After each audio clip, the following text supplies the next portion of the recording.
Story 1. That evening, I was driving along the deserted roads of Montana. The area is remote, sparsely populated with few cars passing by, and the nearest town was at least 30 kilometers away. The sun was already setting, its orange rays casting the hills in muted, warm tones, but the light seemed ominous to me, as if it foretold something bad. The wind was light, barely rustling the leaves, which looked dusty and lifeless in this region. There were hardly any cars, just the occasional pickup truck with local farmers or old sedans passing by. It felt like I was alone on that road. My truck rumbled monotonously, lulling me to sleep. It was getting dark, and I started thinking about stopping to rest. In the distance, I saw lights, faint at first, like a mirage on the horizon. As I got closer, I realized it was a small motel. The motel was typical for such places, a 2-story building with peeling paint, old wooden steps leading to the entrance. The area around the motel was empty, just a dusty road and a couple of old cars parked in the lot. I noticed an old pickup truck and a station wagon, possibly belonging to other travelers who had stopped for the night. Nothing remarkable, but maybe that was its charm. I parked my truck and got out. The air had a faint scent of ozone, like it does before a storm, though the sky was perfectly clear. As I closed the truck door, I noticed a man standing at the edge of the parking lot, under the light of a solitary street lamp. He was smoking a cigarette, lazily exhaling smoke into the night. At first glance, he looked like a biker. He wore a worn leather jacket with patches, heavily worn jeans, and heavy boots. His hair was long and tangled, and his beard looked like it hadn't seen a razor in months. His face was stern, with deep-set eyes reflecting the glow of his cigarette. He looked like someone who had seen a lot in life, and not all of it pleasant. We exchanged a brief glance, and I felt a chill run down my spine. This guy didn't look friendly. He nodded to me silently, then turned away again, lost in his thoughts. The street lamp flickered as if trying to add even more gloom to the scene. I headed towards the motel entrance. The boards underfoot creaked slightly, as if warning of every step. Inside, behind the reception desk, stood an old woman. She looked like she had long since lost interest in life and people. Her face was gaunt, with deep wrinkles that seemed to carve her skin like dried-up riverbeds. Her eyes were colorless, empty, like the dead windows of an abandoned house. She wore a neat but clearly old hat, as if she still lived in the past. As I approached, the old woman lifted her gaze, and something resembling irritation flickered in her eyes. She offered no greeting, just silently waited for me to speak. It seemed she wasn't happy to see me or anyone else in this place, as if guests disrupted her usual peace. I rented a room, paid in cash, and took the key with a large metal tag. The number 7 inches was engraved on the tag, and the metal felt cold against my fingers. The old woman remained in place, briefly nodding towards the staircase leading to the 2nd floor. Climbing the creaky steps, I found the door to my room and opened it. Inside, it smelled musty and slightly sweet, as if the old paint's scent had mixed with the dust. The room was simple, even shabby. A small bed with a faded bedspread that seemed to have seen better days 20 years ago. There was a chipped wardrobe against the wall, and a dusty TV with antennas pointed in different directions, like broken horns. On the nightstand by the bed, a dim lamp cast light on only part of the room. The walls were painted a dull yellow, faded in places and covered with water stains. Heavy curtains hung by the window, completely obscuring the view outside, but for some reason, I didn't feel like pulling them back. The floorboards creaked underfoot, and the oppressive silence was broken only by the occasional thud of my heartbeat.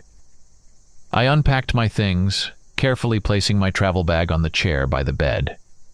I took out a clean t-shirt, sweatpants, and a light jacket. Something comfortable for a quick run, which had become a ritual for me on the road. I changed, put on my sneakers, and glanced around the room. There was something unsettling about this place, but I decided not to dwell on it. I checked that I hadn't forgotten anything, and left the room. In the corridor, I encountered a young couple who were just entering the room next to mine. The guy looked about 27, tall, with short-cropped hair and a tanned face. He was wearing jeans and a t-shirt with the name of some music festival on it. The girl, slightly younger, looked quite cute. Long chestnut hair tied in a ponytail, and a light dress with a floral pattern. They looked happy, whispering and laughing quietly, as if the world belonged only to the two of them. I nodded to them as I passed by, but they barely noticed me, absorbed in each other. As I descended the stairs, I felt a bit strange, as if I was an outsider in this world of joy and carefreeness. When I passed by the registration desk, the old woman gave me a strange, piercing look. A shadow flickered in her eyes. Perhaps it was weariness, or maybe something else. It was as if she knew something that I would be better off not knowing. That look made me feel slightly uneasy, as if I suddenly realized I had done something wrong but didn't know what. I quickly averted my eyes and headed for the exit. Outside, the air was fresh but cool, as it often is in early autumn. The sky was cloudless, and the full moon hung high, bathing everything around in its cold, silvery light. The moonlight cast long shadows from the sparse trees along the road, making them look like black patches scattered across the barren landscape. I decided to go for a short run along the road before returning to the motel. For me, this was routine. On the roads, the hardest part is staying awake behind the wheel, but it's equally important to stay in shape. A sedentary lifestyle is deadly, as doctors say, and I always tried to stick to my minimum of 5,000 steps. A run in these parts, though a bit risky, was necessary to relieve tension and maintain fitness. I began running along the road, trying to stay close to the shoulder. The surroundings seemed even more desolate than during the day. The wind rustled the grass and the occasional shrubs, creating barely audible whispers. The moonlight illuminated the road ahead, but dark, impenetrable shadows lurked around every bend. There were no cars in sight, as if the whole world had stopped, and I was left alone in this silence. Each step echoed in the night, and soon I could hear only my own breathing and the beating of my heart. It was empty around me, just the road, a light strip stretching ahead and fading into the darkness. Sometimes it seemed I could hear distant sounds, perhaps the crack of branches, or maybe just the wind playing tricks on my imagination. But every time I looked back, I saw only emptiness and shadows, behind which no one seemed to be hiding. Suddenly, headlights appeared in the distance. A car slowly emerged from the darkness, its tires quietly brushing against the asphalt. It was a dark-colored Prius, with barely noticeable reflections on the windows. The interior was dim, and I couldn't make out who was inside. Just for a moment, and the car had already passed me, disappearing behind my shoulder. I turned around and saw the taillights turn towards the motel. I didn't give it much thought and continued running. But a few minutes later I noticed another light. Only this time it was brighter and heavier. A trailer rolled onto the road. Its peeling walls and rusty metal parts looked like they had come from another time. I glanced at the trailer, and something about it made me uneasy. It seemed too old, too shabby, like one of those that should have been scrapped long ago. But for some reason it was still on the road, still moving. The trailer also headed towards the motel and disappeared around the bend. The second vehicle filled me with a strange unease, and I decided it was time to head back. Turning around, I ran back down the same road, trying to keep my pace. As I approached the motel, I slowed down to catch my breath. In the parking lot, I saw the same Prius. The car doors opened, and two men got out. They were arguing heatedly. Their gestures were sharp, but I couldn't make out their words. Eventually, they fell silent and quickly disappeared inside the motel. I continued walking around trying to recover after the run and glanced at the trailer. Its door creaked open, and an elderly couple emerged. First, the man slowly climbed out of the cab. He looked as though the weight of years had literally pressed him into the ground. Tall but hunched, with bony arms covered in a network of veins, and skin that looked like parchment. His sparse gray hair stuck out haphazardly, and deep shadows lay under his eyes, as if he hadn't slept in a long time. He scanned the parking lot and with some effort took a step forward, as if each step was a struggle. Behind him appeared the woman. She was even more fragile, almost ethereal, as if one clumsy movement could break her. Her face was gaunt, with wrinkles crisscrossing it in different directions, giving her the appearance of a marble statue that had weathered too many winters. She remained silent, occasionally nodding when the man glanced at her. They slowly made their way to the back of the trailer. The man opened the trailer's door with noticeable effort. At first it was dark inside, but then I saw them start to pull out a huge suitcase. It was a massive, old suitcase with worn upholstery, covered in scratches and stains, as if it had been thrown and dragged across the ground many times. It looked so large and heavy that a person could easily fit inside. The suitcase's wheels squeaked loudly, as if protesting against the weight. The couple moved in sync, as if they had rehearsed this ritual many times. They bent, strained, and adjusted their grip on the suitcase, trying not to drop it. The man firmly held onto the rope tied to the suitcase's handle, while the woman supported it from the other side, her bony fingers trembling with effort. Their faces remained impassive, as if they were performing something ordinary, routine, rather than lugging around a huge piece of luggage that was clearly too much for them. When they finally started moving, dragging the suitcase across the parking lot, I noticed they avoided looking around, as if trying to disappear into the shadows. There was something so strange and unnatural about the scene that a chill ran down my spine. I held my breath, watching them until they disappeared behind the motel door, leaving me in complete silence. Something about this sight wouldn't let me rest.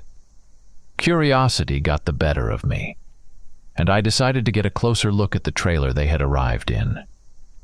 It looked old, battered, with rust along the edges and peeling paint.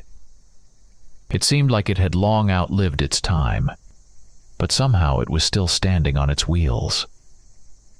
As I approached, I noticed a slightly open window in the living area of the trailer. I couldn't resist the urge and stepped closer to peek inside.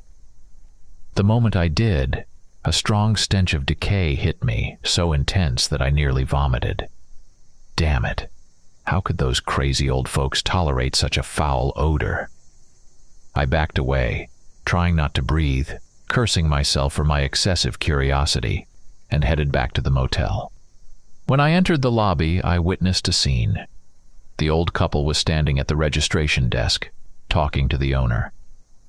She was frowning, grumbling as she explained that there were no rooms left on the first floor. They were all occupied. The last two rooms had gone to those who arrived earlier.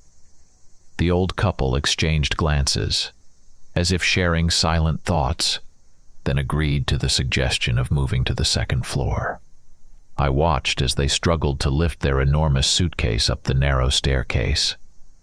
The suitcase creaked, its wheels got stuck in every crack, and the elderly couple, puffing and groaning, moved painfully slowly as if time itself was pushing them back. It looked like torture, and I couldn't bear to watch it for long without doing something. With some difficulty, I overcame my disgust and approached them, offering my help. As soon as I got close, I was hit by that same repulsive smell I had noticed at the trailer. That putrid stench, emanating from both them and the suitcase, sent waves of nausea through me, but I suppressed it and grabbed the suitcase's handle. The suitcase was heavy, much heavier than I had expected. I strained to lift it with them, and suddenly I felt something move inside. My heart skipped a beat in shock. What the hell? Could these crazy old folks be hiding something alive inside? Or was it just my imagination? I tried not to show my fear, though my mind suddenly filled with all sorts of disturbing thoughts. We managed to drag the suitcase to the top, and I helped them reach their door. Room number 8, right next to mine. The old man thanked me with a short nod, while the old woman muttered something under her breath, but I couldn't make out her words. When they finally disappeared behind the door, I felt the tension begin to ease, but the unsettling feeling that I had just encountered something dangerous and unfamiliar wouldn't leave me. When I finally returned to my room, strange thoughts about the elderly couple wouldn't leave me alone. Everything about them seemed wrong. Their appearance, that foul-smelling suitcase, and especially the moment when something inside the suitcase had moved. I wondered if I should call the police, but common sense reminded me that the nearest station was probably an hour's drive away. Besides, what would I tell them? I helped some old folks carry a suitcase that was too heavy and smelled like decay. Fatigue gradually took over, and I decided not to dwell on it. After a quick shower, I lay down in bed and, despite my anxious thoughts, quickly fell asleep. I was awakened by a strange sound, as if something was scratching against the wall in the neighboring room. The room was pitch dark. Reaching for my smartphone, I checked the time. 2 a.m. I raised the phone higher, hoping to find a signal, but the antenna was dead. No connection. In places like this, that was no surprise. This was real wilderness. Lying in bed, I listened to what was happening next door. The scratching continued, slow and monotonous, as if someone or something was clawing at the wallpaper, trying to break free. Suddenly, I heard a strange sound. Something like a dog growling, but not quite. A muffled, dull growl, as if it was coming from underground. Could they have a dog in that suitcase? The thought crossed my mind. But why? Then there was a sudden, dull thud, as if something heavy had fallen to the floor. For a moment, everything went silent, and I thought it was over. But then the noise resumed. Something began pounding violently against the wall, as if trying to break through from the inside. There was such wildness and desperation in that sound that chills ran down my spine. I couldn't take it anymore. Grabbing my clothes, I quickly put them on and decided to step into the corridor to complain to the neighbors about the noise. Opening the door, I was met with a strange sight. The young guy from the neighboring room, the one with the girl, was walking down the corridor with a slow, shuffling gait, like a zombie. His movements were mechanical, lifeless. His arms were twisted in an unnatural position, and he was slightly hunched over, as if under the weight of an invisible force.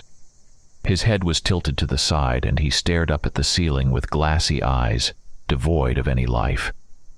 Behind him, the girl was running, her face wet with tears, desperately calling his name, trying to stop him.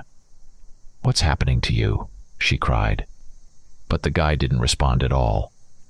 When she saw me, she screamed, "Help me, sir! Something's wrong with him!" I looked at the guy and horror gripped me. He really did look like a real zombie, like a reanimated corpse from a nightmare.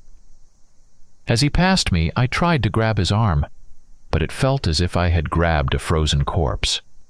His body was cold and rigid, like stone. Instinctive fear overwhelmed me. It felt as though if he were to hit me now, I'd be sent flying several meters. I decided to step back and see what would happen next. The girl continued to follow him, sobbing uncontrollably. He descended the stairs without stopping. I don't know how he managed it in that state, but soon he was on the first floor. The motel owner rushed out of her corner yelling, "What's going on?" The girl just kept crying, and the guests from the first floor had all rushed out of their rooms, shocked by what they were seeing. The guy kept walking without looking back and soon went outside. Everyone stood stunned, unable to comprehend what was happening. We all ran outside after the guy and the girl, and I saw him heading toward the trees that grew alongside the motel. The moonlight illuminated part of the path, but in the shadows of the trees, almost nothing was visible. This guy, as if driven by an invisible force, was marching straight into that darkness. The girl, all the while crying and pleading, followed him. She kept looking back at us, begging for help, but we stood there paralyzed, shocked by what we were witnessing, unable to decide what to do. The two men from the Prius and the biker I'd seen earlier stopped beside me. One of them, looking at me, asked, "What the hell is going on here?" But I had no answer. None of us did. We just stood there, watching as the guy and the girl disappeared into the shadows of the trees, frozen as if hypnotized, waiting for whatever might happen next. Suddenly, the night was pierced by a terrifying, desperate scream. It was so horrific, so filled with indescribable fear and pain, that I felt icy terror grip me. From the darkness where they had gone, the girl suddenly burst out into the open. In the moonlight and under the dim street lamp, I could see she was covered in blood. Her clothes were torn, her hair disheveled, and she looked as though she had just experienced something so horrific that no words could describe it.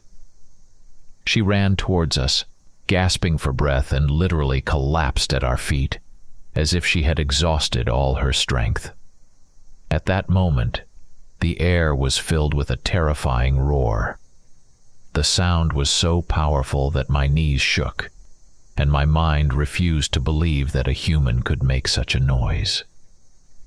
It was the roar of something wild, something that shouldn't exist. We all stood there, paralyzed, not knowing what to do. I finally snapped out of my stupor and rushed to the girl, trying to help her up. The two men from the Prius also approached, supporting her under her arms, but the biker had vanished, as if he had never been there. The roar continued, mixed with a horrible sound like chewing, as if someone or something in the darkness was devouring its prey. I suddenly realized what was happening, and one thought came to mind: run. Apparently, the two men standing beside me had the same idea. Without a word, they dashed to their Prius, quickly opened the doors, and jumped inside. But when I glanced toward the car, I saw that the driver looked confused, as if he didn't understand what was happening. But I didn't have time to think about that. I had an injured girl in my arms, her limp body barely standing. I held her tightly and ran back toward the motel. As I approached the building, I saw the old lady, the motel owner. She was standing on the porch, shocked, her eyes wide open, watching what was happening. There was genuine fear in her eyes. "Call the police, now!" I shouted, trying to convey the urgency of the situation. The old woman, with trembling hands, reached for the landline phone at the registration desk and began dialing. But as soon as she put the receiver to her ear, her face filled with even more horror. She slowly shook her head, desperately pressing the buttons again and again. "There's no connection," she whispered, her voice full of helplessness. The dial tone was dead, The line was cut off. At that moment, I realized we were trapped. Everything happening around us was becoming less and less explainable and more terrifying. Suddenly, the two men from the Prius burst into the lobby, their faces pale with fear. One of them, gasping for breath, asked me, "You drove here, right? Check if your truck works. Our car won't start." That news genuinely scared me. Something was clearly wrong. I quickly looked at the old woman and asked, "Where can I put the girl?" She nodded and pointed to the back room behind the registration desk. There was an old, worn-out sofa where I carefully laid her down. The girl was still in shock, but at least she was conscious. I rushed upstairs, grabbed my truck keys, and hurried back down, ready to dash to the parking lot. But at the exit, I bumped into the biker. He was standing in the doorway with a shotgun in his hands, clearly ready for action. He raised his hand to stop me and said in a quiet but firm voice, "Don't go. It's too dangerous." I wanted to argue with him, but stopped. He was right. The creature, whatever it was still out there, and we had no connection to the outside world. We were trapped. I suggested to the biker that we go to the parking lot together. He hesitated for a moment, then nodded. "All right, we'll check together," he said, and we stepped outside, slowly, cautiously, constantly looking around and listening. The night was incredibly quiet, as if time itself had frozen. It seemed that the creature had finished its work, but the silence only heightened the tension. We carefully approached my truck. I opened the door, got behind the wheel, and turned the key. The engine cranked a couple of times, but didn't start. "Damn it," I thought, feeling a chill run down my spine. The biker, as if expecting this, only frowned slightly but didn't look surprised. Then we headed to his pickup. He opened the door, got inside, and tried to start it. The result was the same. Silence, just a quiet click from the starter, and nothing more. "This is bad," the biker muttered, stepping out of the vehicle. He opened the glove compartment and pulled out a pistol. His expression was serious as he handed it to me. "You seem reliable," he said as he passed the weapon to me. "The name's Bill," he introduced himself. "Michael," I replied, taking the pistol. I had some experience using one, so after checking the safety, I tucked it under my shirt. When I returned to the motel, I noticed that another person had joined the group. He was a man who, at first glance, was repulsive. He looked like a typical thug from a bad movie, a massive body, broad shoulders, but with a noticeable gut that betrayed his love for alcohol or fast food. He was wearing a leather vest over an old shirt, and his arms were covered in tattoos that seemed to run from his wrists to his shoulders. His face was heavy, with rough features, a low forehead, deep wrinkles, and a sharp, chiseled chin.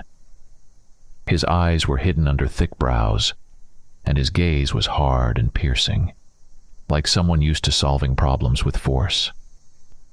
He wore dark glasses despite the night, so I couldn't see his eyes, but even without that, I could feel that he was looking at everyone with suspicion and hidden aggression. He smelled of cheap tobacco and stale sweat. Apparently, he was another motel guest who had recently woken up and, like us, was now caught up in this nightmare. His presence only added to the already tense atmosphere, making everyone feel even more uneasy. As soon as I stepped into the lobby, the two men from the Prius immediately approached me, their faces filled with anxiety. "How did it go? Did it start?" One of them, tall and thin, asked, his voice shaky with uncertainty. "No," I replied. "My truck wouldn't start either. Something's happened or something's knocked them out. We're trapped." We all stood in the lobby, glancing at one another, realizing that the situation was growing more desperate by the minute. We were locked in a trap with an unknown monster outside, and we had neither communication nor transportation to escape. My gaze settled on one of the men from the Prius, who looked like he was on the verge of a nervous breakdown. He was thin, with sharp facial features, slicked back hair, and thin lips that trembled nervously. His hands shook, and he kept glancing around as if expecting something terrible to jump out at any moment. It was clear this man wasn't used to facing challenges or stress. His nervousness was contagious, and I thought that if he snapped, it would be bad for all of us. Realizing that the tension in the group was rising, I decided to go talk to the girl we had brought inside. Perhaps she had calmed down enough to give us more information about what had happened out there in the darkness among the trees. With Bill by my side, I headed to the room where we had left her on the sofa. Entering the room, I saw the girl sitting on the sofa holding a cup of tea. She wasn't drinking it, just staring at a fixed point in front of her. Her state was far from good, but at least she was responding to her surroundings. When Bill and I entered, she slowly turned her head toward us. In her eyes, I saw fear and despair, so deep that it was clear whatever she had experienced had pushed her to the edge. I approached her, sitting on the edge of the sofa, and trying to speak as gently as possible, asked, "Can you tell us what you saw? It's really important." As soon as I said this, her hands started to tremble, and the tea in the cup began to spill, leaving dark stains on her lap. It was obvious she didn't want to talk, as if just thinking about it brought the horror back to life. I leaned in slightly closer and continued, "Please, we need to know what happened. It could help us deal with whatever's out there." My words seemed to reach her. She froze, and a flicker of understanding crossed her eyes. Taking a deep breath, she began to speak, but her voice was shaky, as if each word was a struggle to get out. It was dark out there, but I thought it looked like a wolf or a dog, something hairy. It moved so fast. Her voice quivered, and each word seemed to tear itself from her chest. With one leap, it tore Ryan's head off. Tears welled up in her eyes, but she continued as if something was pushing her to keep going. When I screamed, it didn't chase me. It just stared, like I was its prey, knowing I wouldn't get away. I felt it on a primal level. We're all just food to it. After those words, she fell silent, as if retreating into herself, refusing to say more. I looked at Bill, and he returned my gaze, full of worry. We understood that she had witnessed something truly horrifying. With a sigh, we decided to leave her alone for a while, hoping she'd recover a bit. We left the room and returned to the lobby, where the others were waiting with tense expressions. There we held a brief meeting, trying to decide what to do next. Someone suggested that we all leave together down the road, hoping the creature wouldn't follow us. But another person argued that it would be better to wait until morning, defending ourselves here in the motel. I was inclined to stay. If we ventured out onto the open road, the creature could attack from the darkness at any moment, and our chances would be even slimmer. We debated, discussing possible plans, when suddenly a sharp, piercing scream echoed from upstairs. The sound sliced through the night's silence, sending chills down our spines. Everyone froze, instantly forgetting our arguments and plans. I looked around and noticed that the motel owner wasn't among us. My heart sank, and I quickly asked the two men from the Prius, "Where did she go?" One of them, still shaken, answered, "She went upstairs, so it must have been her screaming." Horrible thoughts started racing through my mind. We didn't immediately rush upstairs, as if something was holding us back, perhaps an instinctive fear of what we might find. I slowly drew the pistol, feeling the cold metal against my palm. Bill gripped his shotgun tighter, his jaw clenched with tension. We exchanged glances, and I nodded, signaling that it was time to go. We moved toward the stairs, ascending the creaky steps slowly, trying to stay quiet. Each step echoed in the empty corridor, and it felt like even the walls could hear us coming. When we reached the second floor, a scene unfolded before us that made me freeze in my tracks. There was blood. Lots of blood. Dark stains spattered the wooden floorboards, forming a trail along the wall. In the dim light of the lamp, we could see bloody handprints smeared across the wall, as if someone had desperately tried to hold on, fighting for their life, but had been dragged forward against their will. We cautiously followed the trail, our eyes scanning the bloodstains, trying to piece together what had happened. I heard Bill exhale quietly, as if he couldn't believe his eyes. The trail led us to a window at the end of the corridor, which was wide open. The curtains swayed gently in the breeze, as if beckoning us to look into the darkness outside. I stood still, feeling cold sweat forming on my forehead. It looked like the old woman had been taken. I remembered the elderly couple living in the room next to mine. We needed to check on them. I approached their door and knocked. Silence. I tried again, but there was no response. I then turned the handle. The door was unlocked. Carefully, I pushed it open and peeked inside. The room looked like a battleground. Signs of a struggle were everywhere. An overturned table, scattered belongings, and rumpled bed covers. Dirty footprints marred the floor, and among them were bloodstains. Blood was nearly everywhere. On the floor, on the walls, on the furniture. But the elderly couple was gone. The place seemed to scream of the horror that had taken place there, but no one could answer where these people had gone. Bill, standing beside me, was dumbfounded, scanning the room in disbelief at what we were seeing. As we descended back to the lobby, we relayed to the others what we had discovered upstairs. Faces went pale. Some people began nervously whispering among themselves, while others just stood there, stunned by what they had heard. Gathering my thoughts, I decided to tell everyone about the suitcase, about how I felt something move inside it, and the foul stench that emanated from it. I suspect those old folks aren't as harmless as they seem, I said, looking at the faces of those gathered. Everyone was shocked by my story. The tension in the air was almost palpable.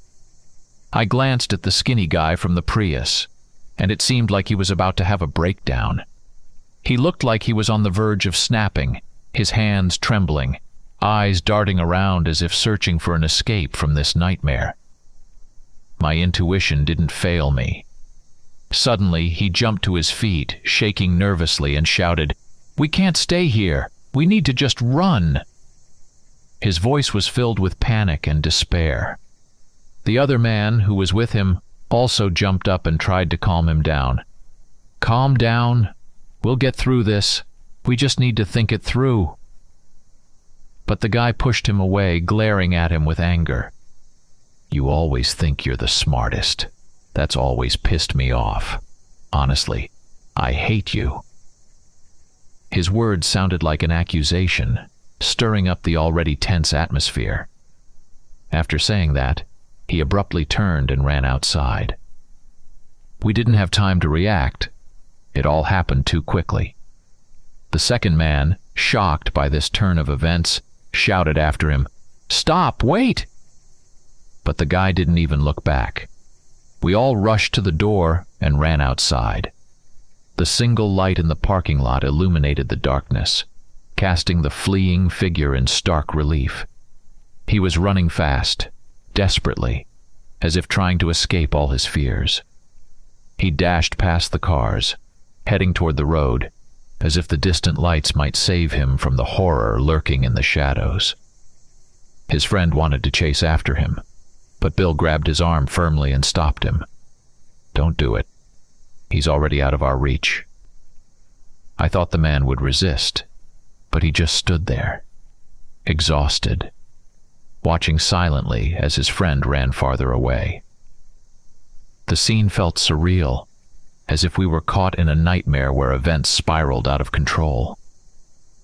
We stood at the motel's threshold, watching as the guy's figure flickered in the light before vanishing into the darkness, dissolving like a ghost. For a moment there was complete silence, broken only by the rustling leaves in the wind and the shadows of the trees, which seemed to reach out from the darkness like ominous hands. But the silence didn't last long. Suddenly the night was torn apart by a piercing scream, so desperate and filled with pain that it made my heart clench. The scream came from the direction where the guy had disappeared, and then it was replaced by a beastly growl that turned into a roar, a sound that chilled the blood in our veins. It was the same roar we had heard before, only this time it was closer, much closer. We all realized that the creature had been hiding out there all along, waiting for its next victim. There was no saving the guy. He was doomed.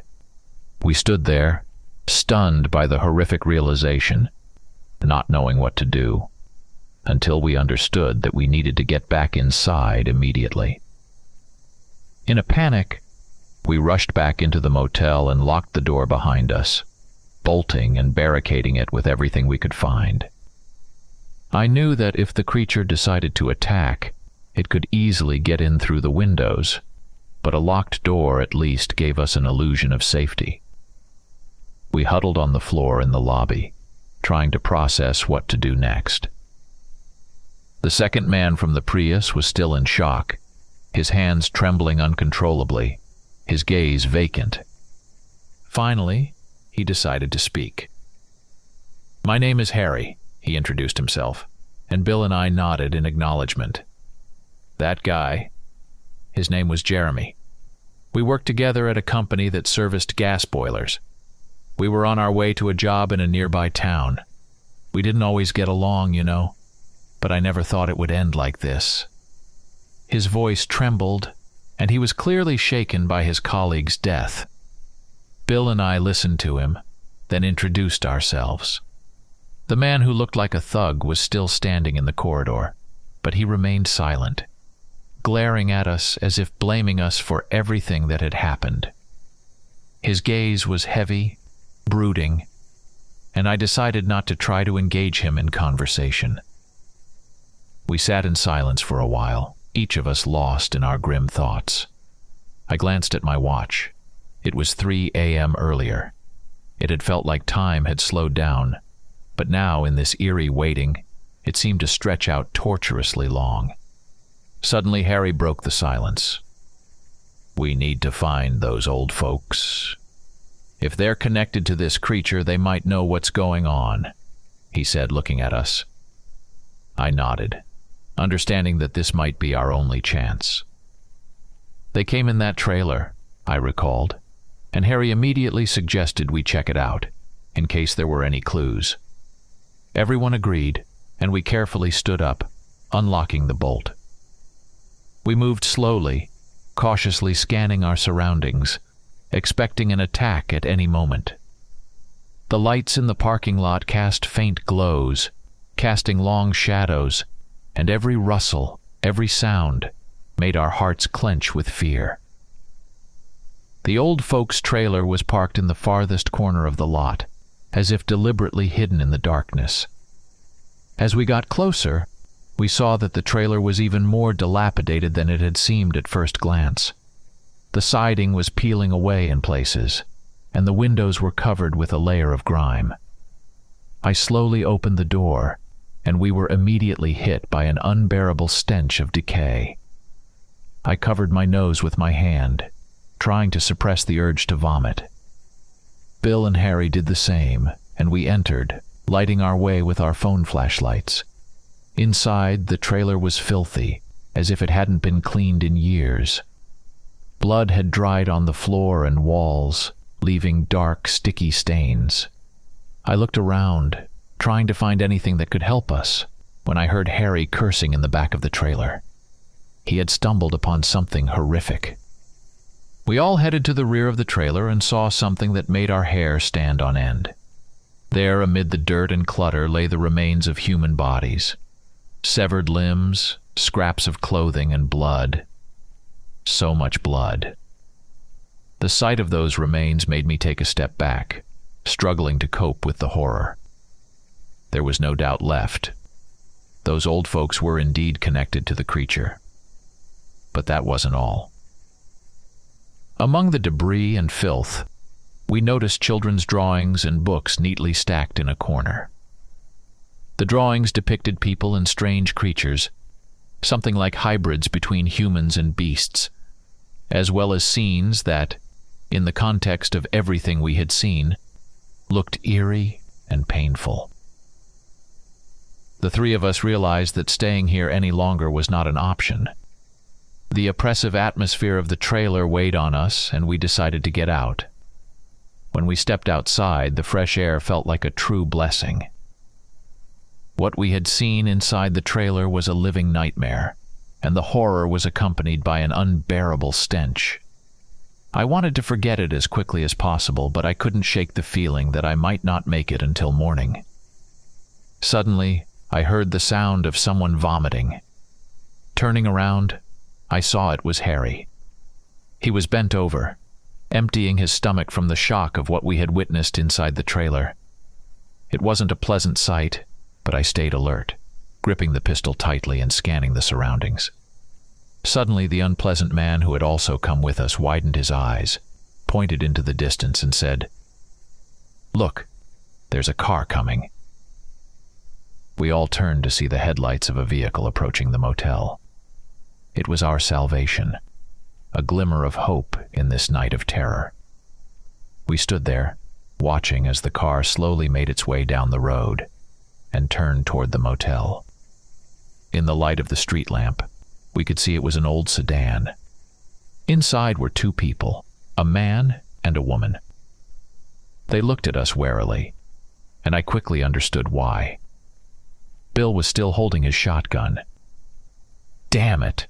I cursed, holding back Harry, who had already started to rush toward them. His impulsive move could scare these people, and they might just turn around and leave. I hid my pistol and began approaching the car slowly, trying not to make any sudden movements. Suddenly, the driver, the man behind the wheel, started to open the door. I caught a glimpse of him as he got out and asked, "What's going on here?" At that moment, something unexpected happened. From the darkness, almost invisible and swift, the creature leaped at him. It was too fast for us to get a clear look, but I saw the vague outline of a massive fur-covered beast. It moved with lightning speed, and the street lamp's light only briefly highlighted its silhouette. Bill reacted instantly. He fired his shotgun, and the unpleasant man, who I now realized also had a weapon, began shooting as well. We aimed at the creature's outline, hoping that at least one of our shots would hit the target. The creature was clearly wounded. It let out a roar full of rage and pain and disappeared into the darkness.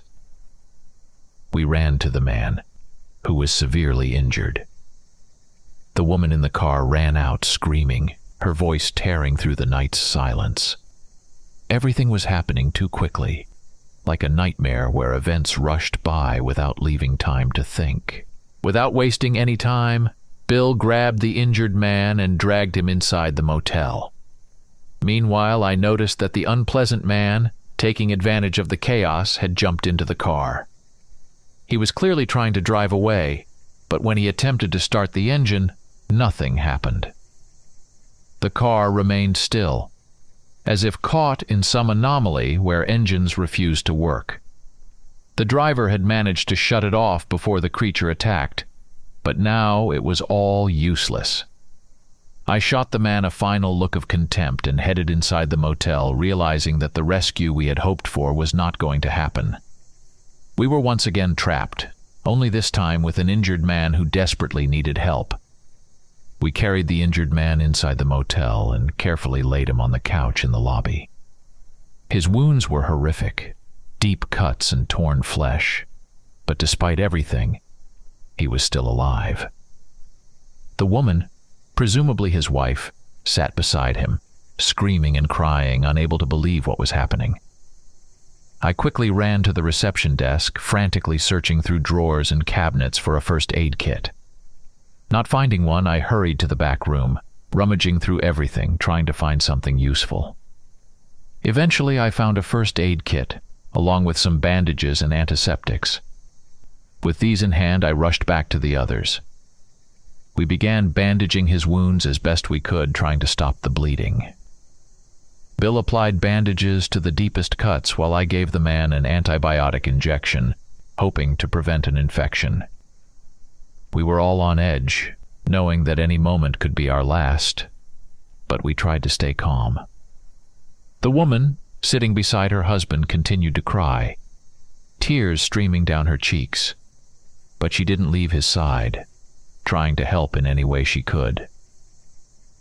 Bill and I stood nearby, pondering what to do next when the unpleasant man entered the room. He glanced at us with disdain, then stood by the wall, clearly not wanting to participate in what was happening. Time dragged on slowly. Every glance at the clock was torture. The hands showed 4:30 a.m. dawn was approaching, and it gave us a glimmer of hope. The girl who had earlier been in shock emerged from the back room. She had finally regained her composure. She walked toward the stairs, saying she needed to grab something from her room. I objected, knowing how dangerous it was, but she firmly stated that she was no longer afraid.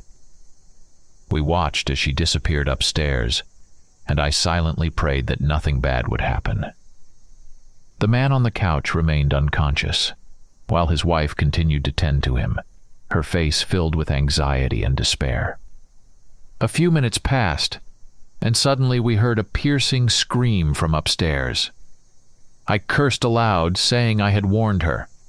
Bill and I immediately rushed upstairs, taking the steps 2 at a time.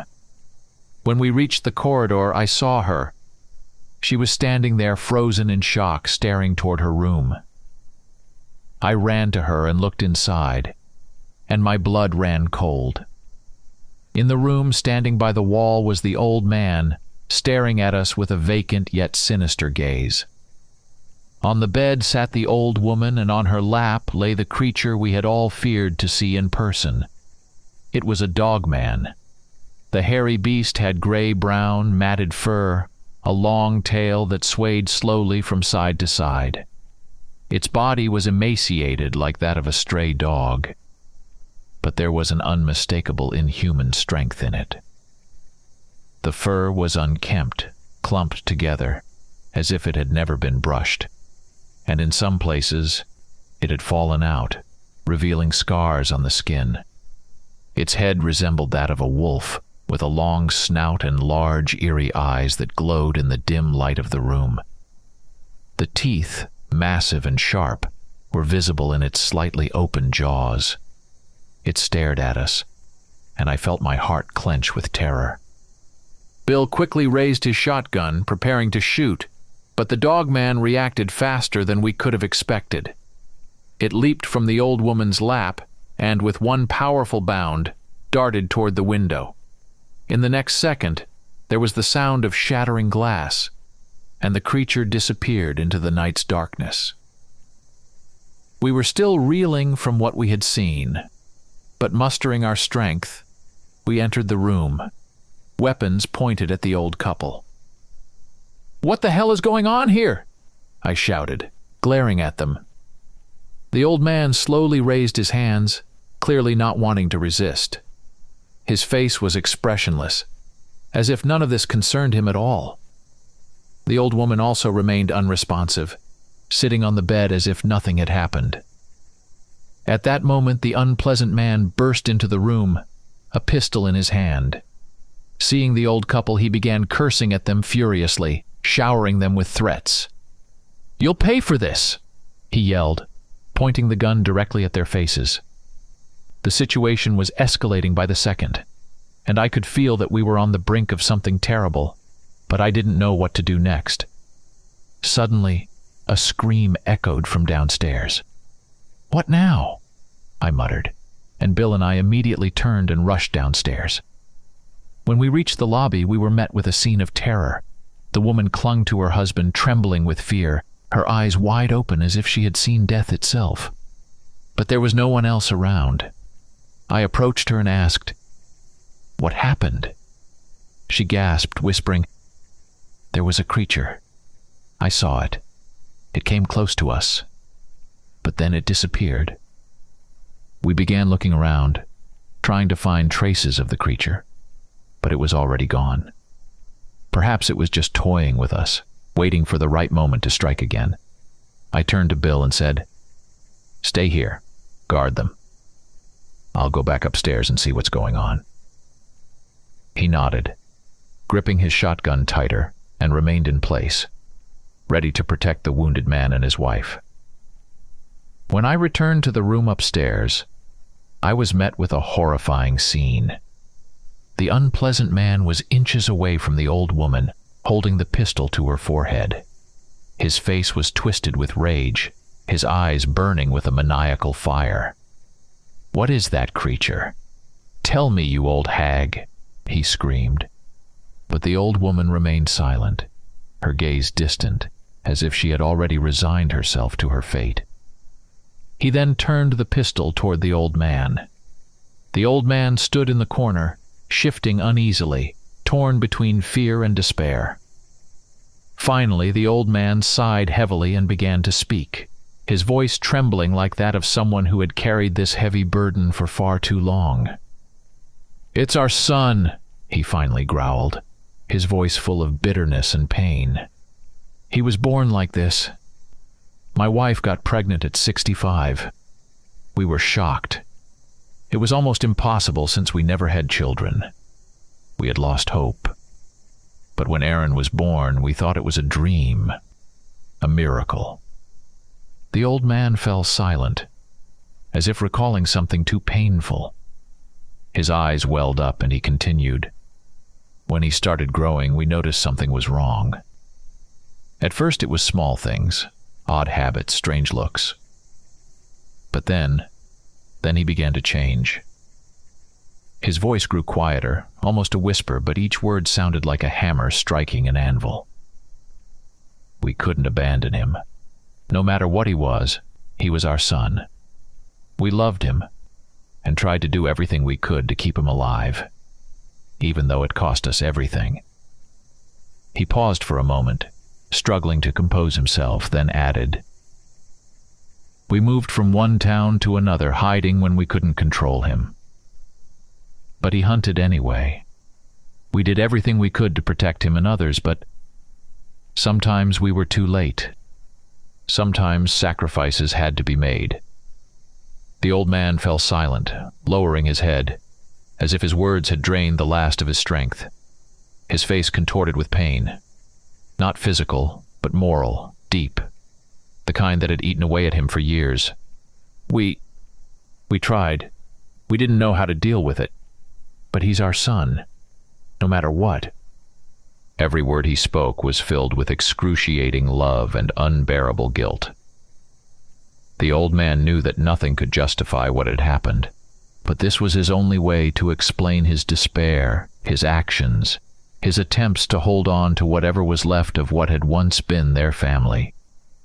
His voice, broken by deep breaths, seemed to reflect the weight of all those years filled with fear, horror, and an endless struggle to keep their only son, now turned into a monster, alive. "This is our cross to bear," he finished quietly, raising his eyes again, "and we'll carry it to the end." After the old man's words, a tense silence hung in the room. Suddenly the old woman, as if snapping out of a trance, screamed, "Aaron!" Her scream was piercing, filled with pain and fear, and the sound seemed to strike a nerve in all of us. The man holding the pistol panicked, and overcome by fear, pulled the trigger. The deafening shot rang out. The bullet hit the old woman square in the head, and she was thrown back onto the bed, blood splattering everywhere. I shouted, "Are you out of your mind?" but it was too late. The man froze, realizing what he had done, and his face reflected a horror as if he had frightened himself with his own actions. The old man, seeing this, cursed, "You bastard!" His voice was filled with such rage and despair that it seemed he was ready to tear the man apart. He lunged at him, and they began to grapple violently. Their fists, faces, and bodies tangled in a chaotic whirlwind, but suddenly a mournful howl echoed from outside. It was so long and agonizing that it chilled us to the bone. Both men froze, as if the sound had paralyzed them. The man who had just killed the old woman started convulsing, as if battling with himself. His hands moved unnaturally, one trying to grab the gun, the other desperately holding it back, not allowing him to finish what he had started. It was a terrifying sight, as though his body had been taken over by some external force against which he was powerless. I was standing in the corridor when suddenly something flashed from the side, and in the next moment I was knocked off my feet by a powerful blow. I flew several meters, crashing into the wall, nearly losing consciousness. Pain shot through my sides, and I could barely lift my head. My first thought was, what the hell was that? And soon I saw the answer. The same creature, the dogman, was already in the room. I tried to get up, though my hands were trembling and pain shot through every part of my body. Suddenly I heard a gunshot and a scream.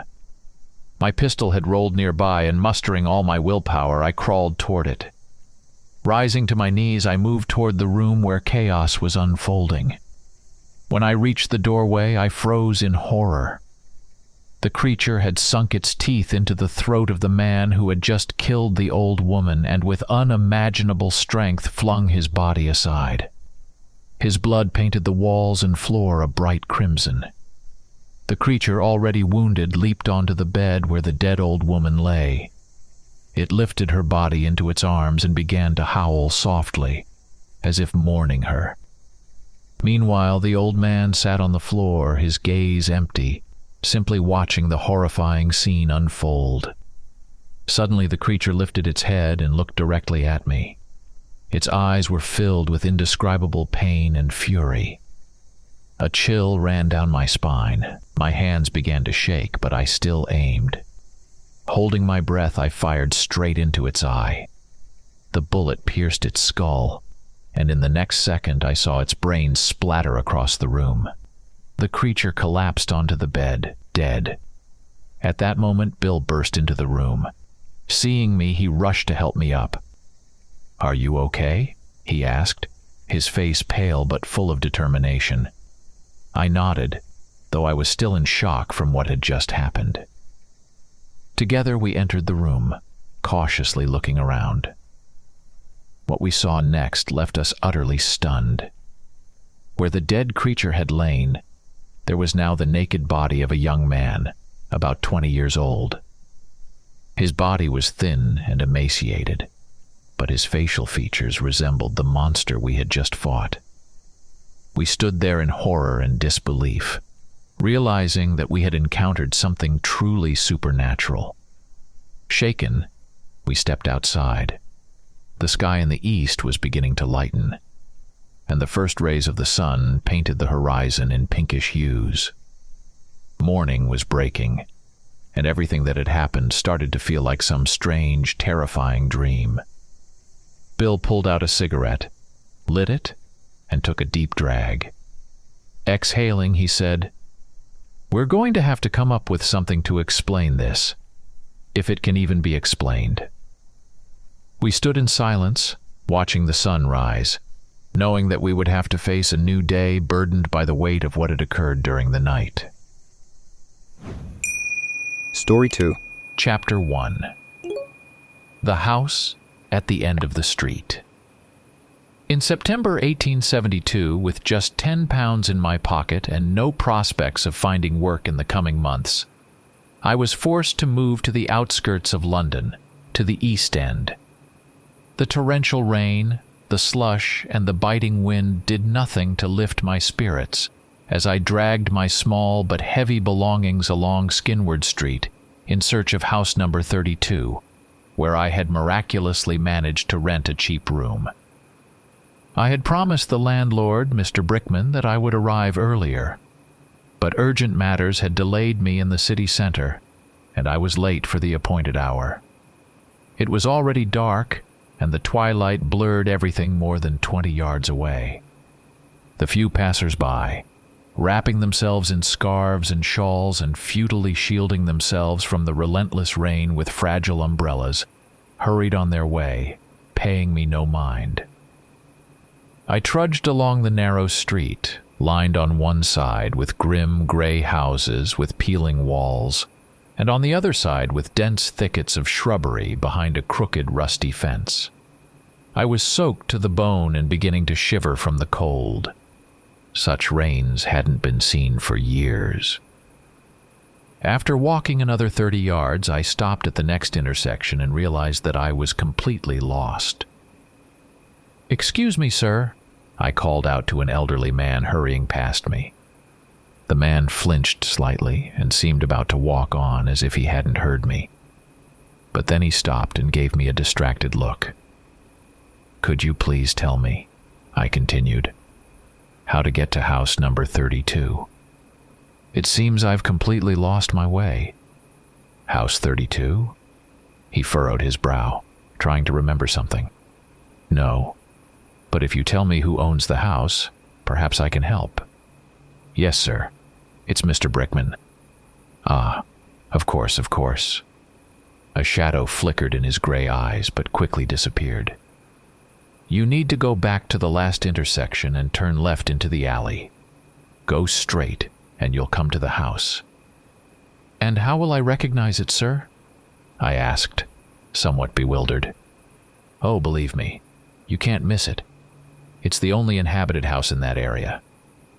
He turned, and without waiting for thanks, quickly walked away. Retracing my steps, I indeed found a narrow alley leading into the shrubbery behind the rusty fence. The alley was thick with overgrowth, and it was no wonder I had missed it the first time. The twilight was quickly deepening, but in the distance, I could see a house with a dim light glowing on the porch. I sighed heavily and headed toward it. The stones of the cobblestone path were overgrown with grass and small bushes, forcing me to watch my step to avoid tripping. On either side of this old, abandoned street stood the ruins of former houses with sunken roofs and blackened gaps where windows had once been. These houses must have been standing for decades, and they had certainly been abandoned for just as long. Between and behind them, forming a dense grove, were ancient beeches with thick, mighty, but somehow twisted trunks and branches that resembled the gnarled fingers of some mythical monster. Chapter 2. Settling in. With the most miserable mood and soaked to the skin, I approached the porch, dimly lit by an oil lamp, and knocked on the door. To my surprise, it quickly opened, and the gaunt face of an old man emerged from the darkness of the hallway. "Mr. Turner?" The old man's raspy voice sounded like the creak of rusty hinges. I involuntarily shuddered at the sound, but tried not to show it. "Yes, sir, that's me. And you must be Mr. John Brickman, sir? Unless, of course, I've mistaken the house number." The old man hurriedly stepped aside to let me in. "No, sir. You haven't? But I'm Eliza Brickman, and John is my son." He placed the advertisement for the room. Come in, please, sir. I was expecting you earlier and so didn't light the lamp." "Just a moment." I entered the house, placed my wet belongings on the floor, and closed the door. The sound of the rain softened slightly. I wiped my face and forehead with my hand and looked around. The large living room was illuminated only by a candle on the mantel of an ancient fireplace. In the dim light, I could make out the outlines of a kitchen and a crude staircase leading to the second floor. The low, smoke-stained ceiling, uneven walls, some with cracks and crumbling plaster, and small, narrow windows. Meanwhile, the old man had lit a large kerosene lamp with a green shade. The room brightened, allowing me to see him more clearly. He was rather off-putting. Gray, tangled hair, shabby clothes, slightly trembling hands with long, crooked fingers and uneven yellow nails. His sharp facial features, especially his dull gray eyes, hinted at cunning and greed. "Come, sir, I'll show you your room, and tomorrow my son will come and tell you everything else." The old man took the candle from the mantel and headed towards one of the rooms on the first floor. "And do you not live here yourself, sir?" I asked in surprise, following him. "No, sir. I live with my son nearby in the next block, and here we only rent out rooms." "Are there any other tenants?" I asked cautiously. "No one else right now, sir. Too few people are willing to rent our hovel. So for now, the house is entirely at your disposal." The flickering candlelight cast uneven, strange shadows on the ceiling and walls. We reached a door, and the old man opened it and disappeared into the darkness. "One moment, sir." His voice came from the room as he struck a match, and the room was illuminated by the soft but dim light of the lamp. "Come in, sir." To my surprise, the room was rather clean despite everything being touched by time: the walls, the floor, and the ceiling. The furniture consisted only of a wooden bed, a small, roughly hewn table, and a similar chair.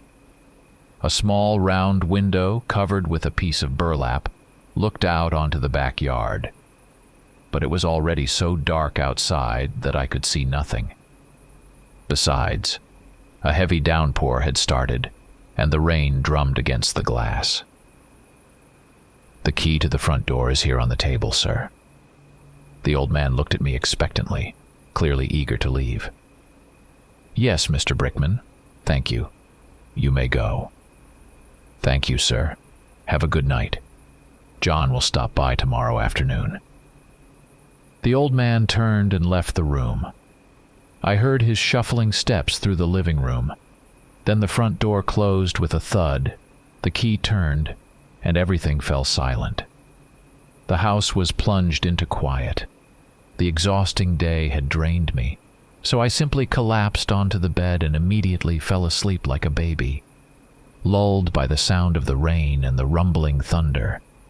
My situation no longer seemed so dire. Oh, how wrong I was. Chapter 3. Meister Brickman.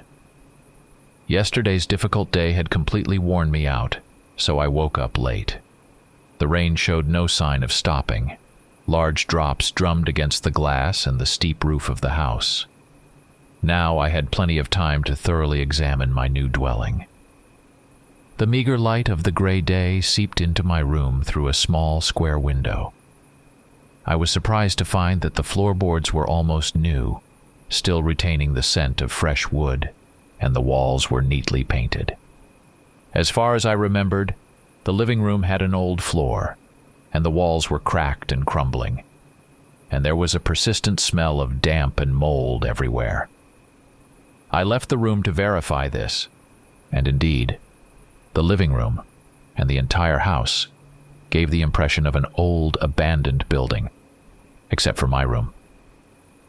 Walking around the house, I found 3 more rooms, 2 upstairs and another one next to mine. I tried the door handles in vain. They were all locked. The owners probably didn't want tenants wandering aimlessly through the house. I found this quite reasonable and merely shrugged. I had accumulated a rather large archive of papers that needed to be sorted, so I immediately got to work. 2 hours passed in the blink of an eye, and I was startled when I heard the sound of the front door opening and someone moving quickly through the living room. It took me a moment to realize that it must be Mr. Brickman's son, John. I quickly got up from the table and left my room. In the living room, I immediately saw a ruddy, portly young man of about 35. He hung his cloak, from which streams of water were still dripping, on a hook by the door, and now stood in the middle of the room, wiping his hands and face with a handkerchief. "Oh, Mr. Turner." His face broke into a broad smile, and he briskly approached me, extending his hand. "John Brickman, sir." I shook his outstretched hand and greeted him. "Sir, I was delayed by business yesterday, so I asked my father to meet you. And now I've stopped by for just a few minutes to see you and answer any questions you might have, sir." His face continued to shine with a smile, but his eyes. I had the feeling that his gray eyes were carefully and intently studying me. "There's a good grocery store not far from here, sir. You should definitely visit." Brickman continued to chatter. "I'll be stopping by from time to time for household matters. But don't worry," he added, noticing my raised eyebrows. "I won't inconvenience you in the slightest, sir." I nodded and attempted to mimic a smile. I didn't like this man at all, despite his ostentatious friendliness and talkativeness. "The fireplace and kitchen are entirely at your disposal, Mr. Turner," he said, making a sweeping gesture around the living room. "You'll find everything you need here." For understandable reasons, I refrained from asking him about the locked doors, not wanting to appear overly curious. Instead, I inquired why such extensive repairs had been made to my room. After all, it was not a cheap undertaking, and without a compelling reason, it would be a significant burden on the budget. "You are right, sir. It was not a cheap endeavor." Brickman hesitated slightly, glancing away for a moment. "I didn't want to tell you, but earlier this year, there was a minor mishap with the house's roof, and your room, along with the room above, was flooded. So we had to repair the ceiling and walls and lay down a new floor. Please don't worry. It won't happen again, I assure you, sir." He smiled broadly, giving him an uncanny resemblance to a large toad. "And now, if you'll excuse me, I'll take my leave." He bowed politely. "And do visit the grocery store, sir. I highly recommend it." After he left, I stood in the living room for a while, pondering his words. His explanations seemed reasonable enough to me, but I couldn't shake the feeling of vague unease. Perhaps, I thought, the cause was the persistent rain and the thick fog of dampness. Chapter 4. A Walk. I worked for another couple of hours before noticing that the rain had lessened, and it had become slightly brighter outside. My back had long since ached from the uncomfortable position, and my head felt too heavy to continue working. So, I decided to take a walk down the street and clear my mind. Dressing quickly, I stepped outside and breathed in the moist, fresh air with great pleasure. My head cleared immediately, and I laughed at my own excessive suspicion. In the daylight, the old houses were clearly visible, and I walked along the cobblestones towards the nearest one. The main street was quite far from here, and the sounds of the city were lost in the dense foliage of the massive beeches. All that could be heard was the occasional bird song and the rustling of rain on the fallen leaves. I walked slowly, enjoying the stretch in my legs and back, but as I approached the first house, I froze in front of it, staring at the dilapidated building in bewilderment. And indeed, there was reason to be surprised. Part of the roof and the second floor had cracked and partially collapsed due to a hole in the wall on the first floor, right where the house's corner window had been. The hole had jagged edges of crumbling brick and gray plaster, covered with a crust of moss and decayed lichen. It was easy enough to pass through the hole into the house, which I did with great caution, trying not to snag my clothes or hands on the stones and bushes inside. All the wooden furniture and floorboards had long since rotted away, turning into unsightly, shapeless piles of yellowed debris overrun with dark green, thick ivy. Scattered around the room were small items, everything in disarray, as if the inhabitants had fled this once cozy home in great haste or even panic. In the room's depths, I could see a hearth overgrown with grass, built from rough gray stones. But even from a distance, a small moss-covered ledge in the wall caught my eye. I approached it and bent down to examine it more closely. Yes, I wasn't mistaken. Faint numbers were visible on it. After some effort, I managed to make out the inscription 1643. As I suspected, these buildings were at least 200 years old, but 50 years ago, people were still living in them. I exited the house and walked further to the next building, located 20 yards from the first. A similar hole was present in this house, but where the front door should have been. The rusty railings on the porch were improbably bent and twisted. I climbed the remnants of the porch and cautiously peered into the doorway. The damp, heavy smell of wet leaves wafted from the dim interior of the large hallway. Rain dripped through the remnants of the roof, echoing through the house. Mesmerized, I stood outside, hesitant to enter this shadowy space. Whatever had caused these destructions was indeed a powerful force, and I was at a loss to guess its nature. My thin cloak had begun to soak through, and I felt a slight chill. So, not wasting time inspecting other buildings, I turned and quickly made my way back. The brief lull was replaced in an instant by wind and heavy rain. The sky darkened again with heavy gray clouds. It seemed they were hanging directly over the treetops. Lightning flashed, thunder rolled deafeningly nearby, and the rain poured down in torrents. I burst into the house and shut the door behind me with relief. Despite being drenched to the bone, my exhaustion had vanished, and I felt energized again. So I worked late into the evening, and when sleep finally overcame me, I extinguished the lamp and eagerly climbed into bed. Chapter 5. The Uncanny House. But that night, my sleep was restless. Perhaps it was due to the overly humid air and oppressive stuffiness, or perhaps it was the brief but vivid dreams I had as I drifted in and out of deep slumber. Several times I awoke in a sweat, unable to sleep for long periods, trapped in a foggy daze.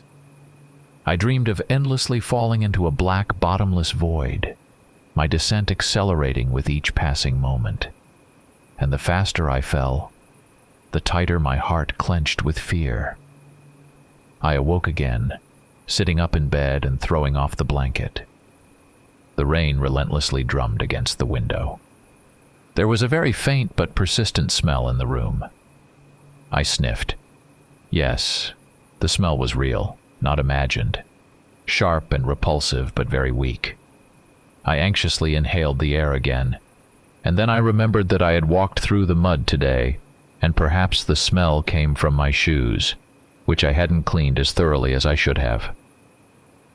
Somewhat reassured, I lay back down under the blanket and quickly fell asleep, this time without dreams. When I woke in the morning, I went into the living room and discovered that Mr. Brickman had already been there quite early, as evidenced by the candle stub on the table. Whatever necessity prompted these visits, they didn't bother me, and that was enough for me not to pay them any mind. Towards noon, I decided to take Mr. Brickman's advice and visit the grocery store. I needed to replenish my supplies, but I must admit, that wasn't the real reason. I was eager to learn more about this house and the other nearby homes.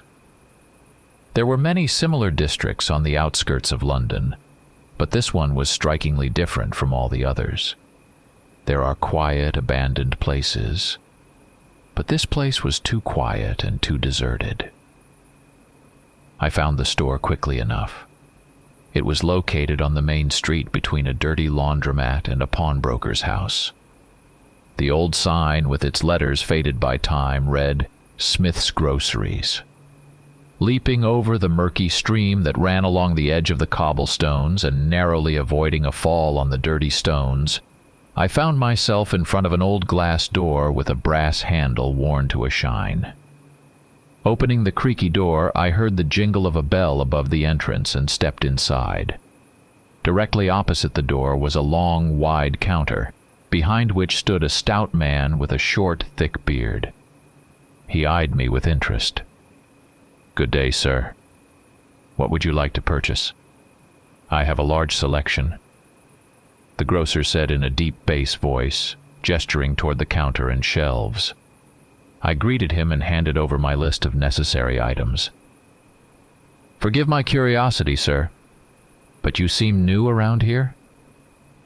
The grocer put on his glasses and began gathering the items on the counter, checking them against the list. "I know everyone in this area, but I've never seen you before." "Yes, you're right. I only rented a room here the day before yesterday." "My name is Jerome Smith, sir," he said with a friendly smile.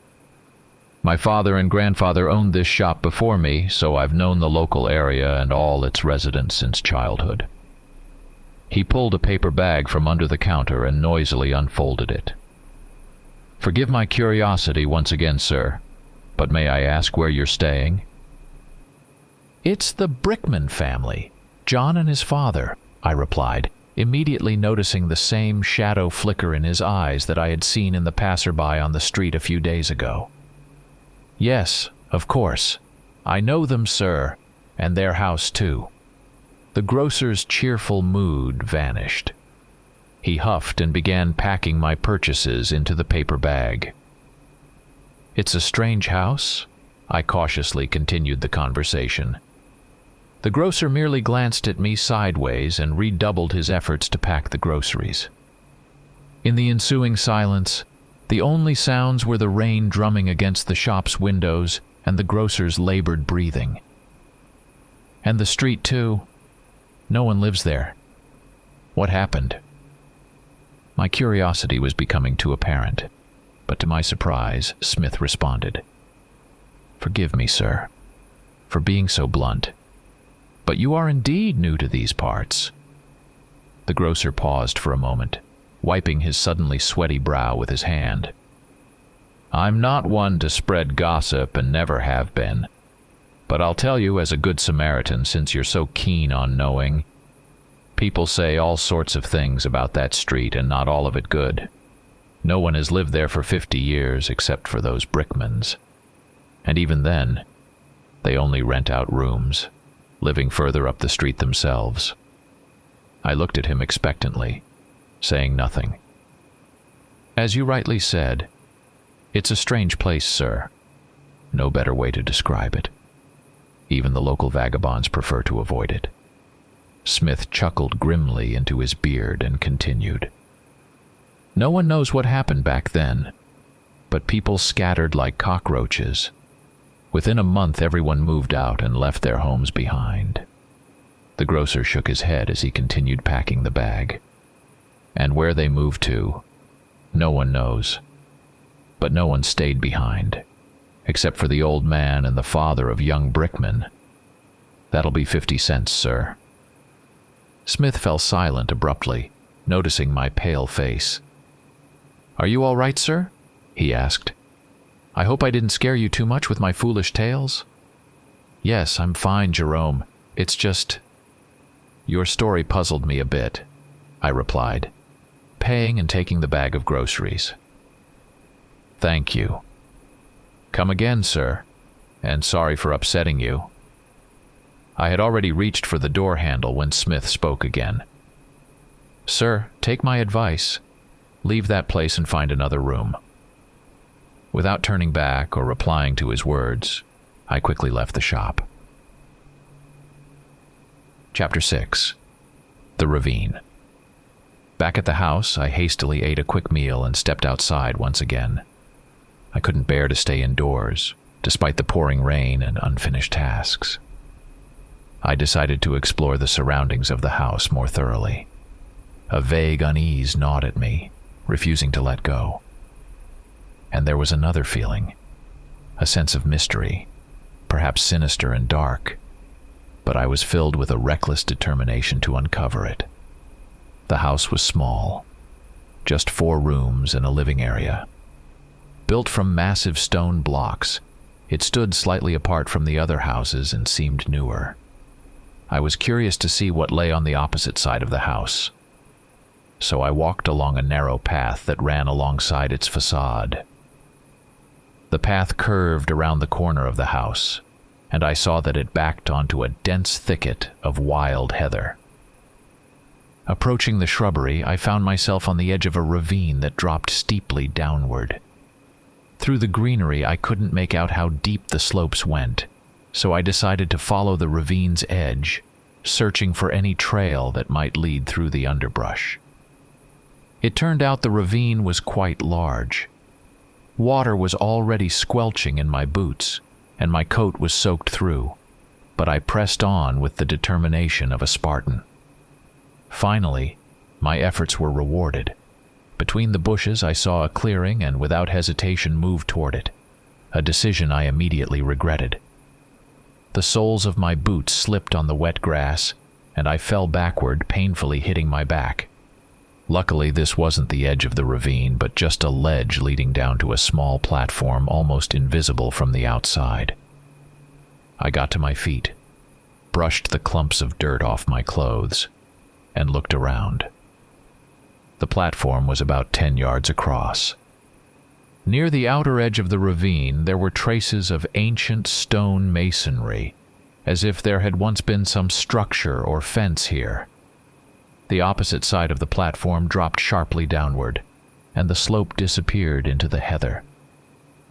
Only here, standing on the very edge, was I able to see how deep the ravine truly was.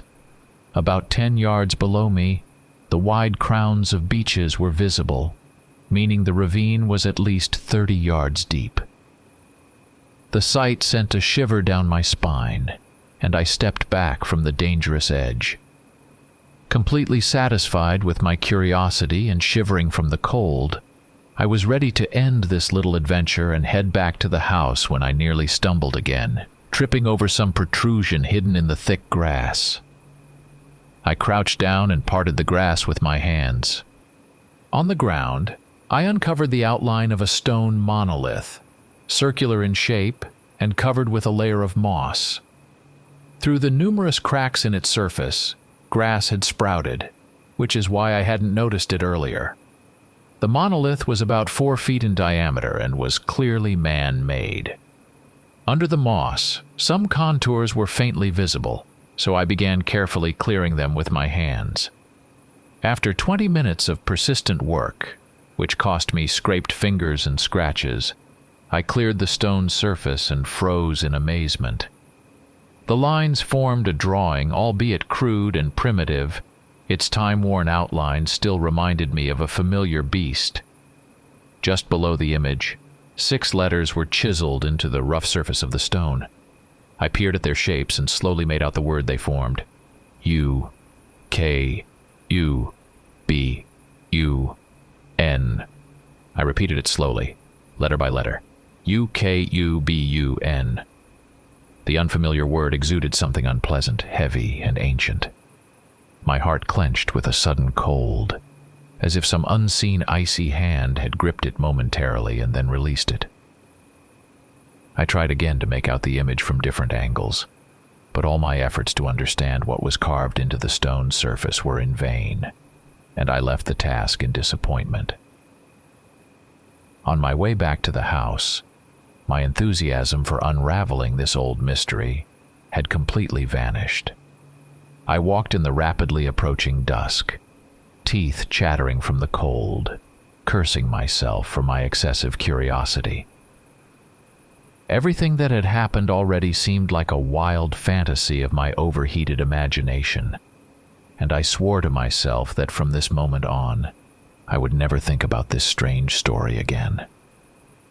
Upon returning home, I lit the fireplace, changed into dry clothes, and returned to work, settling right by the roaring fire. For the first time in days, I worked easily and with great pleasure. Several hours flew by unnoticed, and as midnight approached, sleep began to overtake me. I yawned repeatedly, stretched with satisfaction, and leaving my papers in the hall, trudged to my room. My eyes were already closing, and as soon as my head touched the pillow, I fell into a deep, peaceful sleep. The awakening was quick and sudden. I was once again drenched in cold, clammy sweat, plunged into complete darkness, and overwhelmed by a wild fear that made my hair stand on end, and my skin crawl with tiny, itchy goosebumps. The rain had temporarily subsided, and there was complete silence, but I was absolutely certain that I hadn't woken from a nightmare or the stuffiness, but from some sound. Perhaps it was quiet, perhaps it was loud. It was gone now, but its vibration still echoed faintly in my mind. And the smell, that unpleasant, sharp smell, was back. It seemed to fill the entire room, but now it was stronger than before. My shoes and wet clothes were left by the fireplace, so they couldn't be the source. I got out of bed, walked across the room, and opened the door. Fresh air rushed to my face, making it easier to breathe. So the source of the smell was somewhere inside the room. My eyes had adjusted to the darkness, and I cautiously stood in the middle of the room, sniffing the air. The smell seemed to be coming from all sides, but I couldn't pinpoint exactly where. After standing there for a few minutes, I began to feel cold. So I decided to leave the door slightly ajar and crawled back under the warm blanket. I was almost calm again and started thinking about sleep, attributing everything to my excessive nervousness and possibly distant echoes of thunder. And then, that sound returned. It was like the guttural growl of a very large animal. In it, I heard loneliness, longing, and some infernal impatience. The sound came from the direction of the window and, as it seemed to me, from the very depths of the ravine. I shivered under the blanket and tried to close my eyes again.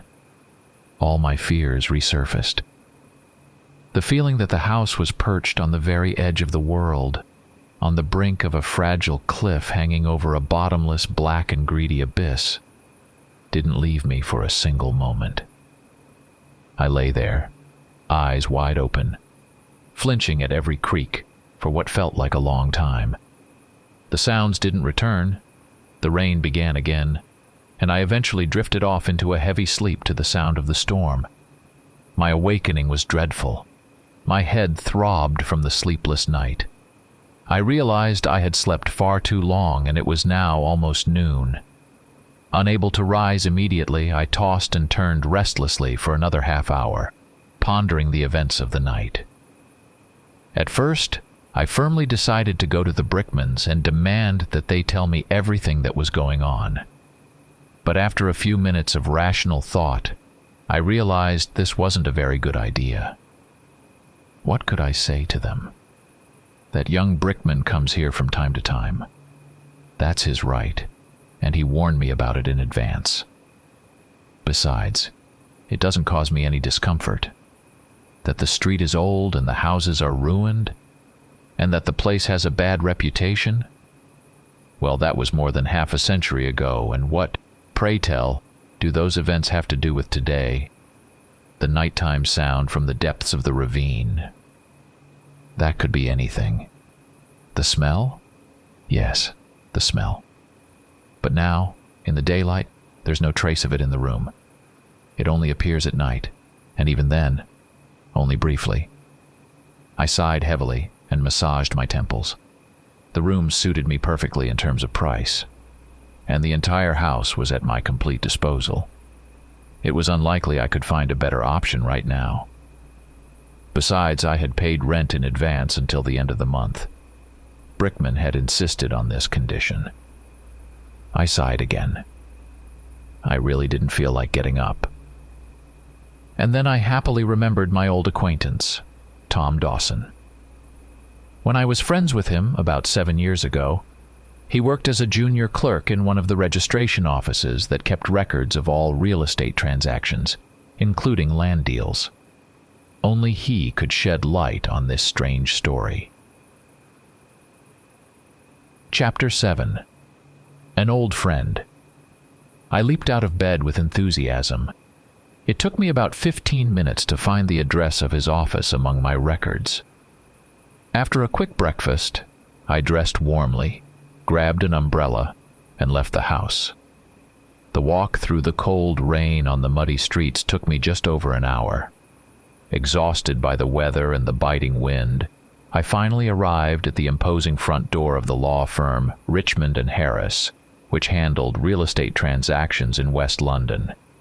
In the spacious lobby, a secretary at the desk politely inquired about the purpose of my visit. Learning that I was a friend of Mr. Dawson and wished to see him immediately, the secretary nodded and motioned to one of the junior clerks sitting nearby. "Jim will take you, sir. Mr. Dawson is on the second floor. Glad to assist you, sir." Accompanied by the young man, I ascended the massive oak staircase with its carved railings. Along the lengthy corridor were numerous doors. The clerk approached one of them, knocked, and upon hearing a response, cracked the door open and quickly spoke. Then, he politely stepped aside and gestured for me to enter. In the small room, behind a desk draped with green baize, sat the same old Tom Dawson I had known many years ago. He hadn't changed a bit since then. His hair slicked back with pomade, a starched white collar, and now sporting a fashionably trimmed beard with a slight gain in weight. We warmly embraced, spending several minutes reminiscing about our years of friendship. After a brief pause, I explained to Tom that I wanted some information about a small property in the East End. He pondered my request for a moment. "I think I can help you, old friend," he said, giving me a light pat on the shoulder. "Not personally, of course. I have an acquaintance in your area. He also deals in real estate transactions." Tom walked over to the desk, took a blank sheet of paper, and quickly scribbled something on it with a bold hand. "Here, take this," he said, folding the paper and handing it to me. "His name is Billy Chubb. You'll find him at 12 Vixland Street, in the law office of Moritz & Son. Give him this letter, and he'll be sure to assist you." I thanked Tom and left his office. The journey to Vixland Street was quite far, and I decided not to waste any time. Chapter 8. Curious Real Estate. Mr. Chubb turned out to be a very pleasant young man of about 30. After reading Tom's letter, he politely inquired about my friend's well-being before asking the purpose of my visit. "Tom mentioned to me," I began somewhat hesitantly, "that you have access to registration records for real estate transactions in the East End, and that you might be able to help me." "Yes, that's correct. All transactions go through our law firm," Chubb said, narrowing his eyes slightly. "What specifically are you interested in? How can I assist you?" I paused for a moment, gathering my thoughts. "I'm interested in one of the streets in that area, Skinward Street. Specifically, house number 32 and a few houses nearby. They've been abandoned for many years, except for number 32. Chubb looked at me with interest, nodded slightly, and rubbed his clean-shaven chin. "I think I can dig up the history of the transactions for those houses or find out the names of their owners," Chubb said, rising from behind his desk. "However, it will take me some time. Tom wrote that this needs to be done urgently." He raised an eyebrow inquiringly. "Can you wait?" "Yes, of course." "Then," Chubb said, heading towards the door, "I'll need about half an hour, maybe a bit more." He cracked the door open and turned back to me. "Would you like some tea?" "That would be very kind of you. I've only had breakfast today." "I'll arrange for tea and some toast," Chubb said, as he left the room, closing the door behind him. Left alone, I distractedly surveyed the office. The high ceiling was adorned with ornate molding. The desk was solid beech, and heavy curtains hung over the windows. Clearly, Billy Chubb's law firm was thriving. I got up from the chair and nervously paced the room. The clock on the desk read 3:30. Outside, the rain continued to pour, its drops monotonously drumming on the metal cornice outside the window. A roll of thunder rumbled in the distance, slowly fading away. This whole story had rattled me. The feeling that something was about to happen hadn't left me for a single moment and was only growing sharper by the hour. I tried to calm myself, but it was utterly useless. The door quietly opened, and a young man entered, carrying a small silver tray with a steaming cup of fragrant tea and several appetizing slices of toast. He carefully placed the tray on the desk and silently left. I waited until the door closed behind him, then eagerly dug into the food. The toast was excellent. For a few moments, I even forgot about my problems and simply enjoyed the taste. Chubb entered the room unexpectedly and quickly. I was just finishing my tea and nearly spilled the cup on my frock coat. Paying no attention to this, he briskly approached the desk and sat down in his chair. "Imagine this," he began, spreading several sheets of paper covered in fine handwriting before him. "This is indeed an interesting case.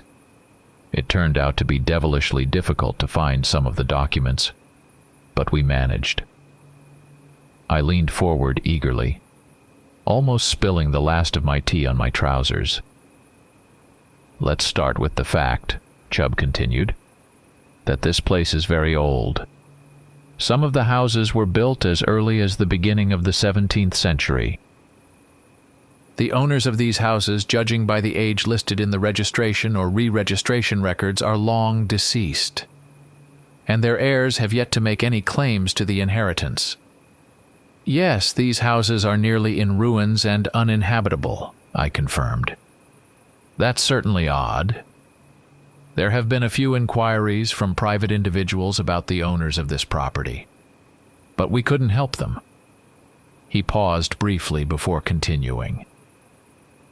"As you probably know, the system for keeping registration records in England requires that all documents ever drawn up regarding any land parcel be stored in the Central Archive. So, a few years ago, we specifically dug through those documents in the archive, but found no mention of the previous owners purchasing new property anywhere," Chubb said, raising his eyebrows at me. "Which means they either started renting private housing or, more likely, left England permanently and tried to forget about this property." I drew in a sharp breath. The story was becoming increasingly mysterious and dark.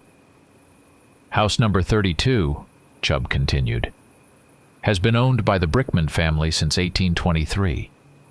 It was built by the great-grandfather of the current owner, Willie Brickman, along with his older brother Randy. Besides this house, the Brickman family owns house number 15 on Sachel Street. All transactions were legally documented and above board, if that's what you're interested in." Chubb fell silent and looked at me. He hesitated slightly but decided to continue. "There's something else about this place. In fact, there were 5 more houses there." He paused again. "And what became of them?" I asked anxiously. "They were also very old houses. According to the map, they were located roughly where house number 32 stands now. But there's no other house there besides the Brickmans. There's only a massive ravine," I interrupted Chubb impatiently. "Yes, you're absolutely right." He glanced at the papers before him. "Now there's a ravine there." I felt a chill run through me. "Are you saying there was no ravine before? And there were houses there?" I stammered in confusion. "Yes, that's correct," he nodded.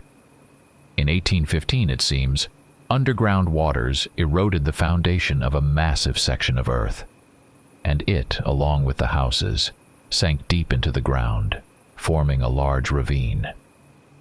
"And what about the people?" I blurted out. "It happened at night, so the police could only begin rescue operations at dawn." Chubb paused, biting his lip. and as you might expect, no one survived. Stunned by his story, I sat motionless for a while, staring at a single spot. "Are you all right?" Chubb lightly touched my hand. "Yes, I'm fine." I looked at him. "It's just, all of this is so unexpected for me." I tried to force a smile, but I probably didn't do a very good job as Chubb gave me a strange look. Standing up, I thanked him for his help and headed for the door. I was almost out of the office when Chubb unexpectedly called out to me. "Forgive my curiosity, but why do you need this information?" "I'm living in that house," I replied shortly and stepped into the corridor, leaving Chubb deep in thought. Chapter 9. Evening. Night had fallen, but the streets were still lively and noisy, despite the downpour. The doorman closed the oak door behind me, and I found myself once again amidst the bustling chaos of the big city. Busy clerks were leaving their offices, hurrying home. Some hailed cabs with a wave or a whistle, but most, bundled up in their coats, walked briskly along the wet cobblestones, carefully stepping over murky streams of rainwater. This hustle and bustle distracted me somewhat from my grim thoughts. I pulled up the collar of my coat, trying to shield myself from the damp chill, opened my umbrella, and slowly trudged down Sachel Street toward home. I needed time to process Chubb's story and clear my mind. The rain poured down in torrents, and it seemed that if it kept up, all of London would soon be submerged, as streams of water rushed down its narrow streets, shrouded in darkness, and lit only by the occasional street lamp and the windows of shops. In truth, I mused, there was nothing particularly unusual about this story. Practically every corner of this gloomy city could tell a similar tale, full of mysteries and secrets from the perspective of the average person. But to me, all the so-called mysteries in these stories were merely the product of rumors and gossip passed down through generations of Londoners, who loved to tell these tales to their children, scaring them on long, dull evenings by the dim light of a candle. A cab rumbled past me, splashing my already soaked trousers with a fountain of dirty water. I wanted to shout in protest, but when I saw the poor driver hunched on the box under the cold rain, I thought better of it and walked on. Mysticism, spiritualism. I didn't believe in these fashionable phenomena. All my life experience and common sense told me that such things simply couldn't exist in our more than pragmatic world. And what could they possibly have to do with my story? Of course, I was deeply moved by Chubb's account of the old tragedy on that street, which had claimed the innocent lives of the residents of several houses. And the more I thought about that tragedy, the more vividly I imagined the events of that terrible night. The cold, the darkness, the screams, and the light of the windows slowly fading into the dark depths of the ravine as the earth continued to slide and slide. I involuntarily shuddered at this vision. It was so vivid that my whole body was covered in goosebumps. Suddenly, a bright flash of lightning momentarily illuminated the street I was walking down, and a peal of thunder roared deafeningly above the rooftops. I looked around absent-mindedly and realized that, lost in my troubled thoughts, I had already walked almost halfway home. The storm had truly unleashed its fury by evening. The wind had picked up, and its sudden and fierce gusts were relentlessly trying to wrest my umbrella from my hands. My coat was soaked through, and I could feel thin streams of icy water beginning to trickle down my back. It was getting cold, and I quickened my pace. I definitely shouldn't have delved into this old story. I already regretted succumbing to the sudden temptation to learn more than the circumstances required. The calm state of mind I had experienced in the first days of my move to this new apartment was now completely gone. All I felt now was a vague sense of unease and anxiety. It was around 8 in the evening when I finally reached the alley leading to my house. Thick, pitch-black darkness shrouded everything around, and only a faint, lonely lamp at the end of the alley barely lit the rickety porch and part of the cobblestones in front of the grim house. Cautiously stepping on the overgrown, slippery stones of the alley, I suddenly remembered how earlier today, absent-mindedly flipping through the calendar on Chubb's desk, I had noticed quite by chance how special this night would be. And indeed, the night was special. Usually, the pale light of the moon, though weak, would penetrate through small gaps between the low storm clouds. But not tonight.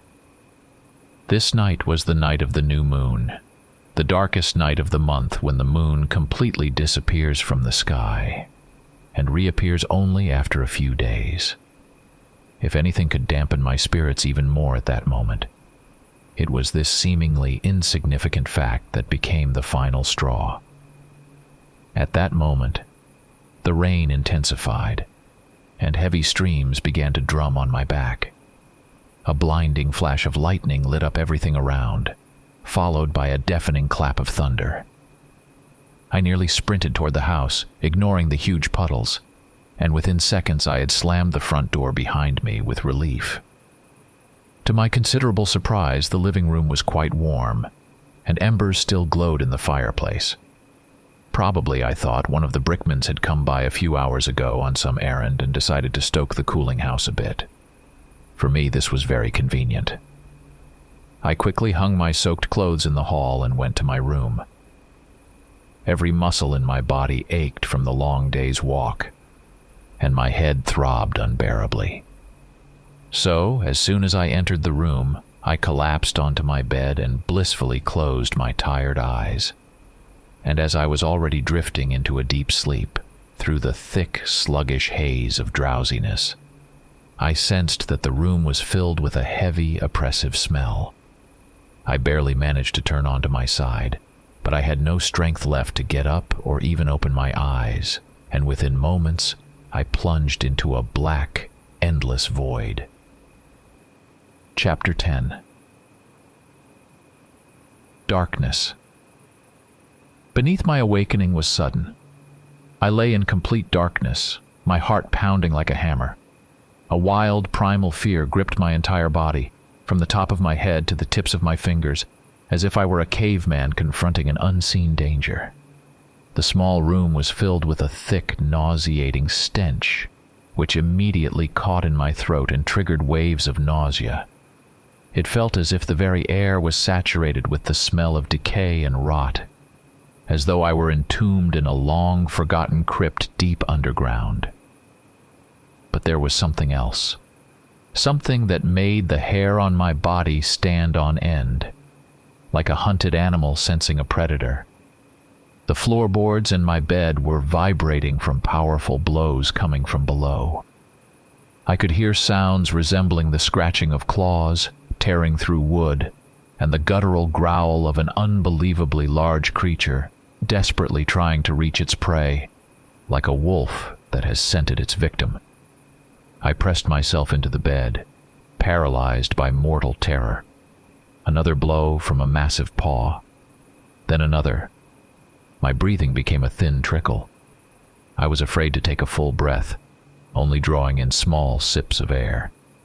Another strike made the writing desk tremble, sending the inkwell crashing to the floor. The creature froze for a moment, then resumed its frantic clawing at the room's floorboards with even more ferocity.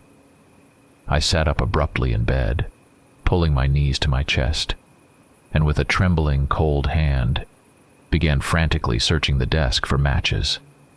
Another dull thud, followed by the high-pitched screech of wood. I was shaking uncontrollably, my teeth chattering.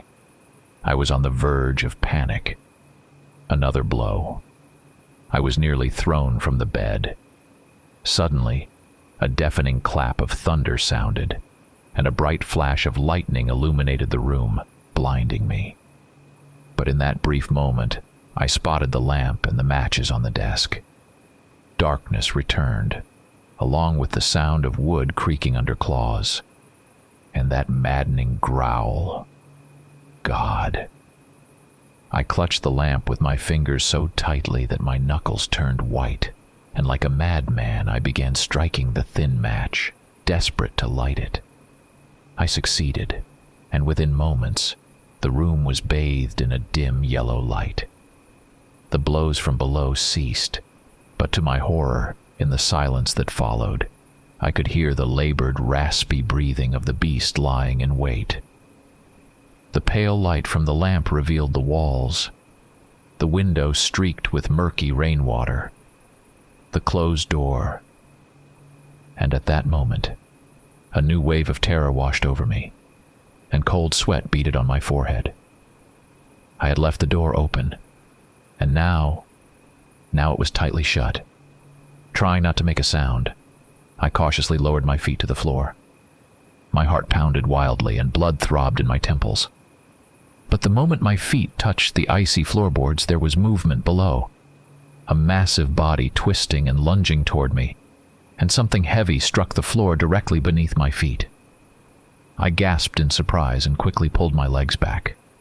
From beneath the floor, I heard the sound of dirt crumbling and a sharp, noisy exhalation, sending a thick cloud of dust through the gaps in the floorboards, carrying with it that nauseating stench of decay. My nerves couldn't take the strain any longer, and in a fit of wild panic, I leapt from the bed and dashed toward the door. At that moment, the floorboards beneath my feet vibrated violently under the weight of heavy blows. I heard the sound of crumbling earth and stones being hurled by monstrous paws. I grabbed the door handle and yanked it hard. The door flew open, and I barely managed to keep my balance, nearly tumbling into the center of the room. I rushed forward again and suddenly crashed into thick iron bars blocking my way. For several seconds I stared dumbfounded at the rusty bars, then grabbed them with one free hand and began shaking them furiously, trying to wrench the grate from its hinges. But it didn't budge. Worse still, a heavy steel lock hung on the brackets of the grate.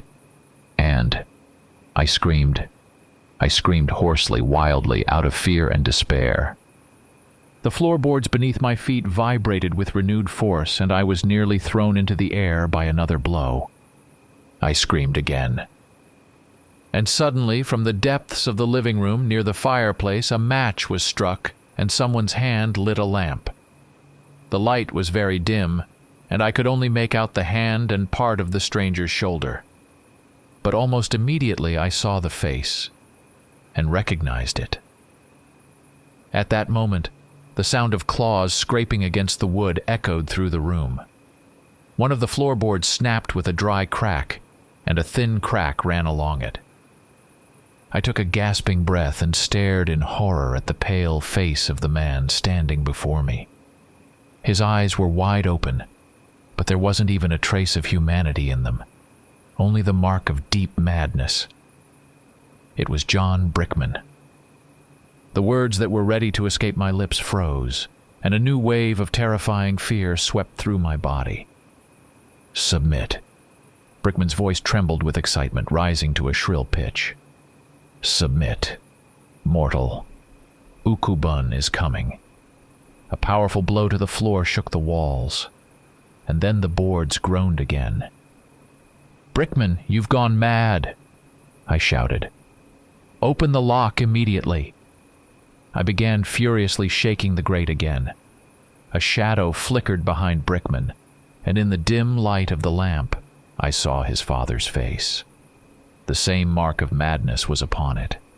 Unnatural pallor, sagging, wrinkled skin, and wildly burning eyes of a lunatic.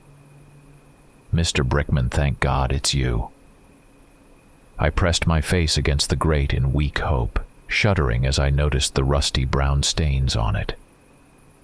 Mr. Brickman, for the love of God, open the grate and tell me what's happening. I beg you.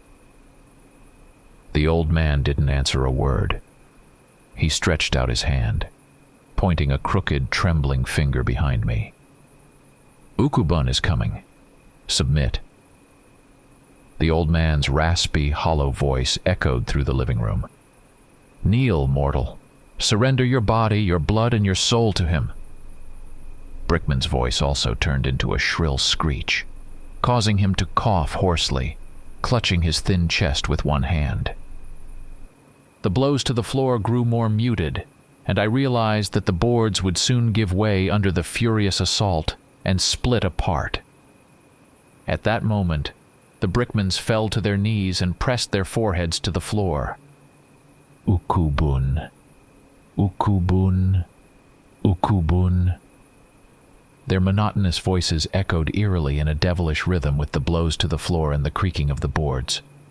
I closed my eyes and lowered my head, still clutching the grate with one hand. My heart pounded in my chest and my breathing was ragged and shallow. Only now did I fully realize that I had been trapped in a deadly snare, meant to be a sacrifice to some unknown creature now called Ukubun. But no, I wasn't about to give up so easily. "Ukubun, Ukubun, Ukubun." The panic subsided. I turned my back to the grate and looked at the center of the room. The floor shuddered under the blows, and the boards creaked in agony, ready to give way under the onslaught of the beast. Ukubun. Lightning flashed again outside, and the rain pounded against the window with renewed intensity. Ukubun. And at that moment, a deafening crack echoed through the room. The floor buckled, and several splintered boards jutted upwards, their jagged edges pointing toward the ceiling. The scuffling beneath the floor stopped, and silence fell. I could hear only the heavy breathing of the beast and the rain drumming against the window. The lamp trembled in my hand, casting flickering shadows across the room's walls. The creature lurked in the darkness, patiently watching me from the depths of the black chasm in the floor. I couldn't stop trembling, and it grew worse with each passing second. I couldn't call for help. I couldn't even move. Thunder rumbled in the distance. Trembling from head to toe, I slowly turned my head toward the door and recoiled in horror. The Brickmans were pressed against the grate, their faces frozen in an expression of fanatical ecstasy, eager for blood, with cruel, greedy smiles playing on their lips. Ukubun loudly, wetly inhaled the air several times. Then I heard the sound of a large body shifting, and from the darkness of the chasm emerged a massive paw, covered in thick black fur, which slammed heavily onto the floor. Clods of fresh earth rained down on the boards with a thud. I nearly screamed in terror and clamped my free hand tightly over my mouth. It was a horrifying sight, especially because of its enormous size. The paw could easily grasp and crush a grown man's skull. Powerful claws gouged into the wood effortlessly, producing a dull scrape, as if the beast was trying to break free from its dark lair. The claws scratched against the boards, and in the next instant, the floor groaned from a powerful strike. Splinters and sharp fragments of wood flew in all directions. With a chilling growl, Ukubun began widening the gap, slashing its paw forward with tremendous force, tearing through the wood. The floor trembled and buckled under the ferocious onslaught of the massive body, until finally it could bear no more and cracked in the center of the room. A second paw emerged from the breach. The claws dug into the wood as Ukubun made a mighty pull upwards, struggling to heave itself out. Splintered boards flew toward the window and clattered to the floor. The writing desk toppled onto its side with a heavy thud and slowly slid along the tilted boards toward the chasm. Instinctively, I dashed to the bed, clutching its frame with a death grip, squeezing my eyes shut in terror. For a moment, it felt like time had stopped.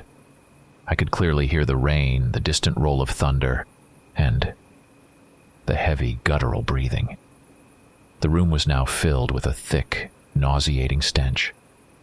I opened my eyes and slowly turned my head toward the beast. And at that moment, everything went black. Not from fear, but from panic, an icy terror, the kind a mouse feels in the jaws of a bloodthirsty predator. In the center of the room, amidst the chaos of broken boards, loomed the head and part of the body of the repulsive creature. Two widely spaced, powerful paws held its massive frame aloft. It was covered in thick, filthy fur, and from its head emanated a sinister glow, reflecting off its enormous fangs, sharp and gleaming like knives. The gaping maw, large enough to swallow a man whole, was lined with rows of sharp teeth, ready to tear into its prey. Ukubun's massive form shifted heavily, and I shuddered as I imagined the size of its body, hidden in the darkness. The enormous, sloping skull slowly turned in my direction and froze. The eyes... Only now did I see that the creature's eyes were bloodshot, and from its gaze emanated a ravenous, animalistic hunger. Ukubun raised its snout and inhaled deeply through its broad nostrils several times. The boards groaned under its weight, and the floor tilted further toward the center of the room. I was standing only 8 feet away from the beast, my sweat-soaked back pressed firmly against the rough wall, my fingers still gripping the cold bed frame with a desperate, painful grip. Thud. I could hear my heart pounding. Thud. It felt like its beat echoed through the entire room. Thud. Ukubun inhaled deeply once more and let out a low growl. Thud. I tried to calm my heart, but the blood pounded wildly in my temples. Thud. Suddenly, the beast pushed off the ground with its hind legs and lunged toward me. I screamed in terror, shielding myself with the fragile lamp. For an instant, the massive, fur-covered chest emerged from the gap in the floor, and the terrifying jaws snapped shut just a few feet from my side, and Ukubun, with a thunderous crash, fell onto its side, thrashing violently, turning the remaining boards into splinters. At that moment, the floor beneath me gave way, and I lost my balance, falling through, hitting my back and shoulder hard first against the sharp edges of the boards, then against the hard ground. Miraculously, the lamp remained intact in my hand and didn't shatter upon impact. I lay on a steep slope, and below, I could see an enormous burrow dug into the earth. 2 incredibly thick, hideous hind legs dangled in the gap in the floor, frantically kicking at the air. Another crack echoed, and boards rained down from above as the left side of the room, along with the beast, collapsed with a crash and a cloud of dust almost to the wall. The enormous creature, clumsily twisting, began to slide deeper into the burrow, and clods of wet earth flew in all directions from its mighty paws. I rolled onto my side and quickly crawled to the right side of the room, painfully scraping my knees and elbows on the stones. There was just over 3 feet of space between the floor and the ground, and directly behind me was a brick wall that separated this room from the rest of the house. This was a trap, and there was no way out. Suddenly, the beast went quiet, and using its paws, flipped onto its belly. In the ensuing silence, I could only hear its heavy, powerful breathing and the pounding of my heart. The massive head began to sway side to side, sniffing the rancid, stale air, and within moments, it had zeroed in on my position. A fresh wave of terror chilled me to the bone, and trembling all over, I began slowly backing away toward the brick wall until I pressed against it. Hearing the sound of my movement, Ukubun froze, tensed its body, and crouched low on its paws. Its snout locked onto my position, and a hoarse growl rumbled from its throat. I knew that in the next moment the creature would lunge at me and tear me to pieces. There was a crackling sound behind me, and something crumbled. I quickly glanced over my shoulder. The dim, yellow light from the lamp revealed part of the dirty brick wall, and a long crack running diagonally across it. I spun around on my back and frantically kicked at the old bricks with my bare feet, Ukubun roared loudly and savagely. The bricks began to crumble one after another. I didn't notice the pain, even though I had already smashed my heels against their sharp edges, and each new kick left bloody streaks on the wall. And then Ukubun leaped. I curled into a ball and squeezed my eyes shut. The crash of breaking boards and the sound of impact resounded again. The massive body got caught on the remnants of the floor, and the grotesque snout slammed into the ground right behind me. Ukubun was stuck in the narrow space and frantically clawed at the earth, trying to squeeze through and reach me with its jaws. With all my strength, in complete desperation, I kicked at the wall. Once more. Again. And again. And it finally gave way. Oh God. I turned toward the beast and swung the lamp down hard onto its broad nostrils. The glass shattered and kerosene ignited on its wide snout. Ukubun roared in pain and pulled back. I had only a moment, and then darkness would fall. I grabbed the crumbling bricks with both hands and yanked them free. A large section of the wall, weakened by water damage, couldn't hold and collapsed. Free. I quickly squeezed through the gap and turned to look at the beast. Ukubun was still shaking its head, the last sparks of flames dying on its skin. It was a true spawn of hell. Suddenly, I heard excited voices and the sound of footsteps above. "He's down there beneath us!" John shrieked. "I'm telling you, he got out. I don't know how, but he got out." I froze and listened. This can't be. The old man's nervous, croaking voice echoed above me, accompanied by the shuffling of his feet. "Check it immediately." The faint light of a lamp filtered through the gaps between the floorboards, followed by the sound of heavy footsteps. Ukubun growled hoarsely from the darkness of the breach, and the boards creaked once more. This shouldn't have happened. This shouldn't have happened. The old man's voice broke into a shriek. "Hurry!" There was the sound of a bolt being drawn, and a hatch in the floor not far from me swung open. Light flooded the basement, and I involuntarily squeezed my eyes shut. Ukubun growled again, but this time much louder. And suddenly, it lunged at me with renewed force.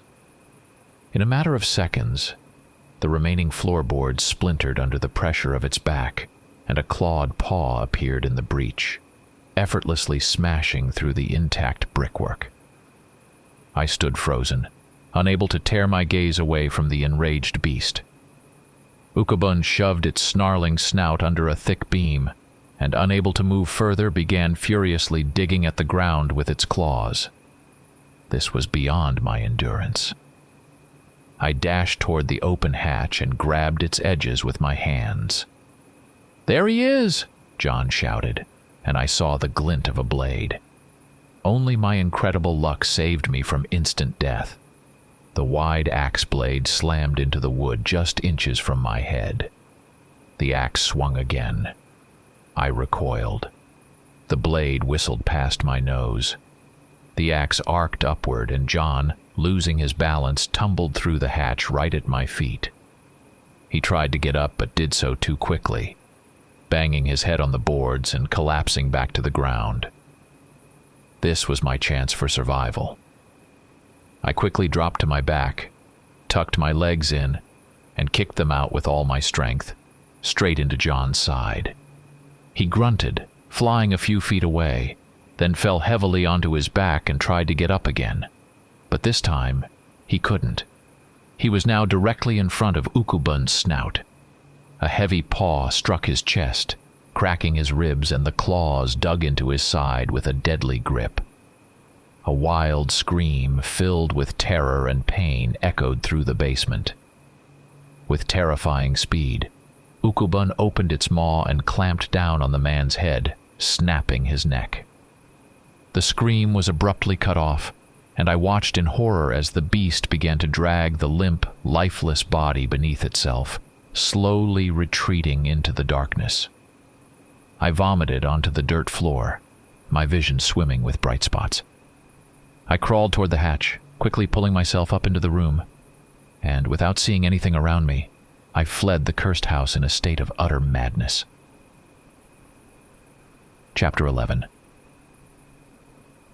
The Idol from the Dark. I struggled to open my eyes, only to shut them again immediately as a sharp pain, like a red-hot needle, pierced my brain. I groaned and tried to roll onto my side. The pain returned, this time shooting through my entire body. It felt as though there wasn't a single spot on me that wasn't aching, but the most intense pain was in my feet and heels. I froze and listened. Somewhere nearby, rain was drumming against a window, and judging by the sound, I was in a large room or spacious chamber. Once more, despite the pain, I tried to open my eyes. After several attempts, I managed to do so and finally took in my surroundings. A large room with a high white ceiling, gray walls. Opposite the bed where I lay was the door to the room. It was slightly ajar, and muffled voices could be heard outside. I glanced to the left, where the sound of the rain was coming from. There was a large window through which I could see the blurred outlines of some gray, drab buildings. Gathering my strength, I tried to prop myself up on my elbows, but a new wave of sharp pain forced me to collapse back onto the bed with a groan. At that moment, the door opened, and a young, pleasant-looking woman in a nurse's uniform peeked into the room. She glanced at me quickly, let out a soft gasp, and immediately disappeared into the adjoining room. "Mr. Dawson, Mr. Dawson," I heard her excited whisper. "Come quickly, Mr. Dawson. He's awake." There was an exclamation of joy, the creak of a sofa, and quick footsteps across the room. The door swung open, and old Tom burst into the room. I must admit, I had never been so glad to see him as I was at that moment. Tom's face beamed with genuine happiness as he rushed to my bedside and warmly grasped my hand. I winced in pain, and he reluctantly loosened his grip. "Finally, my friend. You have no idea how worried we've been about you." He continued to shake my hand. "Where am I? Where are the Brickmans?" I rasped, forcing the words out despite the excruciating pain in my chest. "For God's sake, where is that monster?" "Calm down, my friend. It's all over, and you're perfectly safe now." Tom finally released my hand and settled into the chair next to my bed. "We're at St. Mary's Hospital. You've been unconscious for the past 2 days." A chill ran through me. 2 days? I croaked. "Yes, that's right. 2 long, damned days." He slapped his leg with a grin. "We were afraid you wouldn't make it. But Dr. Evans assured us that your terrible condition was merely the result of severe shock, and within a few days, you'd be on the mend." He smiled again. "And that's exactly what happened. Don't keep me in suspense. Tell me everything." Despite my weakness, I couldn't bear his chatter any longer, or remain in the dark about the events of the past few days. "Well," Tom hesitated slightly, "I can't take all the credit away from our mutual friend Chubb and Inspector Stanley." He grinned slyly. "But for the sake of charity, very well. By the way, I've already sent for Chubb and Stanley, and by my calculations they should be here any minute. Come on. I would have kicked Dawson if not for my weakness. How did I end up here? You burst into Smith the grocer's shop in the middle of the night and scared his entire pious family half to death. Dirty, soaked in torn clothes, and barefoot with your feet torn to shreds. I don't remember that. And it's no wonder. You were trembling all over. At first, Smith thought it was just from the cold. But when he saw your wild eyes, He realized you were shaking with pure terror. He recognized you immediately and called the police. And what happened next? The constable on duty turned out to be a particularly sharp fellow. He quickly realized this was no ordinary case and immediately reported the incident to his superiors. Tom paused and ran his hand through his hair. Then Smith remembered the address where you were renting a room, and when Inspector Stanley arrived, a police squad was sent there right away. You also mentioned Billy Chubb. Is he all right? I asked anxiously. Chubb. Tom smiled. After your evening visit, Bill couldn't get that strange story out of his head, and just in case, he contacted his old friend, Chief Inspector William Stanley of Scotland Yard, and asked him to visit the Brickman house the next day to check if everything was in order and if there was any cause for concern. Tom chuckled and shrugged. But events unfolded too quickly, and the inspector didn't. Dawson didn't finish his sentence, as two men entered the room at that moment. One of them was Chubb, and the other, a tall, lean man, was, as I immediately guessed, the inspector himself. Speaking of which, here they are. Good afternoon, gentlemen. Tom rose from his chair and, stepping forward to meet the men, shook their hands firmly. I've already told our hero a bit, Tom smiled broadly, but I've left the main events for you gentlemen to share. Chubb approached my bed and cautiously shook my hand. Sir, I'm sincerely glad to see you in good health. In my opinion, very few could have survived such ordeals and remained sane. He turned slightly toward the inspector. Allow me to introduce Chief Inspector William Stanley of Scotland Yard, my close friend. The inspector nodded politely and took a step forward. You're incredibly fortunate, sir, Stanley said in a low, commanding voice of a man accustomed to giving orders. I would even call it a miracle. As we've determined, you're the only person to have left that cursed house alive in the past 50 years. I stared at the inspector in utter astonishment. Yes, it's absolutely true, Stanley continued calmly, nodding. But it seems Mr. Dawson hasn't had a chance to tell you yet? He looked at me questioningly. When you entered the room, sir, Meister Dawson had just mentioned that a police squad was sent to the Brickman house under your command. I told you, Stanley, Tom said excitedly, that I left the most interesting parts for you. You're very kind, Mr. Dawson, Stanley replied without a trace of a smile, though I noticed a brief glimmer of amusement in his eyes. Everyone settled into the chairs kindly brought in by the attendant.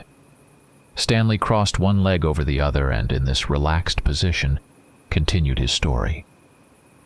As soon as I was informed of the unusual incident on Skinward Street, I remembered Billy's request and asked the duty sergeant to confirm the description of the man involved with the constable. Everything matched your description, sir. I immediately sent for Mr. Chubb and rushed to the scene. Stanley cleared his throat several times. I won't describe the terrible condition we found you in. So I ordered you to be taken to St. Mary's Hospital right away, accompanied by Billy and one of the constables. A few minutes later, an armed police squad arrived, and we headed to house number 32. I'll be honest with you, sir. I can't recall a crazier night in my entire career. And as you might imagine, I've seen a lot in my time with the police. When we approached the house in the pouring rain, we saw the door wide open. Inside, the house was completely dark.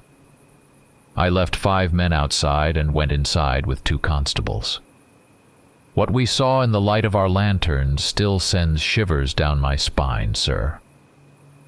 Old Brickman was crouched in the far corner of the living room, in the shadow of the fireplace, sobbing uncontrollably, his head and face buried in his hands. He didn't even acknowledge us when we entered. Nearby, the hatch to the basement was wide open, with a massive axe lying next to it. A trail of bloody footprints led from the hatch to the front door. But the most horrifying sight was yet to come. On one of the doors, a grate had been installed, and behind it was a nightmare that could only be conjured in a horrific dream, or the mind of a madman. Almost nothing was left of the room's floor, and in the center gaped a huge, monstrous hole, with thick streaks of blood visible around the edges. Stanley fell silent and gave us a heavy look. In the ensuing silence, only the sound of rain against the window could be heard. "And Ukubun?" I couldn't hold back. "Did you see Ukubun?" The inspector hesitated before answering. It was extremely risky to approach that hole at night in such poor light, so I decided to postpone the examination until morning and ordered the house to be cordoned off. We managed to bring Eliza Brickman to her senses only by morning, and that was thanks to Dr. Evans. The old man was completely devastated by the loss of his son, but he was still able to shed some light on this dreadful story. I listened to the inspector, holding my breath. He cleared his throat again. "They call this creature Ukubun," he finally said slowly. "Your savior, Mr. Smith, told us that the entire area around the ravine is dotted with ancient totems bearing this word and a symbol depicting a monster resembling a wolf," I whispered in shock. Only now did it dawn on me what that symbol I had seen on the edge of the ravine on the surface of the ancient monolith resembled. "Exactly," Stanley continued impassively. "As you correctly noted, it was indeed the image of a monster or creature very similar to a wolf. Of course, if you disregard its size." He smiled grimly and then looked at Chubb. "I see my friend Billy is eager to share what he's uncovered about this complex case." Indeed, as I had noticed, Chubb had been fidgeting impatiently in his chair for several minutes, rubbing his hands excitedly. "Thank you, my dear friend." Chubb finally leaned back in his chair with relief. "Without false modesty, I must admit that I had to sift through a mountain of documents to get to the truth." "I can vouch for that," Tom chimed in with a smile. "He practically lived in his beloved archives day and night. But forgive me for interrupting you. Please continue." "Some records claim that the cult of Ukubun dates back to ancient times. Several legends mention that in these parts and around Plymouth, blood sacrifices were made to an unknown and terrible creature that dwelled in caves and tunnels deep underground. Over time, this cult was forgotten, but only until 1643, when a certain community settled here in East London. As soon as I was informed of the unusual incident on Skinward Street, I remembered Billy's request and asked the duty sergeant to confirm the description of the man involved with the constable. "Everything matched your description, sir." I immediately sent for Mr. Chubb and rushed to the scene. Stanley cleared his throat several times. "I won't describe the terrible condition we found you in. So I ordered you to be taken to St. Mary's Hospital right away, accompanied by Billy and one of the constables. A few minutes later, an armed police squad arrived, and we headed to house number 32. I'll be honest with you, sir. I can't recall a crazier night in my entire career. And as you might imagine, I've seen a lot in my time with the police." When we approached the house in the pouring rain, we saw the door wide open. Inside, the house was completely dark. I left 5 men outside and went inside with 2 constables. What we saw in the light of our lanterns still sends shivers down my spine, sir. Old Brickman was crouched in the far corner of the living room, in the shadow of the fireplace, sobbing uncontrollably, his head and face buried in his hands. He didn't even acknowledge us when we entered. Nearby, the hatch to the basement was wide open, with a massive axe lying next to it. A trail of bloody footprints led from the hatch to the front door. But the most horrifying sight was yet to come. On one of the doors, a grate had been installed, and behind it was a nightmare that could only be conjured in a horrific dream, or the mind of a madman. Almost nothing was left of the room's floor, and in the center gaped a huge, monstrous hole, with thick streaks of blood visible around the edges. Stanley fell silent and gave us a heavy look. In the ensuing silence, only the sound of rain against the window could be heard. "And Ukubun?" I couldn't hold back. "Did you see Ukubun?" The inspector hesitated before answering. It was extremely risky to approach that hole at night in such poor light, so I decided to postpone the examination until morning and ordered the house to be cordoned off. We managed to bring Eliza Brickman to her senses only by morning, and that was thanks to Dr. Evans. The old man was completely devastated by the loss of his son, but he was still able to shed some light on this dreadful story. I listened to the inspector, holding my breath. He cleared his throat again. "They call this creature Ukubun," he finally said slowly. "Your savior, Mr. Smith, told us that the entire area around the ravine is dotted with ancient totems bearing this word and a symbol depicting a monster resembling a wolf," I whispered in shock. Only now did it dawn on me what that symbol I had seen on the edge of the ravine on the surface of the ancient monolith resembled. "Exactly," Stanley continued impassively. "As you correctly noted, it was indeed the image of a monster or creature very similar to a wolf. Of course, if you disregard its size." He smiled grimly and then looked at Chubb. "I see my friend Billy is eager to share what he's uncovered about this complex case."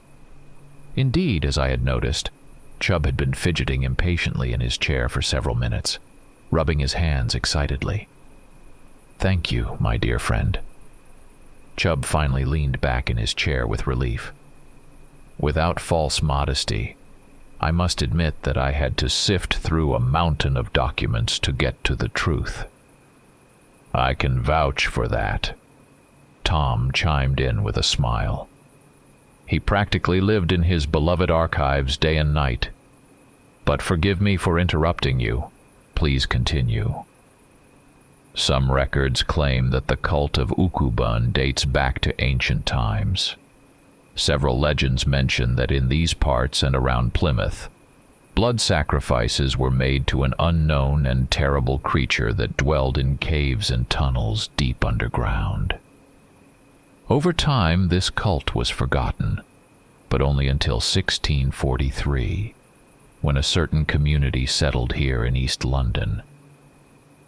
I stared at Chubb in amazement, seemingly holding my breath. "Around 15 families," he continued, "including our dear Brickmans, purchased a plot of beach-covered wasteland near Skinward Street and built their homes on it.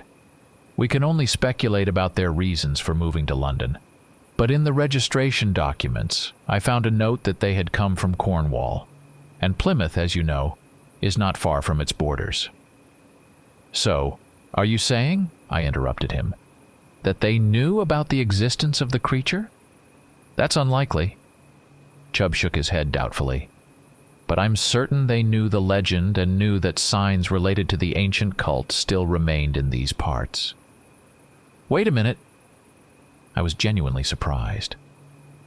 "But then, how do you explain that house? How do you, finally, explain that terrifying room?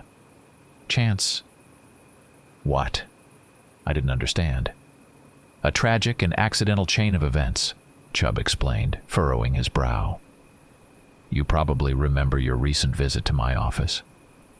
"Yes, of course." I still didn't see where he was heading. "You told me about the property and... oh my God, don't tell me." It was as if lightning had struck me. The ravine. Yes. Chubb sighed. "There's your answer. It happened in 1815.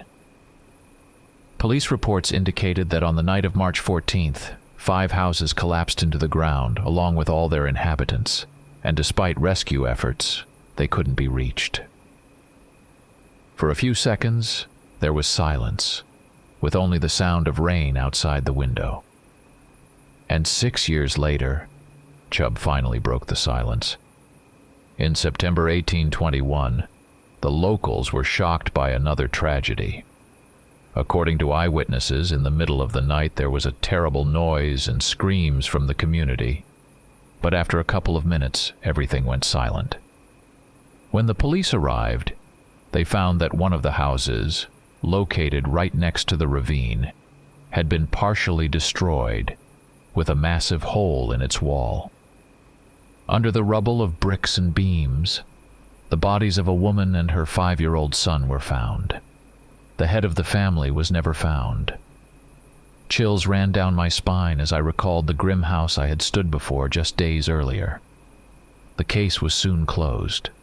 Police preferred to attribute the tragedy to rotten timbers, and the community members themselves didn't push for further investigation. Yes, that was a fatal mistake. Stanley shook his head. Had the police been more vigilant, how many lives could have been saved? The next tragedy, Chubb continued, occurred a year later. It happened again in September, during heavy rains. As before, there were screams and loud noises from the community, and when the police arrived, they found a terrible breach in the wall of a house. None of the owners seemed to be seriously injured, but the inspector was suspicious of the thick bloodstains on the floor and the wild fear gripping the entire family. The inspector decided to postpone questioning until morning, but the next day, it was discovered that the family had unexpectedly left London and vanished without a trace. And within a week, the police found that all the other houses were empty, with no one left to question. Still, I broke the silence that followed Chubb's words.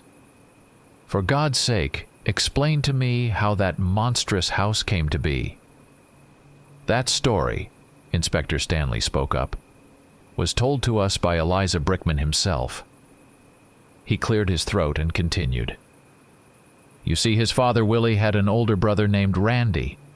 From childhood, they had heard legends about a monster that lived underground and emerged once a year on the darkest, moonless, and rainiest nights.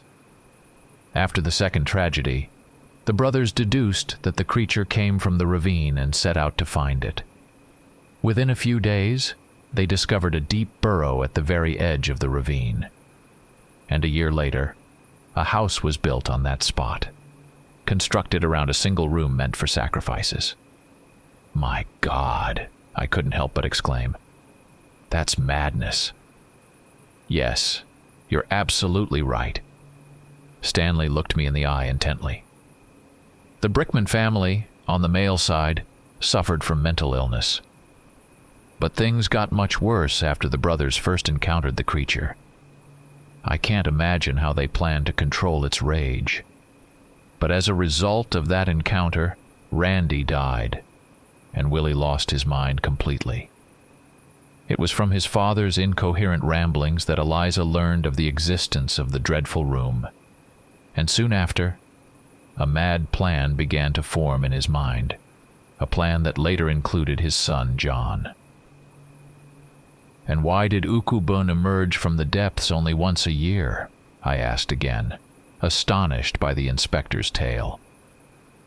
In that regard, my friend, we can only speculate, Tom answered for the inspector, rising from his chair and walking over to the window. We don't know what this creature is, but it has lived in dark, damp depths for as long as anyone can remember, and perhaps any light causes it unbearable pain, so it only comes to the surface during the rainiest and darkest time of the year.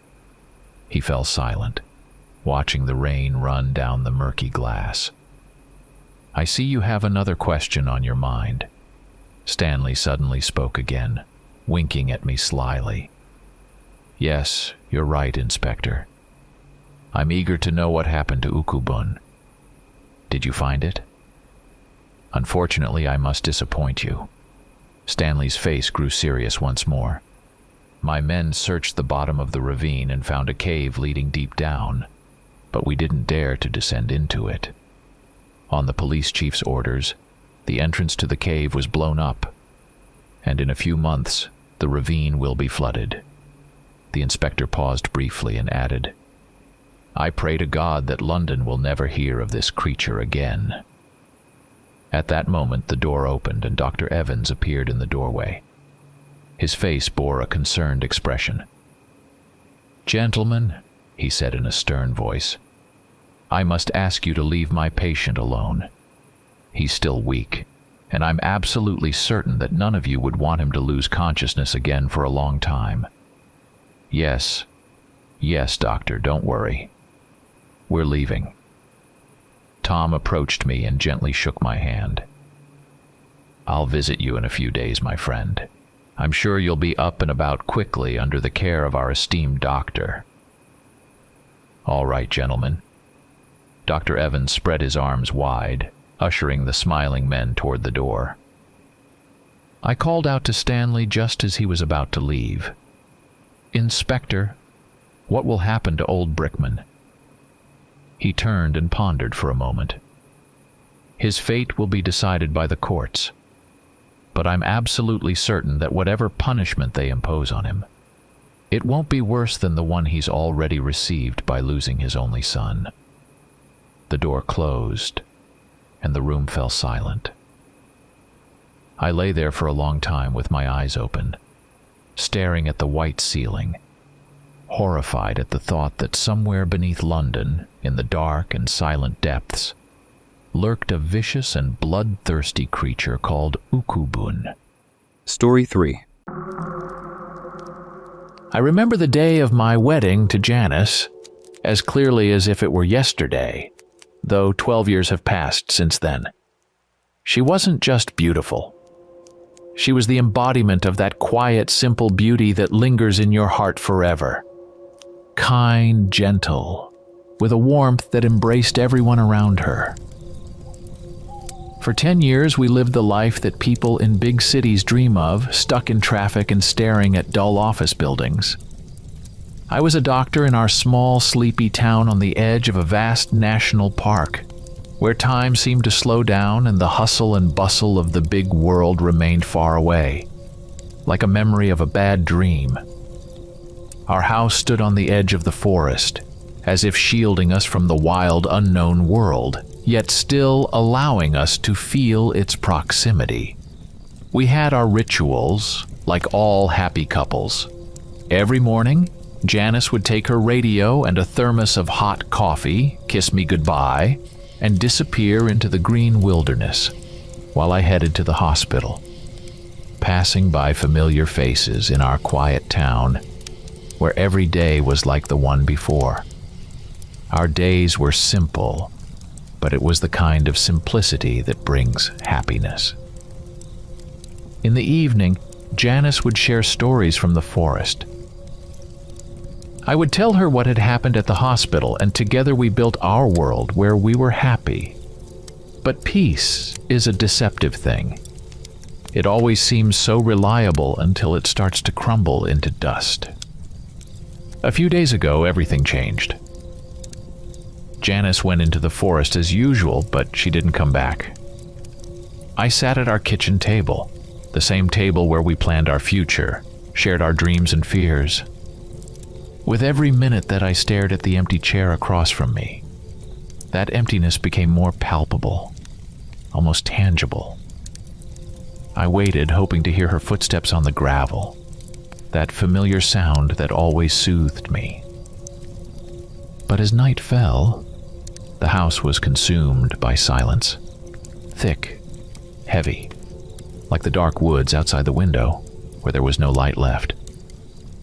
I tried to distract myself, cook dinner for one, but every time I looked at the empty chair, something inside me tightened.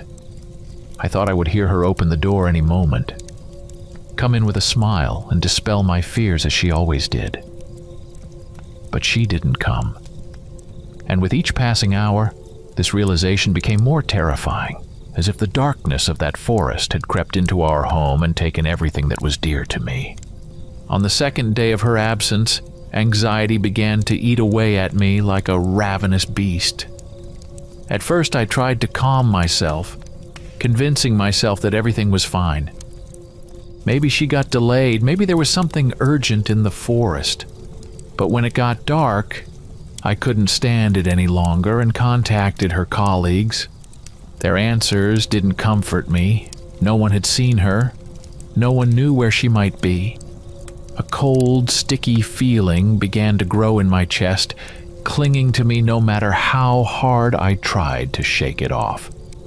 I called everyone who might know something, checked every lead, but it was all useless. The house had become unbearably quiet, and this silence felt ominous, like a harbinger of something terrible.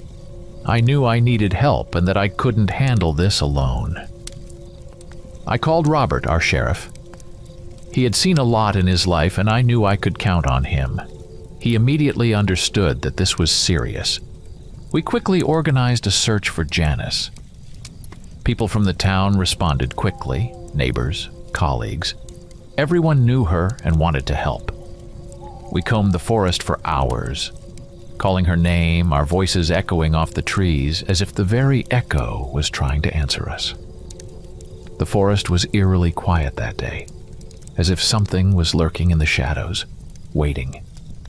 Time dragged on slowly like syrup, as our hope gradually faded, turning into cold, sticky despair. After half a day, we finally found her. She was lying in a clearing under the shadow of tall trees, as if she had simply fallen asleep in the midst of the nature she loved so much. At first, I even felt relieved. Her chest was rising and falling as if she were in a peaceful sleep. But that feeling was immediately replaced by horror when I noticed the dried blood on her clothes, torn to shreds, as if she had been mauled by some beast. My heart froze in my chest, mixing the joy of finding her alive with the horror of what she had endured.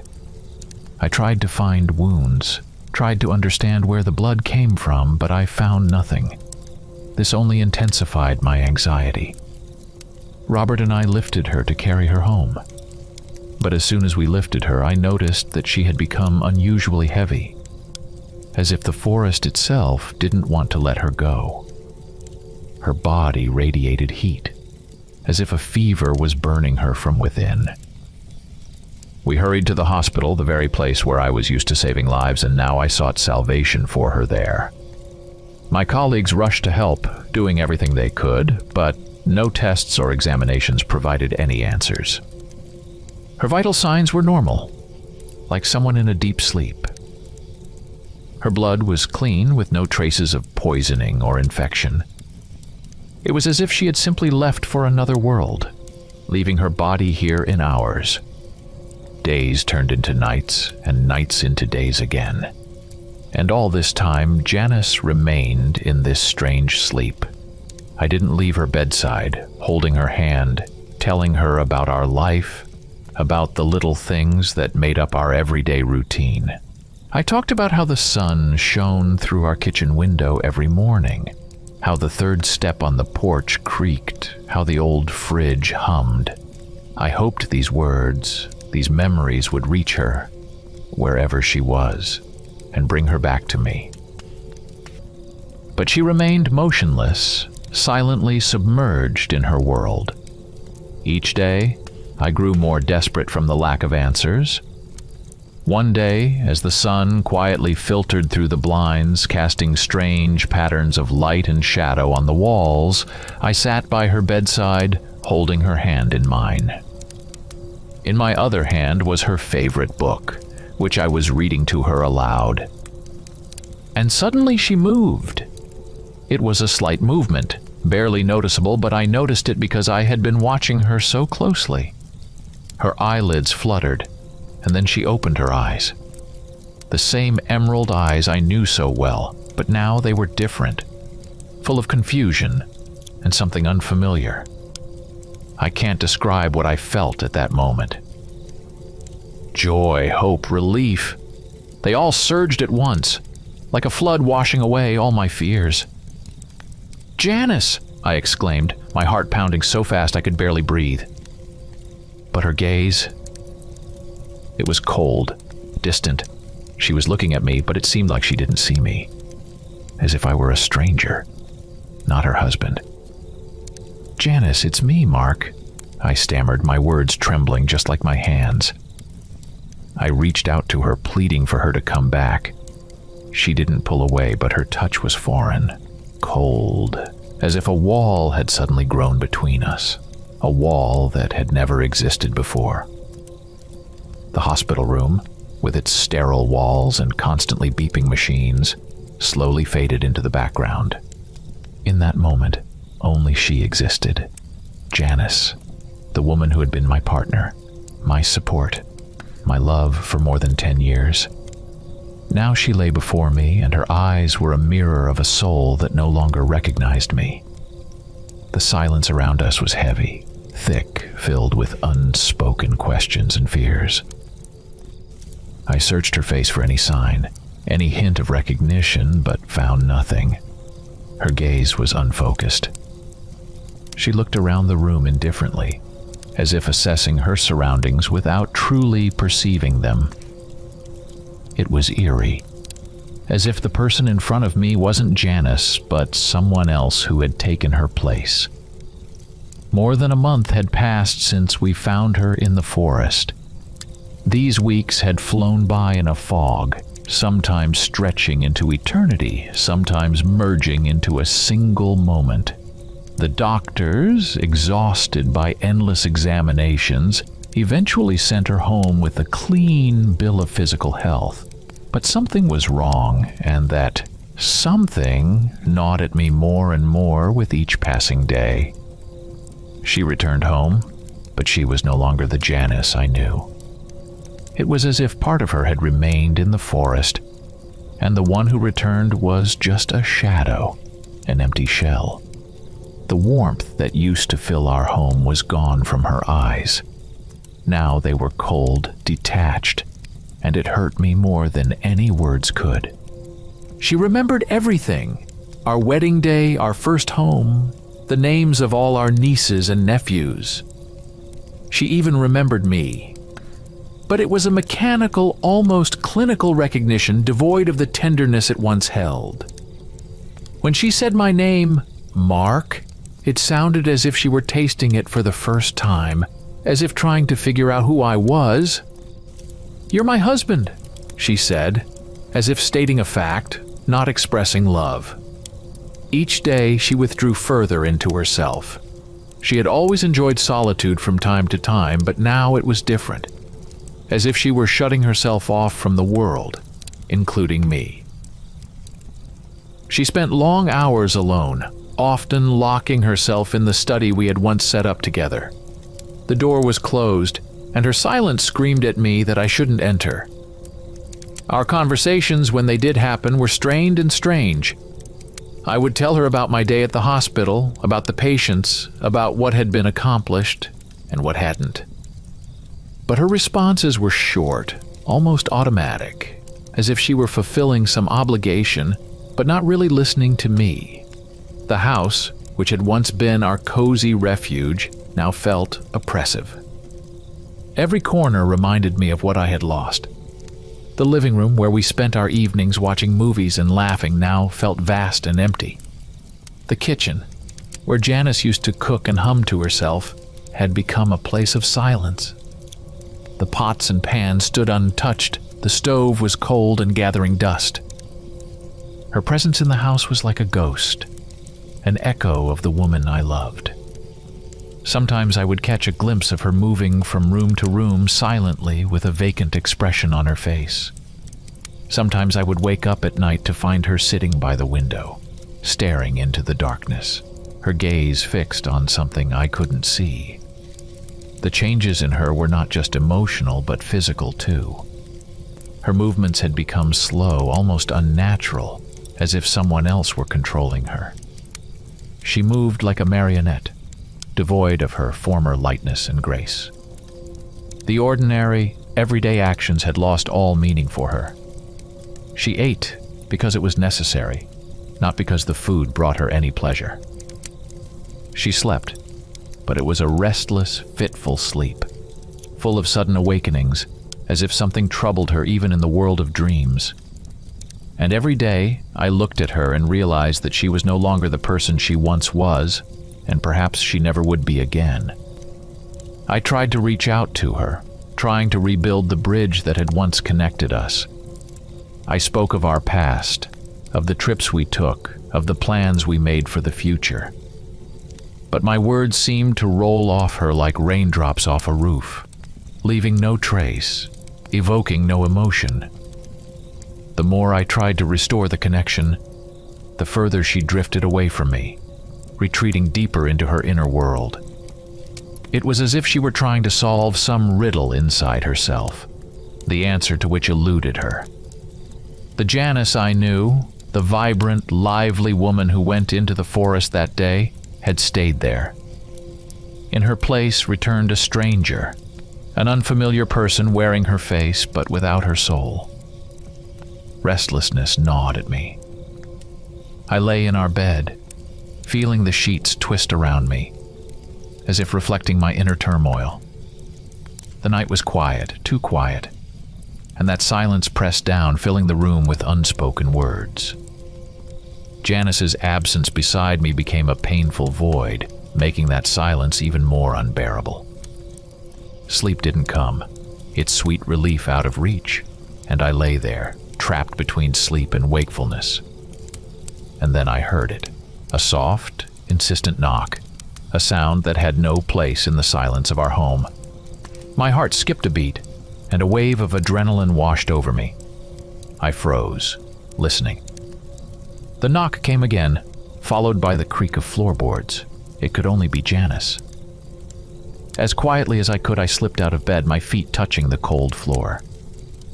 Cautiously, step by step, I descended the stairs, each movement carefully calculated to make no noise.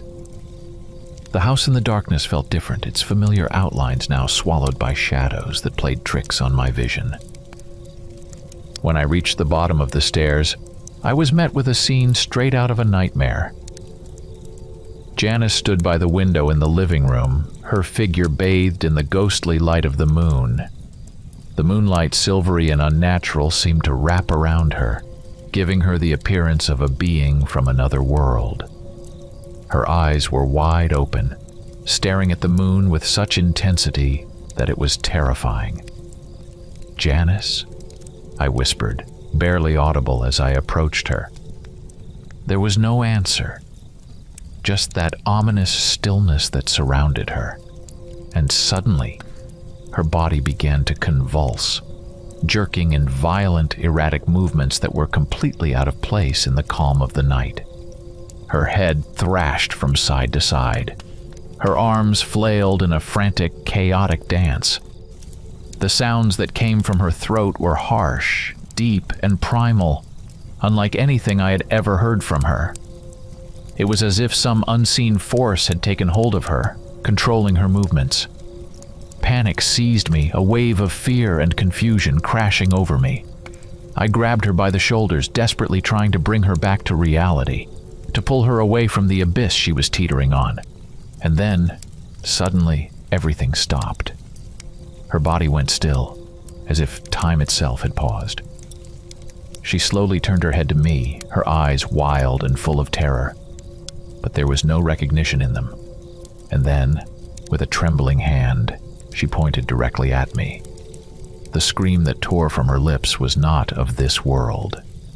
It was filled with fear and pain, a sound that seemed to pierce the very walls of our home, and one that I knew would haunt me for a long time.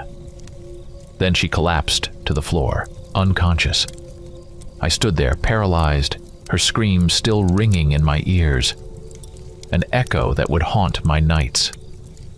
Thoughts raced through my mind, mixing with the growing fear. I knelt beside her, my hands shaking as I felt for a pulse, and with relief I found it, steady beneath my fingers.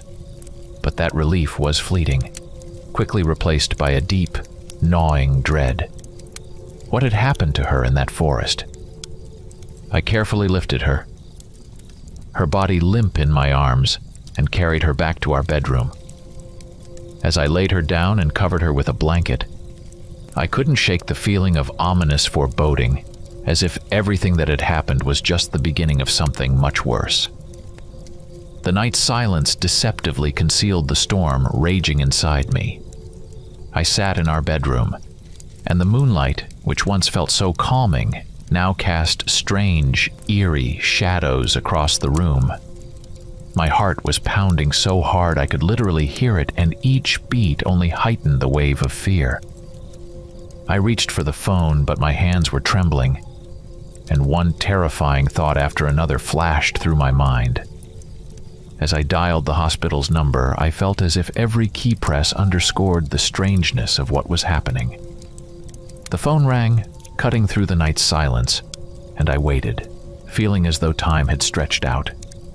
Finally, someone answered, and the voice on the other end became my lifeline, even though I was still on the brink of panic. I spoke quickly, haltingly, trying to explain what was happening. My voice shook with fear and urgency. Words tumbled out, but they didn't seem adequate to convey how serious this all was. The operator on the other end spoke calmly and confidently, their tone sharply contrasting with mine, like they were the only island of calm in the sea of my fear. The wait for the ambulance was torture. Every minute dragged on like a needle in my heart.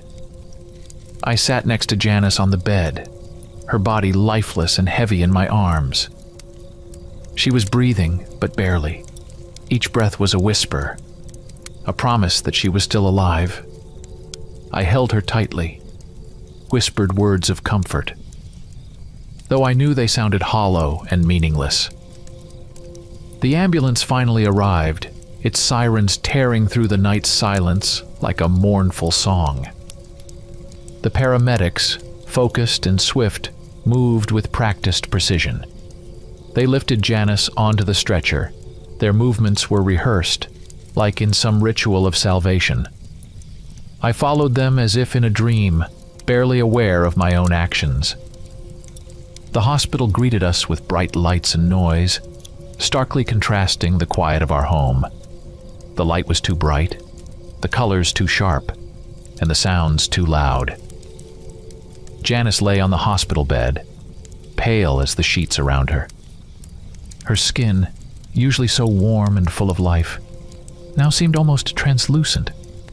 Her eyes were open, but there was nothing in them.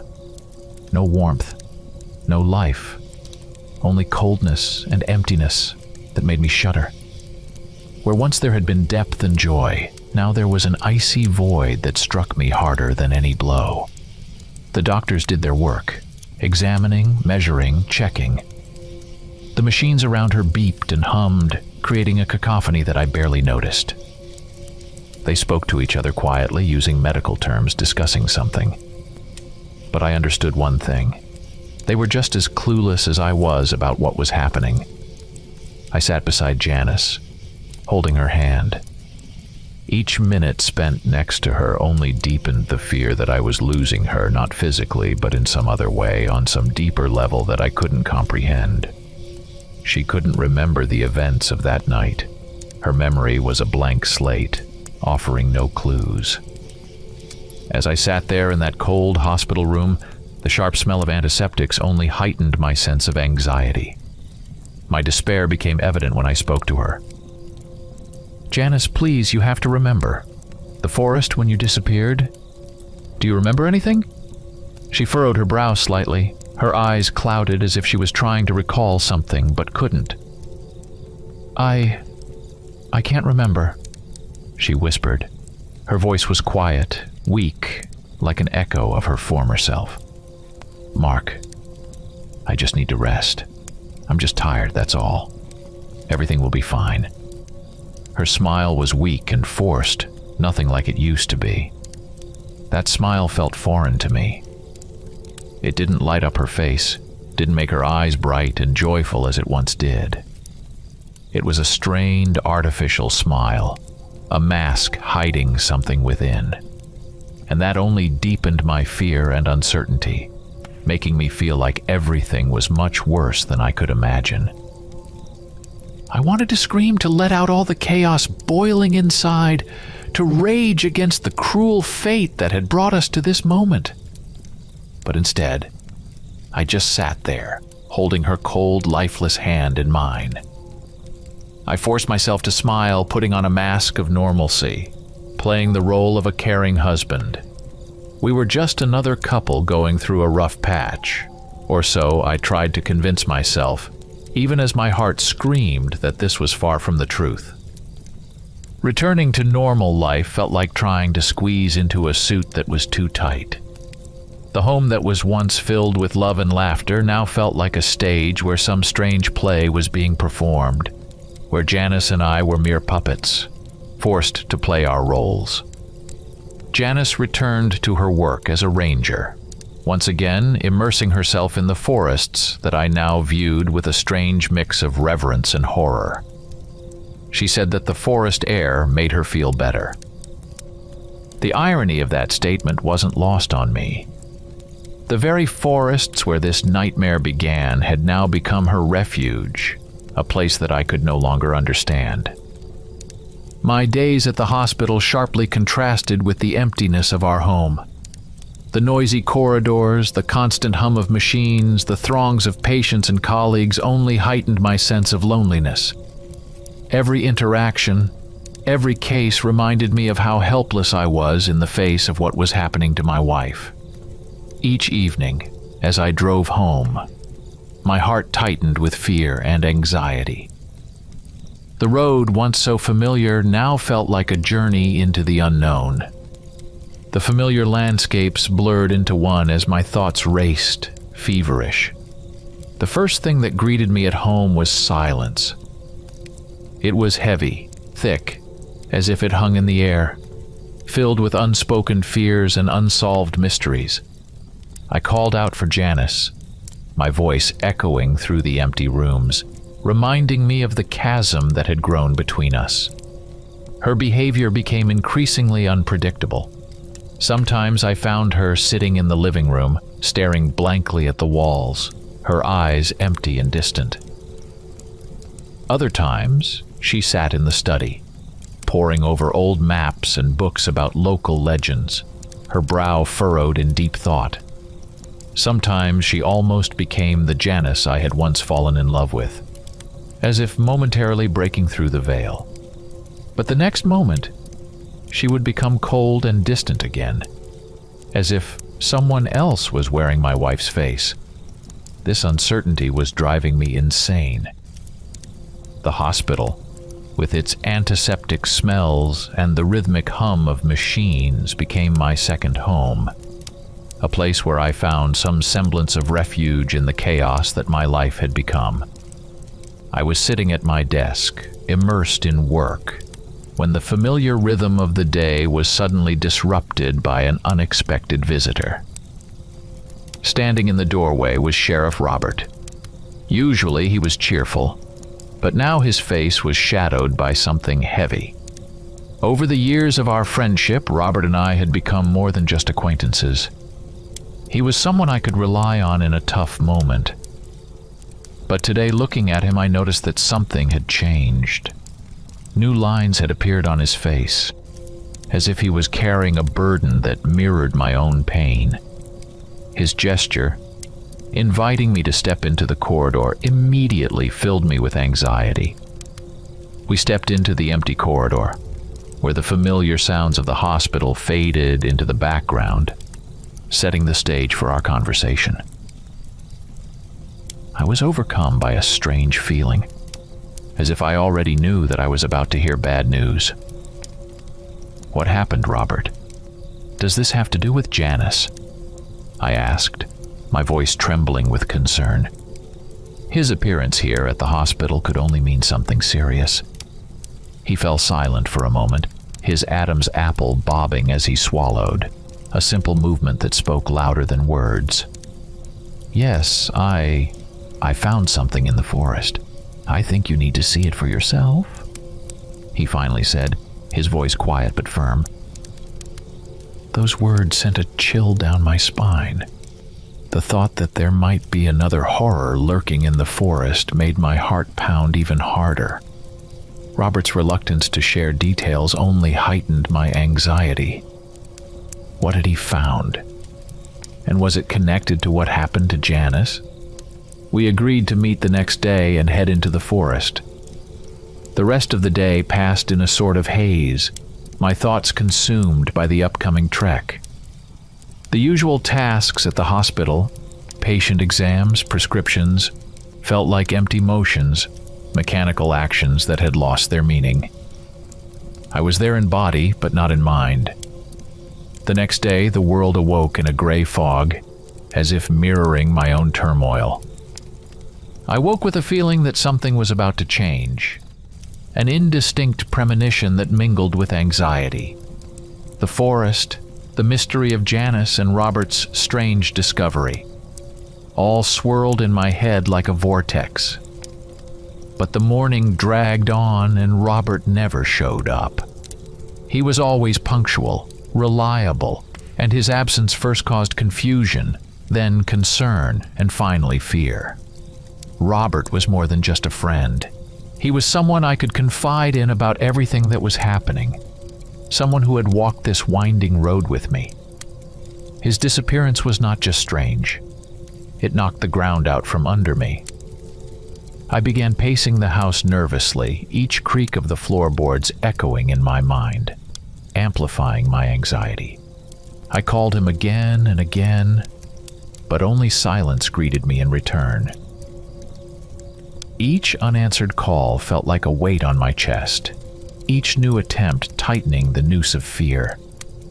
When I finally got through, a sense of relief washed over me, but it quickly dissipated. Instead of Robert's familiar, calm voice, I heard something that made me freeze. Heavy, rasping breaths, filled with despair and struggle, as if I could feel his fear. And then, a low, guttural sound, a precursor to a scream that shattered the silence and abruptly cut off the connection.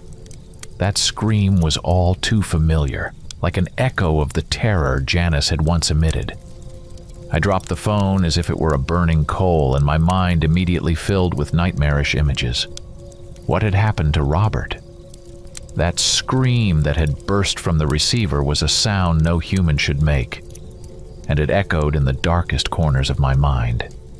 Without a second thought, I ran out of the house, driven by a desperate need to find Robert and understand what was happening. The cold morning air sharply contrasted with the heat of panic coursing through me. The engine of my car roared to life, a backdrop to my swirling thoughts. When I arrived at the sheriff's office, my heart was pounding in my chest, but I was met with even more uncertainty. A young deputy sheriff, with a face that seemed too youthful for his uniform, looked at me with worry and confusion. "Sheriff Robert? He left yesterday, Mark. No one's seen him since." The deputy's words hit me like a cold blow to the chest. Where could Robert be?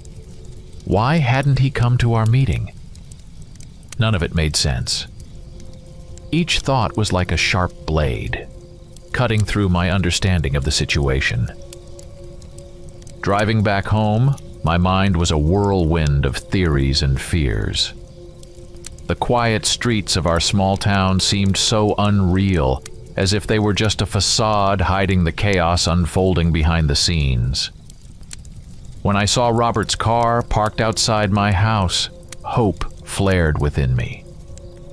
But it was quickly extinguished when I noticed the fresh dents and long scratches marring the car's body. They spoke of some sort of struggle, a confrontation for which I had no explanation. My heart pounded as I approached my house, which had now become the stage for some unknown drama playing out inside. When I entered, I heard the sound of a conversation, ordinary, but the normalcy felt out of place. Janice and Robert were talking, but their voices lacked the warmth I remembered. I stopped at the threshold, watching them. Their smiles were eerily similar, strained, unnatural, as if carved from the same unsettling emotion. Robert met my gaze, and for a moment, Something flickered in his eyes, something elusive, quickly hidden behind a mask of normalcy. The coldness in his stare mirrored the changes in Janice, as if he had become a disturbing copy of what she had turned into. "I just forgot, Mark." Robert answered my questions about the missed meeting in the forest. His voice was casual, even dismissive, but his smile seemed frozen, as if he'd forgotten to let it go. When he left, it was hurried, almost panicked. I watched his car drive away, and a tightness gripped my chest. Seeing his car with its new dents and scratches only deepened the mystery. What had happened to him? And more importantly, why was he now showing the same troubling signs as Janice? Robert's strange behavior, his sudden refusal to go into the forest as planned, only intensified my fears. I didn't know what to think or what to do, but I needed answers. What was happening to my loved ones?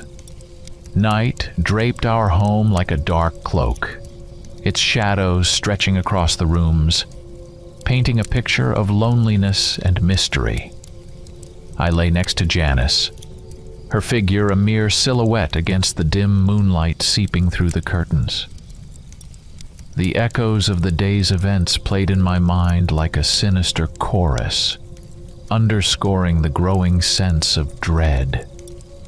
My thoughts swirled like a whirlwind, filled with fears and questions, each one more unsettling than the last. The guttural screams haunting my memories, Robert's sudden change, and Janice's transformation. These were all pieces of a horrifying puzzle that I was desperately trying to solve. Their forced laughter, once a melody of joy and friendship, now seemed like an empty echo in my head, a dissonance in the symphony of our life. I turned to look at Janice, her breathing steady in the room's silence. The woman beside me was a stranger, far removed from the one I had once fallen in love with. The realization that I was losing her, and with her losing myself, weighed heavily on my chest, making it hard to breathe. Then Janice stirred, her movements slow and deliberate. I pretended to be asleep, my heart pounding in my chest as I watched her through half-closed eyes. The rustling of the sheets was a quiet whisper in the silence as she slowly slipped out of bed, her silhouette in the moonlight appearing ghostly. There was purpose in her movements, a determination that was both unsettling and compelling. She moved silently, carefully, and deliberately toward the door of the room. My mind raced, feverishly considering where she might be headed, and the forest topped the list of possibilities.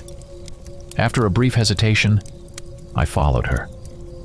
My movements were cautious, a quiet pursuit driven by a desperate thirst for answers. The creak of the floor underfoot sounded loud in the oppressive silence. I followed Janice down the hallway. She moved with a sinister grace, like a specter gliding through the night. My heart pounded in my ears, each step taking me further into the unknown. When we stepped outside, the cold night air hit my face like a slap, awakening all my senses. The moon bathed the world in a ghostly light, and the trees cast long, ominous shadows on the ground. Janice walked with a determined stride, her goal clear, the forest that began right behind our house. I followed at a short distance, feeling the damp grass cling to my shoes, and the night sounds become our accompaniment in this moonlit journey. The forest loomed ahead, its trees like dark sentinels standing silently against the sky, their branches swaying in the wind as if whispering to each other. The edge of the forest felt like a boundary between what I knew and what remained in shadow. Janice didn't hesitate for a second, confidently stepping under the cover of the trees. I took a deep breath, steeling myself, and followed her. My heart pounded like a drum, each beat sounding louder in my ears, amplifying the fear as I watched Janice delve deeper into the darkness of the forest. Her movements grew stranger, more jerky, as if she were being pulled by invisible strings. She snapped her head from side to side. Her body swayed unnaturally, and it was all as eerie as a nightmare. The most terrifying moment came suddenly. Janice dropped to all fours, her movements becoming animalistic, primal. She lunged forward with such inhuman speed that her silhouette seemed to merge with the darkness. I was frozen, unable to believe my eyes. In mere moments, she vanished into the depths of the forest, leaving me alone in the oppressive silence. My fear turned into pure terror, as if something had gripped my heart in a vice, making it impossible to breathe. The forest murmured, rustling, creaking. It seemed that everything had become louder that night, as if the trees themselves were whispering, telling a terrifying tale. As I stood there, trying to comprehend what I had just witnessed, a rustling sound behind me made me spin around sharply. The memory of Robert's chilling scream over the phone resurfaced, intensifying the panic. I strained my eyes, trying to pierce through the darkness and make out the figure emerging from the shadows. The moonlight was treacherous, creating more shadows than it dispelled. I could barely make out the approaching figure, which seemed to blend with the night, and then emerge from it. A flurry of thoughts raced through my mind. Could it be Janice returning Robert, or something far more sinister? I stood frozen, every muscle tense, ready to flee at any moment. But I knew there was no escaping whatever Janice had become. I watched as the figure gradually stepped out of the darkness and approached me. In the heart of the forest, under the grim moonlight, I came face to face with David, Janice's colleague, a ranger I had always known as a kind and cheerful guy. But now he looked nothing like that. His gaze was heavy and threatening, his eyes reflecting the wild nature of the forest around us. It seemed that he was more of a creature of the woods than the man I knew. His posture was tense, like that of a predator ready to pounce. My heart raced wildly, fear filling me to the core. The danger was almost tangible, the air thick with menace. The fact that David had changed only added to the mystery of everything that had been happening, turning it into an increasingly terrifying puzzle. In a desperate attempt to diffuse the tension, I suddenly began mimicking Janice's strange movements. I dropped to all fours, imitating her jerky, unnatural motions, producing the guttural sounds she had made. It was a desperate, mad effort to establish contact, or at least understand what had taken hold of David. He watched me for a few seconds, his gaze piercing and almost unbearable. Then, unexpectedly, a scream burst from his throat, so primal and terrifying that it seemed to tear the night apart. The sound echoed through the forest, chilling me to the bone. And as suddenly as he had appeared, David vanished into the darkness, leaving me alone in the eerie silence of the woods. I stood there, stunned, my mind spinning with fear and confusion. Everything that had happened that night, Janice's transformation, Robert's strange behavior, and now this encounter with David, was too much. With a heavy heart and trembling legs, I began making my way back to the house. Each step was a struggle, as if something was weighing me down, making my body heavier, and the terror of what might happen next only worsened the situation. The journey back through the forest felt like a nightmare. The trees loomed like silent sentinels, their branches intertwined overhead, forming a dark canopy. The moonlight barely filtered through the leaves, casting sinister shadows, turning the familiar path into something foreign and frightening. Every rustle, every sound of the night grated on my nerves. The whisper of leaves, the distant cry of a night bird, the quiet steps of my own feet. The memories of my encounters with Janice and David, their horrifying transformations, heightened all my senses, forcing me to listen intently to every sound in the forest. As I ventured deeper into the woods, that guttural sound reached my ears again, the one I had begun to associate with these strange transformations. It was a rough, animalistic noise that sent chills down my spine. Despite the fear that this sound inspired, something inside me drove me forward, pushing me to cautiously make my way through the dense underbrush, my heart pounding furiously in my chest. When I emerged into a clearing bathed in silvery moonlight, I was met with a sight that defied explanation. Before me, the clearing was alive with movement.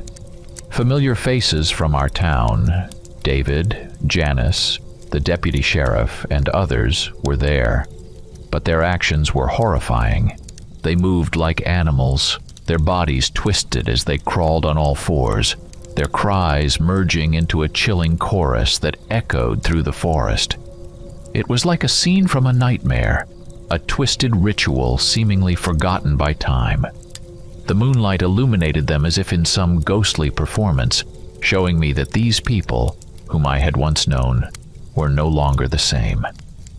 Their faces, contorted with wild rage, were both terrifying and tragic. I was so shocked that I stepped back, only to step on a dry branch which snapped loudly under my weight. The sound shattered the eerie silence of the clearing, and they all turned simultaneously, their eyes locking onto me. Among them, I saw Robert. His eyes, wild and unrecognizable, met mine, and for a moment, I saw a flicker of recognition before he let out the same blood-curdling scream I had heard over the phone. Suddenly, they were all looking at me, their faces twisted with rage. I was a stranger to them, an uninvited guest at this horrific gathering. The tension mounted, and I realized I was in terrible danger. Fear gripped me, primal and overwhelming, rooting me to the spot. A voice in my head screamed at me to run, to escape, but my legs wouldn't obey. They were as if glued to the ground by the sheer horror. The screams grew louder, as if the entire forest was filled with this nightmarish chorus. The figures began to slowly advance toward me, their movements deliberate, predatory. The terror of the situation jolted me into action. With a sudden rush of adrenaline, I turned and fled, sprinting blindly through the forest, their cries chasing me through the night. The trees blurred past, branches scratched at my face and arms, and the whole forest seemed to resist my escape. Adrenaline surged through my veins as I ran through the forest, my feet pounding the ground, tearing through bushes and undergrowth. My heart was beating so hard it felt like its thudding echoed in my ears, filling my entire body with terror. The fear of being caught by those transformed creatures drove me forward, not allowing me to stop. I ran without thinking about direction, simply moving forward, guided by a primal instinct for survival. The forest was like a labyrinth. The paths were confusing, and the darkness concealed all dangers. I could hear my heavy breathing, which drowned out everything else, mingling with the distant but terrifying cries that trailed behind me. In my panicked flight, I didn't notice the edge of a ravine. My foot slipped, and I tumbled down, crashing through branches and leaves, hitting rocks. Pain exploded through my body, a symphony of agony that drowned out even the sounds of the forest. I ended up at the bottom, twisted and battered, my mind fogged by the impact. The pain was sharp. Each breath felt like a hammer striking my ribs. I suspected they were broken, and the very thought of moving filled me with dread. But the fear of what lurked in the forest was stronger. I forced myself to stand, each movement a test of endurance, the pain tearing through my body. As soon as I was upright, I heard a rustling, and it made me freeze. My heart, already pounding wildly, seemed to stop for a moment. Slowly, dreading what I might see, I turned, and there, emerging from the shadows, was Janice. But it wasn't the Janice I knew and loved. Her eyes, once warm and full of life, were now cold and indifferent, piercing me with a gaze full of terrifying focus. Her body was twisted, her posture unnatural and grotesque. Seeing her in this monstrous state was like a blow to the gut, more painful than any physical injury. This was Janice, but not the Janice I had spent my life with. The realization that there was nowhere to run, that I was trapped in this nightmare with no way out, weighed on me, threatening to crush me. I stood there, at the bottom of the ravine, face to face with this twisted version of my wife. The moonlight cast a ghostly glow on her, highlighting her features in an unforgiving light. The forest around us was eerily quiet, as if it held its breath. The trees silent witnesses to this tragedy. The pain from the fall was a constant reminder of how vulnerable I was, each breath a sharp stab. But in that moment, the physical pain paled in comparison to the emotional agony of seeing Janice like this. The woman I loved, with whom I had shared my life, was now a creature of the forest, a victim of some unknown force that had stripped her of her humanity. A moan of despair escaped my lips, a sound embodying the pain that tore me apart from within. Tears streamed down my face, blurring the world before me. The fear that had driven me through the forest receded for a moment, giving way to an all-consuming sense of loss. I collapsed to my knees, the rough branches of the underbrush digging into my skin, and looking up at Janice, I began to speak. My voice trembled as I began to talk, confessing our shared dreams. I spoke of the future we had planned together, of the children who would play on sunny lawns, of how we would grow old side by side. My words were a last, desperate attempt to reach the humanity I hoped still lingered somewhere inside her. For a moment as I poured out my heart, something familiar flickered in her eyes. It was a tiny fragment of the woman she once was, buried deep beneath the monstrous exterior. Her body stilled. The animalistic movement ceased, and she listened to my trembling confession. A growl erupted from her throat, slowly morphing into something resembling human speech. "Get away. Farther." The words were rough, as if she was forcing them out with her last bit of strength. She didn't look at me again, simply turned and disappeared into the forest, leading the other transformed creatures away with her. Her scream, echoing through the night, reminded me of the Janice I once knew, and that sound became a chilling reminder of the horrible reality that now possessed her. I remained on my knees, feeling the tears slowly dry on my cheeks as the silence of the forest once again enveloped me. The moon, a silent witness, cast its pale light on the clearing, illuminating the place where my heart had finally shattered.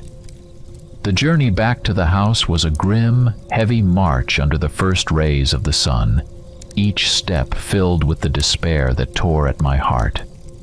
I limped along, my body aching from the fall, but it was the inner pain, the kind that no physical suffering could hide from, that weighed the most.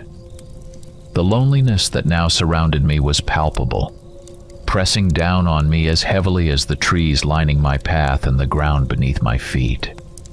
I continued walking, each step a battle against the overwhelming sense of loss that threatened to consume me. I clung to that fleeting memory, to the tiny spark in Janice's eyes when I spoke to her. That tiny hope, that something human still remained within her, drove me forward.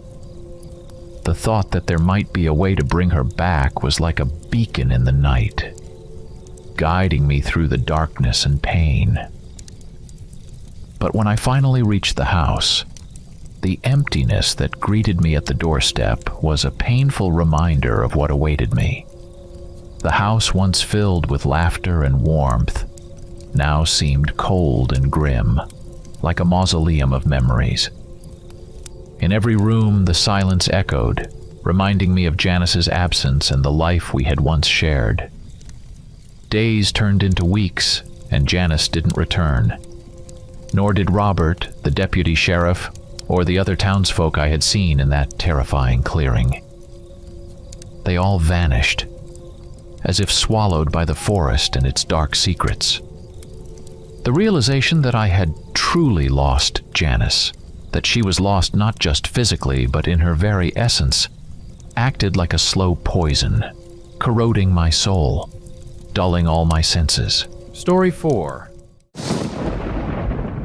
At the beginning of my research, I had no inkling of the dark depths of existence into which I was destined to plunge. Like the fierce whirlwinds of a gaping abyss, the events that unfolded drew me in, by the ironic whim of unknown gods, into its bottomless, madness-filled waters. The mystery of Loch Ness, located in Scotland, had long intrigued me.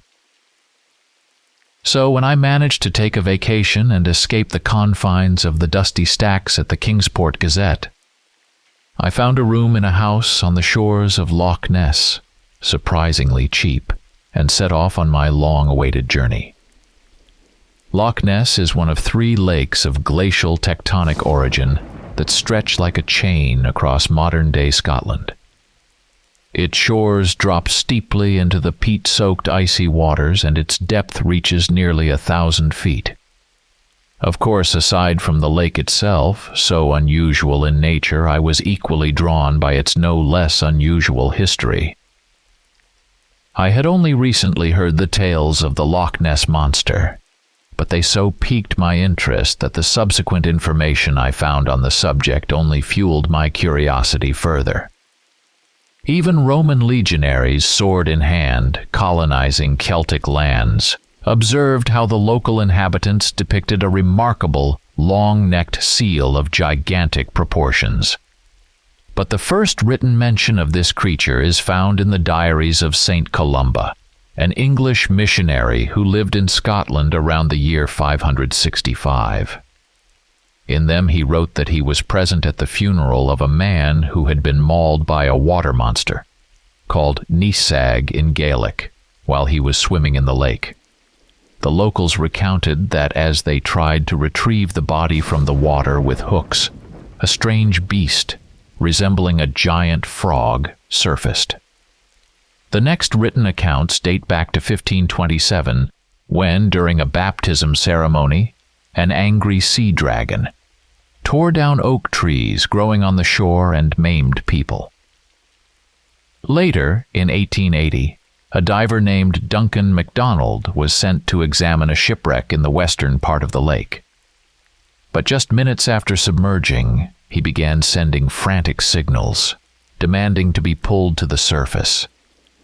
Witnesses said that when the diver emerged from the water, he was trembling with terror, claiming to have seen a huge creature lying on a ledge of rock, resembling a giant frog. These and many other materials I had found were read and analyzed as I made my way to Scotland. I arrived at my little house on the shores of Loch Ness early in the morning. I will never forget the excitement with which I gazed at this ancient, majestic lake, shrouded in an incredibly thick mist, while leaden clouds loomed, covering the entire sky. How many incredible secrets lie within the dark waters of this lake? The 2-story house appeared to be empty, but its owner greeted me warmly and showed me to a room on the 2nd floor, whose windows offered a clear view of the water's surface. Placing my suitcase on the floor, exhausted from the long journey, I collapsed onto the bed without even undressing and slept until noon. After lunch, the owner, Mr. Martin, a man with a silver head of hair advanced in years, introduced me to the other guests. They were 2 young men, about 20 years old, occupying the attic, enthusiasts and scientists like myself, hunting for the mysterious inhabitant of the lake. We had much to talk about, and thanks to an extraordinary kinship of spirit, I found new friends in this primeval corner of nature. However, the locals and fishermen could tell me nothing new, speaking either of a sea devil or a sea dragon, each repeating the words of the previous speaker, embellishing as much as they could, claiming to have seen the monster either on the shore, swimming past their boat, or splashing in the shallows with an entire brood of its kind. Yet, despite this, descriptions of the creature shared certain details. It was a massive beast with a tail and a small head that extended from its body on a long, flexible neck. Fate, however, had it that an old man, sitting in front of his wooden shack and puffing on a pipe, threw a simple phrase my way: the sea devil. It was summoned by a sorcerer. I wanted to know what he meant, but the old man, limping and leaning on a cane, quickly disappeared into his hut. As expected, I paid no special attention to this, thinking it was just the ramblings of a senile old man. But that evening, as I sat in the living room with my housemates and the owner, I happened to mention the old man and his words. Mr. Martin's expression changed noticeably, something I did not miss with my inquisitive eye. Despite my questions, Mr. Martin was reluctant to speak about it, but soon my persistence paid off. It was then that my housemates and I understood why the rooms in this house had been so much cheaper than those offered elsewhere. It turned out that the house was surrounded by hills, and so I hadn't noticed the old mansion, located half a mile away. The mansion of Blackstone Hill was owned by a certain Alexander Elworth, about whom there were sinister rumors. It was said that about 15 years ago, he rented a room there. Later, the landlord claimed to have heard strange voices coming from the mysterious guest's room. Sometimes Elworth's, sometimes someone else's, though oddly enough, he never had visitors. Soon, the house was infested with horrible black beetles, which appeared out of nowhere. When the landlord's wife, cleaning the eccentric guest's room while he sat with his books, occasionally tried to peek over his broad shoulder at the mysterious writings, the room would darken so much that she had to light a lamp, though there wasn't a cloud in the sky outside. The unnaturalness and mystery of these events immediately gave rise to gossip in the town. But after the landlord and the locals began witnessing blasphemous rituals performed by Elworth at night on the shores of Loch Ness, they hastily evicted him from Blackstone Hill. Since then, locals began to speak of sightings of the lake monster, giving rise to the rumor that it was summoned again from unknown depths by the sorcerer Alexander Elworth. And not without reason. But that was only half the story. A week or two after Elworth's departure, truly diabolical things began to happen at Blackstone Hill. Everyone who had ever been in the mansion spoke of a strange, oppressive atmosphere. Those who stayed longer claimed that during the day, it seemed as if a herd of horses was galloping through the house, replaced by indistinct rustling, clicking, and a croaking sound similar to a frog's, interspersed with bubbling, coming from an unknown source by evening. Eventually, all this drove the landlord mad, and he died in his room. Shortly before his death, he made a will, in which, oddly enough, he left his house to none other than Alexander Elworth. This eccentric character appeared a couple of weeks later and claimed his rights to the house. Since the will was notarized, no one dared to object, and the widowed landlady hurried to move out of that demonic abode. Since then, the sorcerer Elworth has owned Blackstone Hill, and the locals prefer to avoid the place and keep quiet about the devilish rituals on the shores of Loch Ness. As a reporter, I was intrigued by such a story, but Meister Martin did not yield to my further inquiries. The locals didn't want to touch the subject at all, So I had to find Elworth's house on my own, for which I bought a map of the area in town. As it turned out, Blackstone Hill was indeed not far from the house where I was staying, also on the lake shore, behind the hills visible from my room's window if you look to the left. The tales of the grim fate that befell those who showed curiosity about Elworth's affairs, which I had heard, didn't particularly alarm me, and I decided to pay an uninvited visit to the mysterious mansion. Choosing a fine day when the sun's rays broke through the gray clouds, I packed my notebook, a couple of sandwiches, and a thermos of hot coffee in my bag, as my path lay through the picturesque hills along the shores of the wondrous Loch Ness, and I intended to wander a bit in the area. Along with the aforementioned, I habitually placed a 6-shot revolver, which I had purchased long ago in Kingsport, in my bag just in case. My feet moved slowly across the damp ground of the hills, the thinning green grass wet with dew, while the waves of the dark and mysterious waters, so ancient and cold, crashed against the shore nearby. And then, as I crested another hill, I saw the large house, grotesque, like an ancient monolith living up to its name. The road from the house, which once led to the main road into town, had long since overgrown, but a well-trodden path was visible, leading from the threshold to the steep shore. On one side, a black ravine pressed against the gray mass of the house, while on the other, only sparse thickets grew. It was here that I intended to descend, bypassing the hill on the side, and approach the house.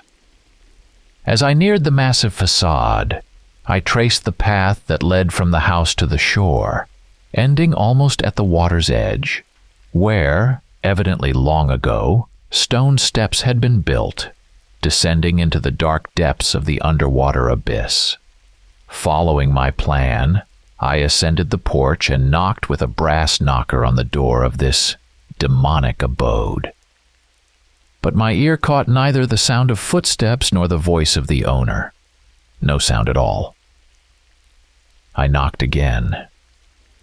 Standing before the door, listening to the silence, I glanced at the house's facade, where on the stone foundation, I noticed something black and very disgusting looking slip into a crack in the masonry. I immediately remembered Mr. Martin's story, in which he mentioned enormous beetles. When the strange stupor finally passed, I thought my visit would go unanswered and I should leave. But as I turned to the door, to my great dismay, I cried out, not expecting to see the pale face of the house's owner in the dark doorway. Before me stood a balding man, around 40, in a classic British suit with a knitted vest. His pale, prematurely bloated and blotchy face, with bags under piercing yet somehow drugged eyes and a hooked nose, was directed at me. Regaining my composure, I began to apologize, but the man, presumably Alexander Elworth, without showing any sign of emotion, interrupted my flow of apologies with an even, vibrating baritone, asking who I was and what I wanted, completely throwing me off balance. Nonetheless, I quickly collected myself and introduced myself as an independent amateur researcher, temporarily living next to Blackstone Hill, and interested in the mysteries of Loch Ness. From the open door came a musty smell, and the sound of the surf echoed from the darkness. The gaze of what seemed to me unblinking eyes pierced me through. In the same voice, the man said, "Sir, do you think I will allow my peace to be disturbed by a lying scribbler who has heard the tales of drunken fishermen?" I cleared my throat, intending to argue with the homeowner, but he cut me off with the phrase, "You understand me perfectly," and shut the door. Evidently, my thoughts were transparent to this sorcerer. I stood by the entrance for a moment, collecting myself, then, disheartened by what had happened, wandered back home. Indeed, I reasoned on the way, there is something diabolical, not of this world, about him. The mood for my planned walk through the picturesque hills was ruined, but I did not intend to back down. On the contrary, I decided to return under the cover of night and spy on the inhabitant of Blackstone Hill. However, this cunning plan would later cost me dearly. The night road to Blackstone Hill was much more difficult than it had seemed during the day. While all the inhabitants of my house peacefully drifted off to sleep, I, to avoid various complications, quietly slipped out. My situation was worsened by the clouds that covered the sky, so my path was illuminated only by the faint glow of an electric lamp. After a quarter of an hour, I cautiously, having turned off the lamp, circled the hill adjacent to Blackstone Hill.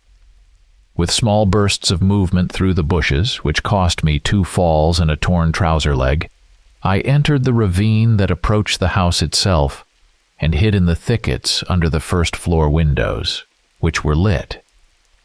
Naturally, I couldn't hope to see anything special, yet I cautiously peeked in through the window. My gaze fell upon a large, roughly 1/3 of the first-floor living room, illuminated by the flickering light of a fire in the fireplace. At that moment, my new acquaintance entered the room, carrying a tray with an ordinary tea set for 1 person.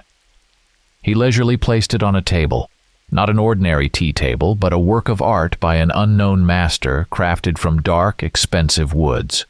The lacquered tabletop was adorned with a mysterious geometric pattern with wavy edging. The 4 curved legs supporting the tabletop were not some Victorian echo, but skillfully carved mythological sea creatures, mermaids, whose slender, curving torsos transitioned into fishtails, and whose thin arms, raised to the sky, supported the tabletop. Their hair, so realistically carved, cascaded over their shoulders, covering the enticing curves of their chests, but the faces, emerging through the locks, were not those of hair but of writhing snakes, and they bore no mesmerizing beauty. On the contrary, they repelled with their horrifying features. Bulging eyes, the absence of a nose, replaced by an anthropomorphic fold, gaping maws in a hideous grin, with rows of long, poisonous fangs and a protruding snake tongue. As I looked upon this blasphemous creation, I almost thought I heard the wild roar of deep-sea sirens, but regaining my senses, I realized that what I actually heard was a sharp screeching sound, somewhat resembling the squeak of a rat.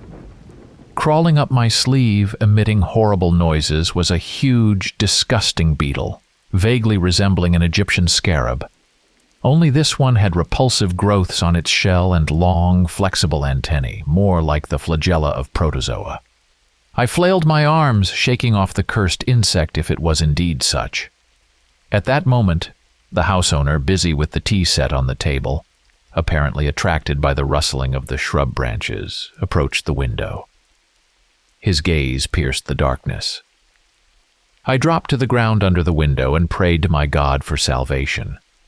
Apparently, this poor deity invented by slaves decided to exert its will one last time, knowing that soon my faith in it would crumble. Fortunately, the homeowner stepped away from the window, stirred the crackling logs in the fireplace with a poker, and settled into a chair. In the brighter light, I took in the living room. Massive bookshelves alternated with wooden panels adorned with grim paintings. At the far end of the room stood a rather ordinary secretary and a couch. Besides the countless ancient tomes, there were hideous artifacts of unknown cultures and their cults scattered here and there. I won't attempt to describe their appearance, created by inhuman imagination, but all of them shared something with the terrifying figures supporting the table next to the chair where the motionless owner of Blackstone Hill sat. It was unbearably cold outside, and small, cold drops began to fall on my face, so not waiting for any mysterious events or the cold downpour, I hastened to leave this cursed place. The cold rain caught me almost at the entrance to Mr. Martin's house, where I immediately ran into him. At his questioning glance, I quickly mumbled something about being plagued by insomnia and deciding to get some fresh air, but my walk was interrupted by the rain. Although his expression made it clear that my words were unconvincing, especially after his glance briefly lingered on my torn trousers and bag, Mr. Martin's bushy beard twitched, and he offered me a drink of brandy. Half an hour later, having changed into dry home clothes, I sat in a chair by the fireplace, wrapping my legs in a wool blanket. At the far end of the room, the landlord quietly clinked glasses as he poured the strong drink, but when the metal tray was placed on the table beside my chair, evoking memories of the hideous table in Blackstone Hill's living room, a shiver ran through my body. "I see you're still shivering," Mr. Martin said. "Here, this will warm you up."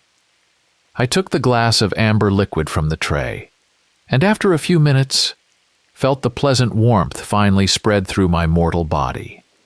This was followed by a series of questions about the progress of my research, to which I had no answer, and the living room fell into complete silence. Soon my head, filled with thoughts of the expedition to Blackstone Hill, began to droop onto my chest, and, wishing Mr. Martin a good night, I went up to my room. The soft bed, the steady patter of rain outside the window, and the gentle lapping of the waves soon did their job. I fell into the sweet embrace of hypnose. But I only sank into it to behold troubling dreams, filled with vague outlines of underwater depths, hiding silt-covered ancient temples, with shadows of sirens and black beetles darting everywhere. For several days, as the weather outside demonstrated its gloomy, melancholic nature, I spent my time in a sort of stupor, either sitting with a book, staring blankly at the flickering reflections in the fireplace, or in idle slumber, filled with the same dreams. On the third day, the universal gloom was disturbed by weak rays of the sun breaking through the clouds. That night, I once again prepared for an expedition to Blackstone Hill. As before, I circled the hill and began cautiously making my way from bush to bush, carefully scanning the road in the faint moonlight, when suddenly I froze in place. The now familiar feeling of a piercing gaze seized me. I lifted my head, and to my horror, noticed a black silhouette in the illuminated doorway of Blackstone Hill. Again I dropped to the ground, hiding behind a bush, my heart pounding furiously. It seemed this demon would reach the hill in 2 leaps and tear me to pieces with its claws. But this did not happen. After a quarter of an hour, during which my clothes became soaked from the wet grass and earth after the long rain, I stood up. I saw neither the illuminated doorway nor the black silhouette, but the windows of Blackstone Hill's living room were still brightly lit. This was enough for me, and I hurried back. And again I spent my days in thought. Never before had even the most unusual cases in my journalism career put me in such an emotional deadlock as now. I simply did not realize what hidden obstacles could stop me. I sat and waited, but for what? Again at night I was immersed in the same strange dreams until one night I heard a strange drawn-out sound, like a whale's song. I opened my eyes. The sound was still ringing in my ears. Of course it was just an echo of dreams, as these mammals couldn't possibly be in the waters of Loch Ness. With these thoughts, I got out of bed and reached for the glass of water on the bedside table, but it was empty and I had to go down to the kitchen. However, the light in the living room attracted my attention. I approached the half-open door. From the living room I heard the voices of Mr. Martin and his wife. "That sorcerer is performing his devilish rituals again." I creaked the door and entered the living room. Seeing me, the silver-haired woman, wrapping herself in a wool shawl, hurried out of the room. Mr. Martin shifted his gaze from me to the fireplace and said, "So you heard?"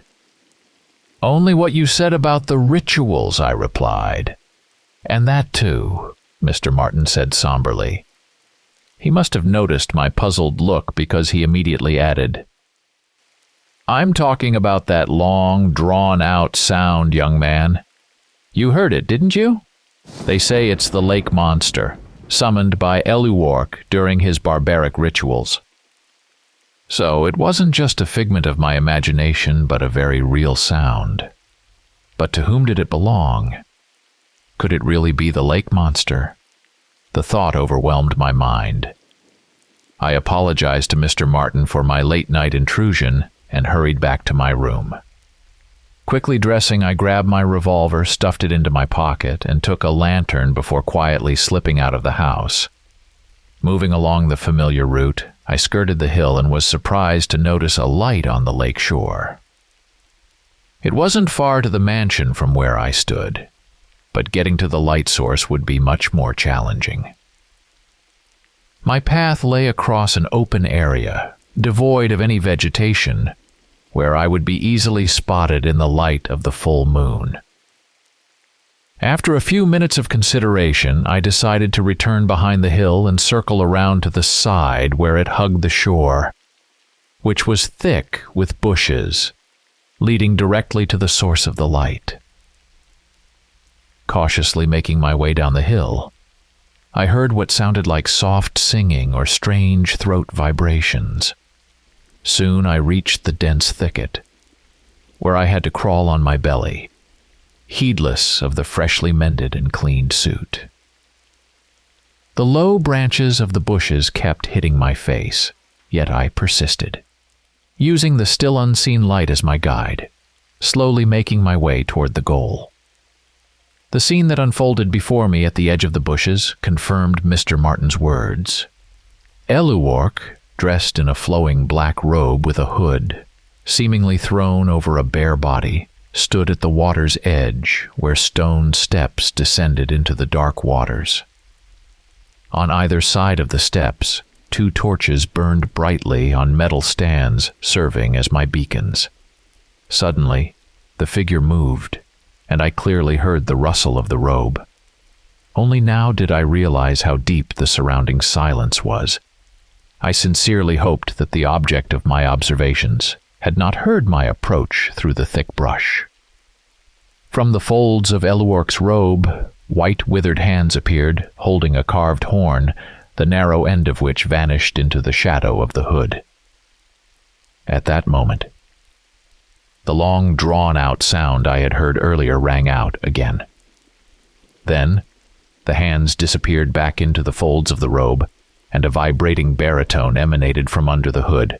Pagarna Vagliz. The ancient incantation echoed. The events that followed were the first in a series of incidents that led to my cursed fate. I prefer not to dwell on the reality of what happened, fearing for my sanity, and yet I cannot deny it, as I possess physical evidence. Nevertheless, I must describe the events that were the true cause of my impending disappearance. With no relatives or close friends who might search for me, I address this letter to Mr. Martin, who will be concerned by my sudden vanishing, hoping that his mind will be able to reconstruct the unspeakable horror of the events and believe in their reality. After witnessing the mystical acts, the shore once again plunged into an unusual silence, soon broken by the measured splashing of water, as if an invisible swimmer was approaching the torchlight. My heart pounded wildly in my chest, while my breath almost stopped, anticipating some incredible phenomenon. Surely, no human would dare plunge into the icy waters, and I immediately recalled all the legends I had heard about the Loch Ness monster. The splashing grew louder at the water's edge, where the stone steps were. I crawled slightly forward to the very edge of the thicket, to get a clear view of the unknown swimmer. In the next few seconds, I was struck by a shock I had never felt before. Uttering what sounded like gurgling or croaking guttural sounds, a huge 7-foot-tall, hunched anthropomorphic amphibian emerged from the water and climbed the stone steps onto the shore. Its skin, scaly in places, was pale and gleamed wetly in the bright torchlight. The athletic torso, adorned with some kind of golden ornament on the chest, was topped by a bald head with no visible neck. Instead, where a neck should have been, gills pulsed rhythmically. Its face was a near-perfect replica of the carved mermaids that supported the tabletop in Blackstone Hill. The bulging, never-blinking eyes were fixed on the short figure in the robe. A wave of nausea twisted my body as the creature opened its predatory mouth and emitted guttural, gurgling sounds, resembling some form of speech, and eerily similar to the unknown incantation Eluwark had earlier chanted to summon from the lake's depths that which should not exist. Uncontrollable tremor shook my hand as I drew my revolver from my pocket, just as a second creature stepped from the water onto the shore. The shock, now turning into hysteria and overwhelming me with a wave of rage and indescribable horror, clouded my mind, and I sprang from the ground with a wild scream, firing at the lake monsters. The thunder of the gunshots was met with terrifying guttural roars and howls.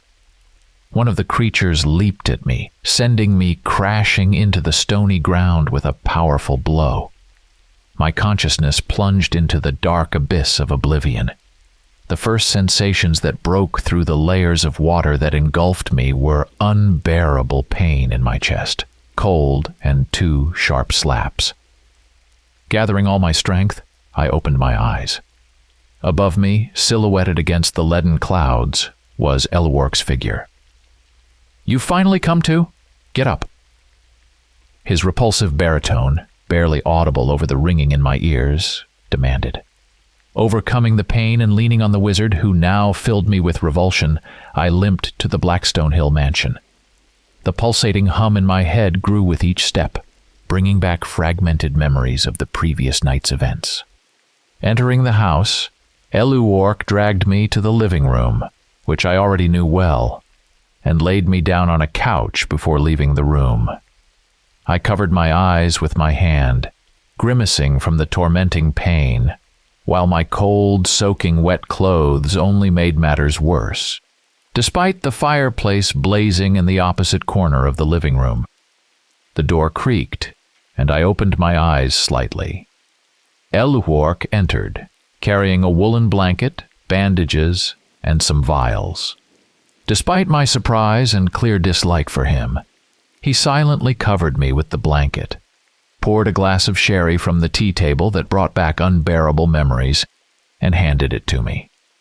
The alcohol did its job, dulling the pain and spreading warmth through my trembling body. I was baffled by this sudden supernatural hospitality. While treating and bandaging my hands and face, which were covered in scrapes and ragged cuts, Eluwark finally broke the oppressive silence of Blackstone Hill with a note of his baritone. "I take it you were watching me again. This time your professional diligence came at a high cost. You slipped during the night, hit your head on a stone, and lay unconscious until morning when I found you." His words were spoken with a hypnotic insistence, and I pretended to believe in this absurdity, though I was fully aware of what had truly happened that night. When the disgusting frog-like creature attacked me, my hand had caught and ripped from its slimy, cold chest a golden amulet which I found clutched in my hand when I woke up and discreetly slipped into my pocket, unnoticed by Eluwark. It was this tangible evidence that confirmed the reality of everything I had witnessed and experienced that night. After lying there for about half an hour, I got up and, escorted by the silent Eluwark, limped back to Mr. Martin's house. He, with a pale face, asked my neighbors, a couple of young men, to help me up to my room, change clothes, and get into bed. Mrs. Martin then fussed over me with motherly care, and after a few hours of rest, all 4 of them started probing me about what had happened. I responded with the already known details of the night's conversation with Mr. Martin, and what Eluwark had unsuccessfully tried to impress upon me. It was now the 3rd week of my stay in Scotland. with 2 weeks left before my return to the dusty barricades of the Kingsport Gazette. But I had no desire to return, even after all that had happened. The events that had shocked me had nonetheless drawn me so deeply into their whirlpool of mysteries that I simply couldn't leave them unresolved. So I devoted myself entirely to pondering them, which was all I could do while lying in bed and recovering from my physical injuries. I also couldn't stop turning the golden amulet over in my hands. At least it seemed golden at first glance. In fact, it was made of an unknown alloy, yellowish with a whitish sheen. The amulet's appearance resembled a pair of parallel tentacles arranged in an eye-like shape around a ring, the pupil, at the center of which was a peculiar triple wavy cross, reminiscent of both a swastika and a Celtic triskel. Not only did this artifact prove the reality of the events I had witnessed and the existence of those repulsive frog-like creatures, but did it also serve as evidence of their advancement? Were these anthropomorphic monsters so advanced that they could create jewelry, and with such intricate symbolism, clearly indicating the presence of some primitive religious cult? Again and again, I rejected not only the idea of these creatures' advancement, but even the very thought of their existence. Yet the strange amulet in my hands was an unpleasant proof to the contrary. The barely noticeable fishy smell emanating from the bizarre trinket reminded me of both the watery depths of Loch Ness and the repulsive yet remarkable beings that inhabited them. I recalled various myths about mermaids, undines, tritons, and sirens, as well as mentions of the Greek Poseidon and the Mesopotamian gods Oannes and Dagon. The Sea People had found a place in the culture of almost every great civilization on Earth, so why not consider the possibility that I had come face to face with representatives of this unknown people who had lived in the seas and oceans alongside humans on land for centuries? It seemed that my professional enthusiasm and natural curiosity outweighed everything else. With these thoughts on the eve of the second day of the third week, I drifted off to sleep, which proved to be short-lived. The unusual dreams I had been having for almost a month now had become much clearer in recent days. I could distinctly make out how I plunged into the waters of Loch Ness, seeing the tops of cyclopean temples buried under layers of black silt, countless colonnades, and grotesque arches that vaguely resembled Greek architecture, but also possessed an unsettling non-Euclidean geometry. But as I said, my sleep was soon interrupted by the now familiar drawn-out sound coming from Blackstone Hill. For several minutes, I lay in the moonless midnight darkness, my eyes wide open, listening to the silence that had fallen. The events of that night flashed before my mind, the torches burning brightly on the shore, the splash of water, and the repulsive figures rising from it. Once again, the silence was pierced by the drawn-out howl. This time it sounded more like a summoning wail. I sat up in bed, my body still aching. A minute later, the silence was shattered by a distant, inhuman scream. Jumping out of bed, I hastily pulled on my pants, slipped on my boots over bare feet, and threw on a shirt without buttoning it.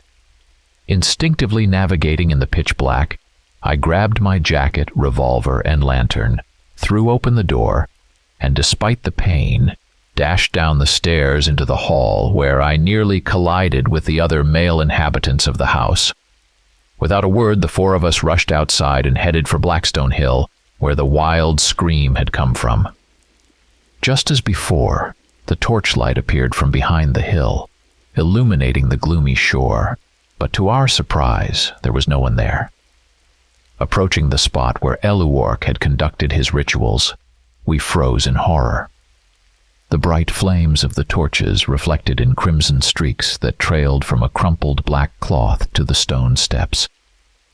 Approaching what had once been part of the silk robe, now reduced to a blood-soaked bundle, Meister Martin used the barrel of his rifle to unfold its folds. a pale, withered hand tightly gripping the blood-stained carved horn, the only thing left of Alexander Eliwark, who had perished in the depths of Loch Ness. When the shock wore off, Meister Martin sent one of the young men to his house to call the police while he stayed behind to guard Blackstone Hill in case the killer returned. I, however, did not wait for either and hurried to the mansion. Once inside, I immediately headed for the living room, where I began rummaging through the bookshelves. As I had expected, my eyes fell upon an extraordinarily large collection of esoteric literature, containing such rare artifacts as the Latin De Vermis Mysteriis by Abbot Bartholomew, the mysterious Liber Ivonis, and even the long-lost play Le Roi en Jaune, which I did not dare to even open. I came across numerous works by Helena Blavatsky, Wallace Budge, Paul Christian, and other prominent figures in the occult world, yet none shed light on the mystery of the ornate amulet that had come into my possession. Only in the fundamental Unaussprechlichen Kulten by Emil von Junst did I find an image that resembled the amulet's symbol, and the text beneath it referred me to another little-known treatise, Ye Text of Relie, which I eagerly began searching for on the shelves. Unfortunately, my hope was in vain. I darted from shelf to shelf in the dimly lit room, the fire in the fireplace slowly dying, but my search was interrupted by a dull sound, similar to a resonant frog's croak, which seemed to come from the depths of the house. I froze, straining to hear in the silence. There was likely someone in the house, possibly the lurking killer, or perhaps even Eliwark himself, trying to call for help, and despite my dislike for him, I felt compelled to assist him, just as he had done for me earlier. Drawing my revolver from my pocket, I headed for the door, but before leaving the living room, I glanced at the tabletop of that same repulsive tea table, where a small, half-decayed folio lay. Aiming the lantern's beam at it, I flipped open the leather-bound cover. Ye Text of Ralia was emblazoned in black lettering on the title page. Luck was on my side, but there was no time to read the book now, and thanks to its small size, I tucked it inside my jacket before leaving the living room and entering the hall.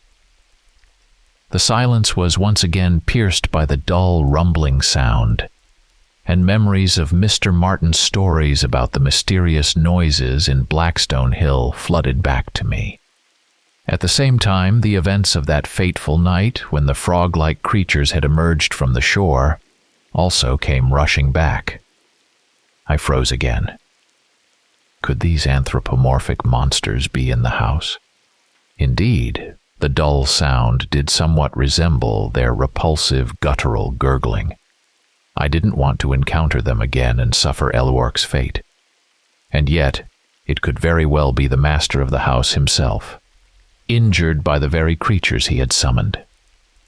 Summoning all my courage, I made my way down the hall toward the stairs, where I was stopped by the sound once again, this time louder and more resonant, coming from below, likely from the basement, the door to which I found next to the stairs.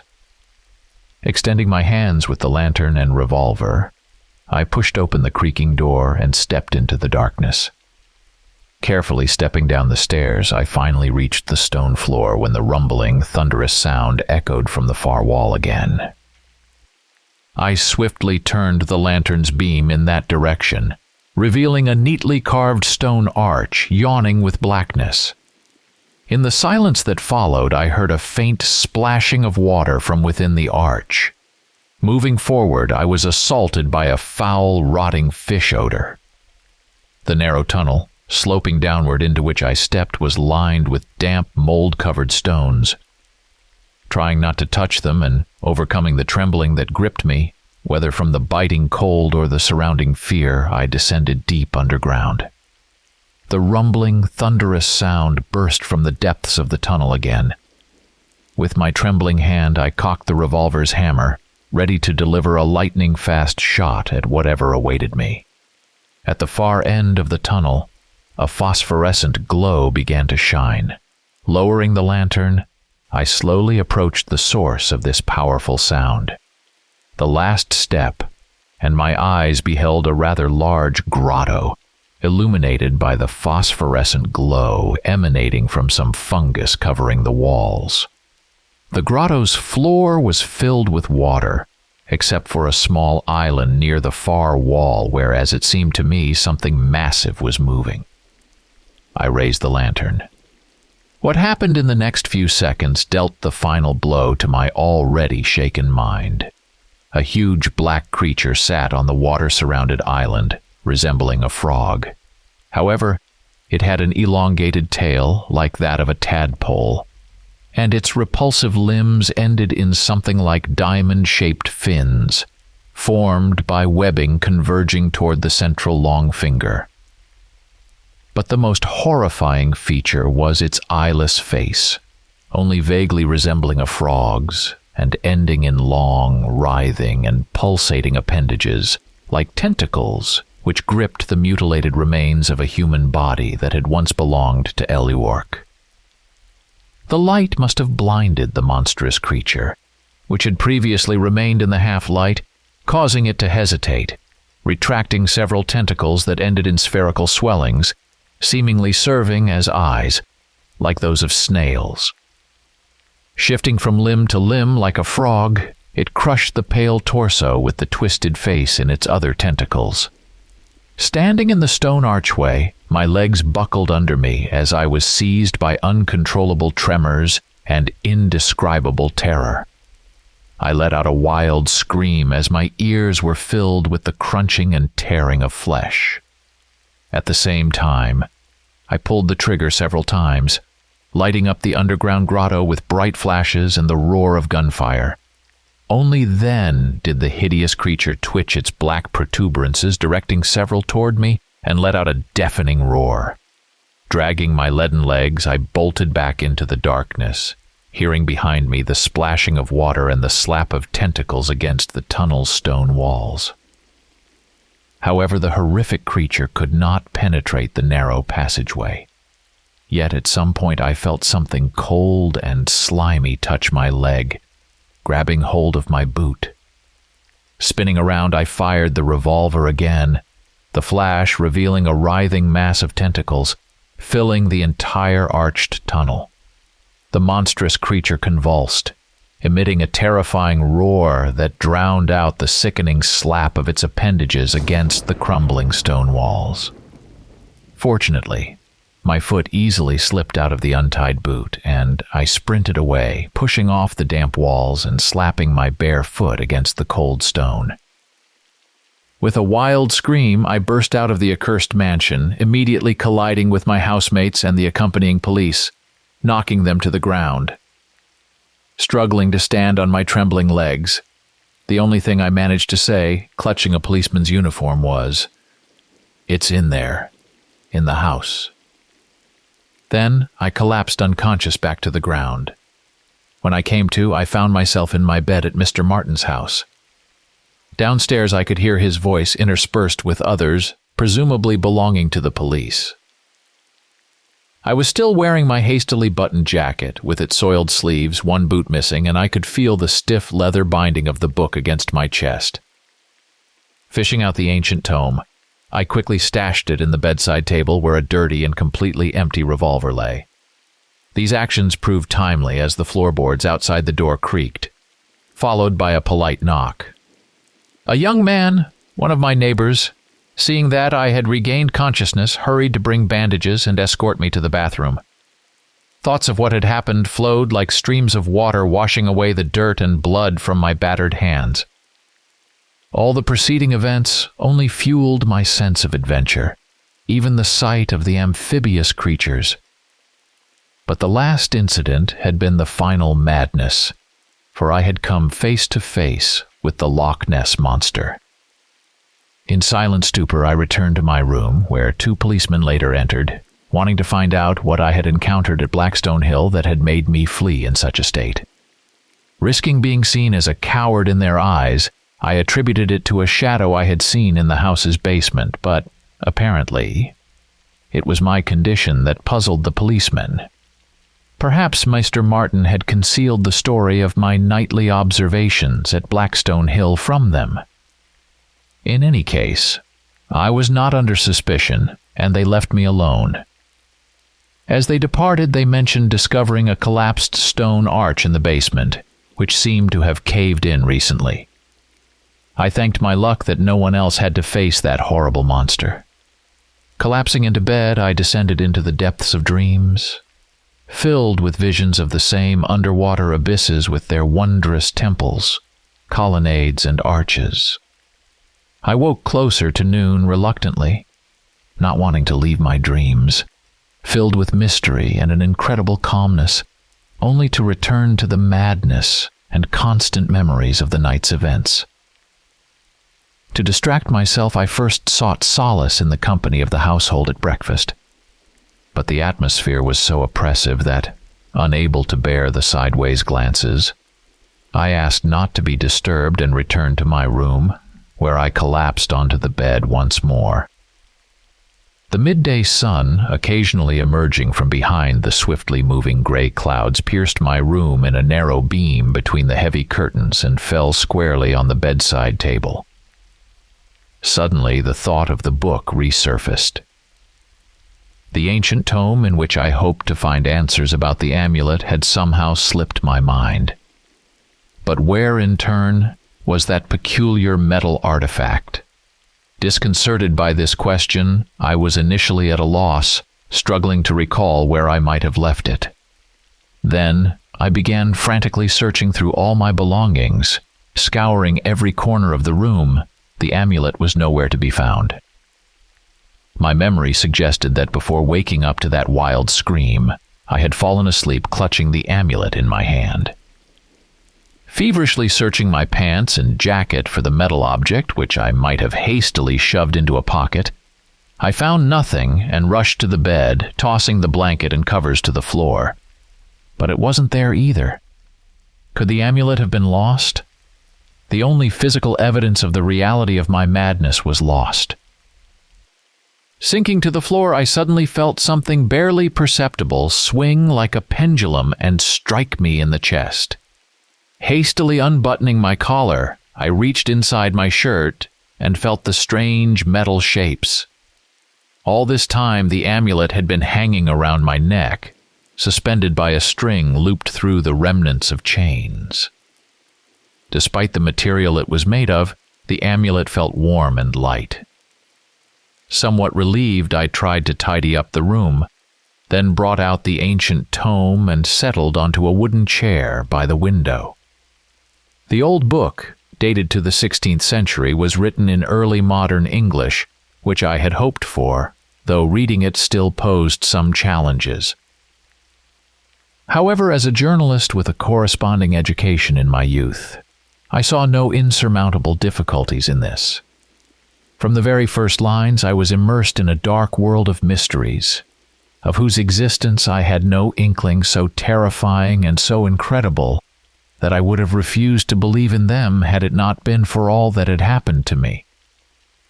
The chronicle, revealing a pre-human history, showed me a time when one of the manifestations of the ancient deity Cthulhu descended upon the primordial earth, and, together with its black-winged offspring, built cyclopean cities with extraordinary geometry, before vanishing into the dark abysses of the oceans.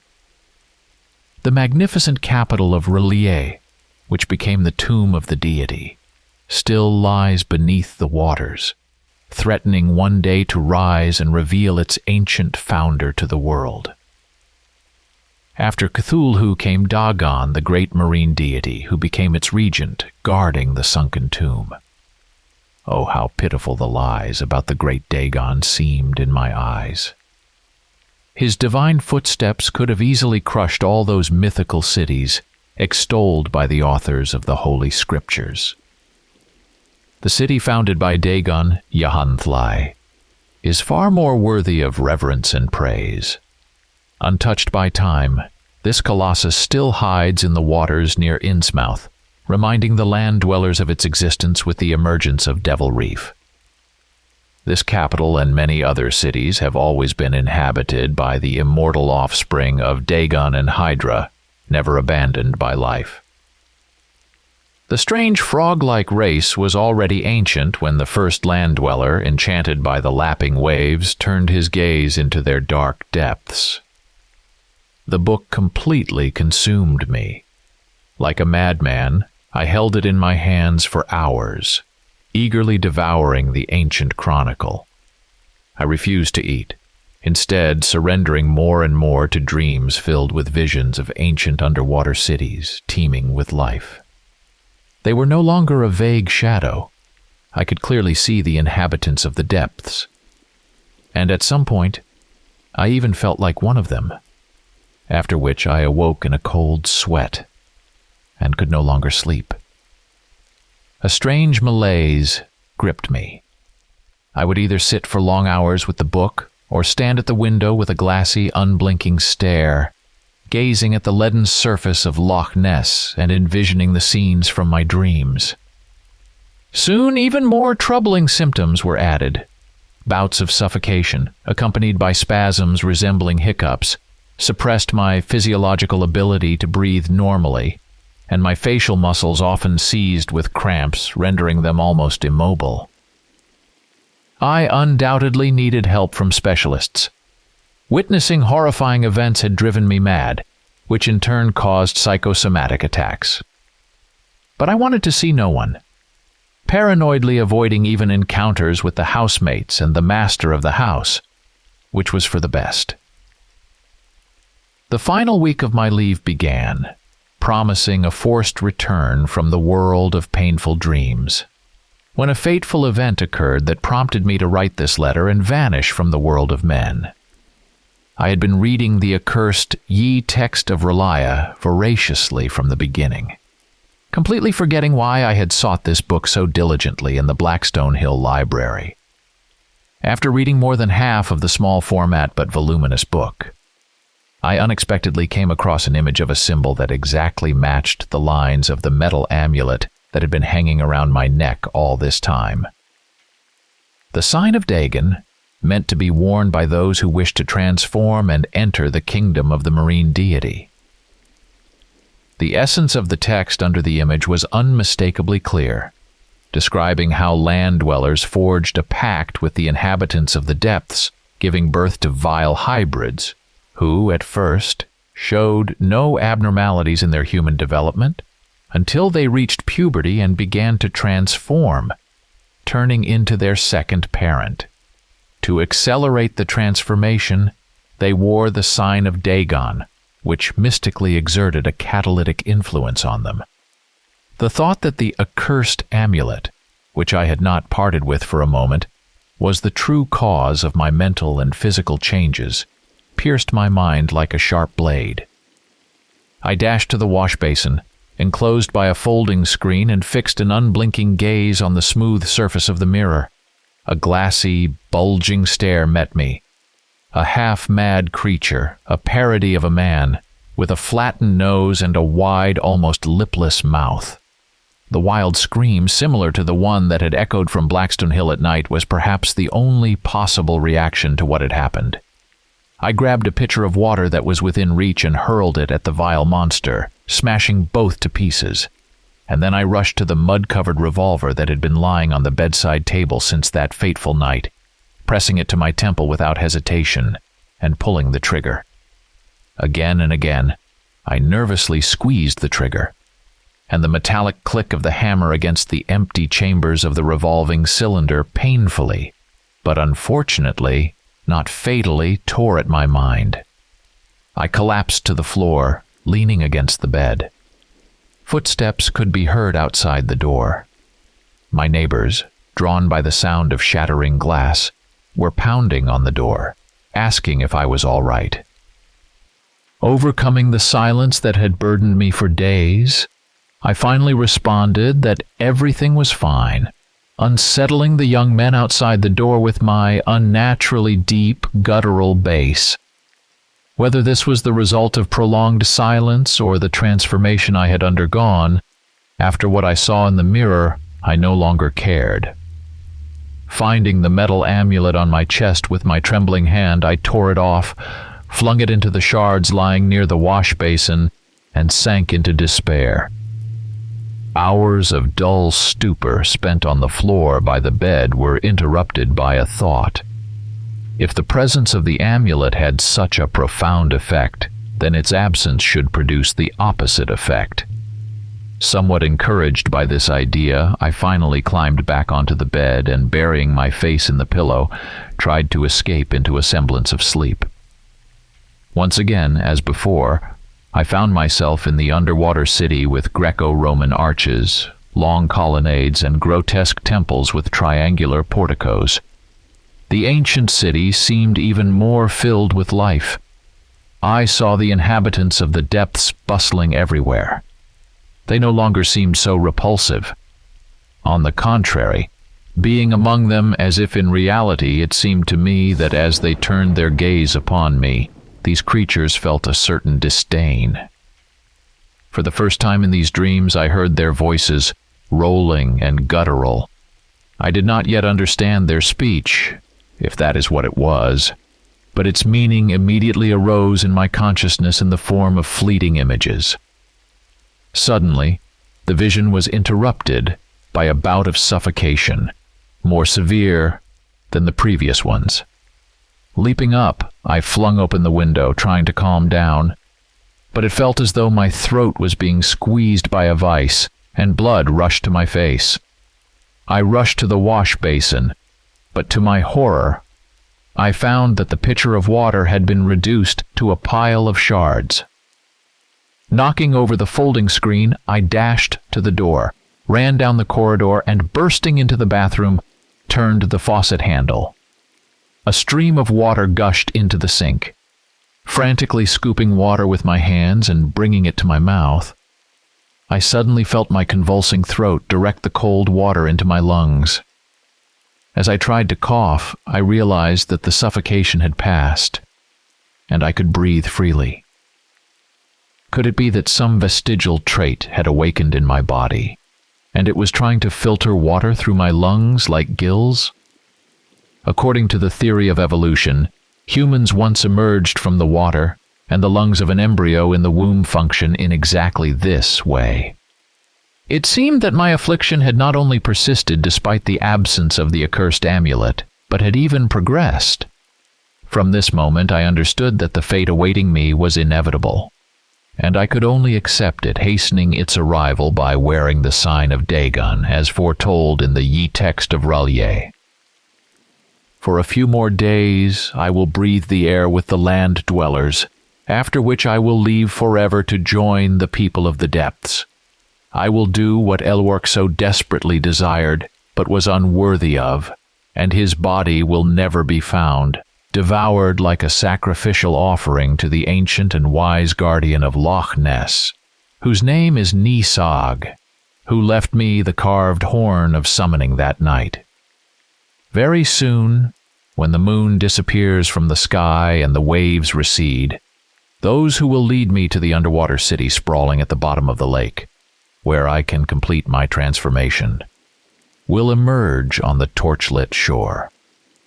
I will see with my own eyes the grotesque temples, colonnades, and arches, once erected by Roman legionnaires who, like me, entered this wondrous underwater world.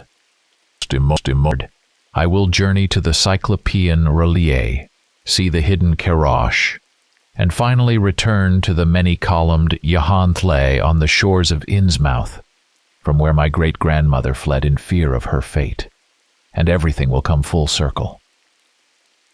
Tonight I will summon the people of the depths, and following the stone steps, we will descend into the black abysses, where we will dwell eternally among wonders and beauty.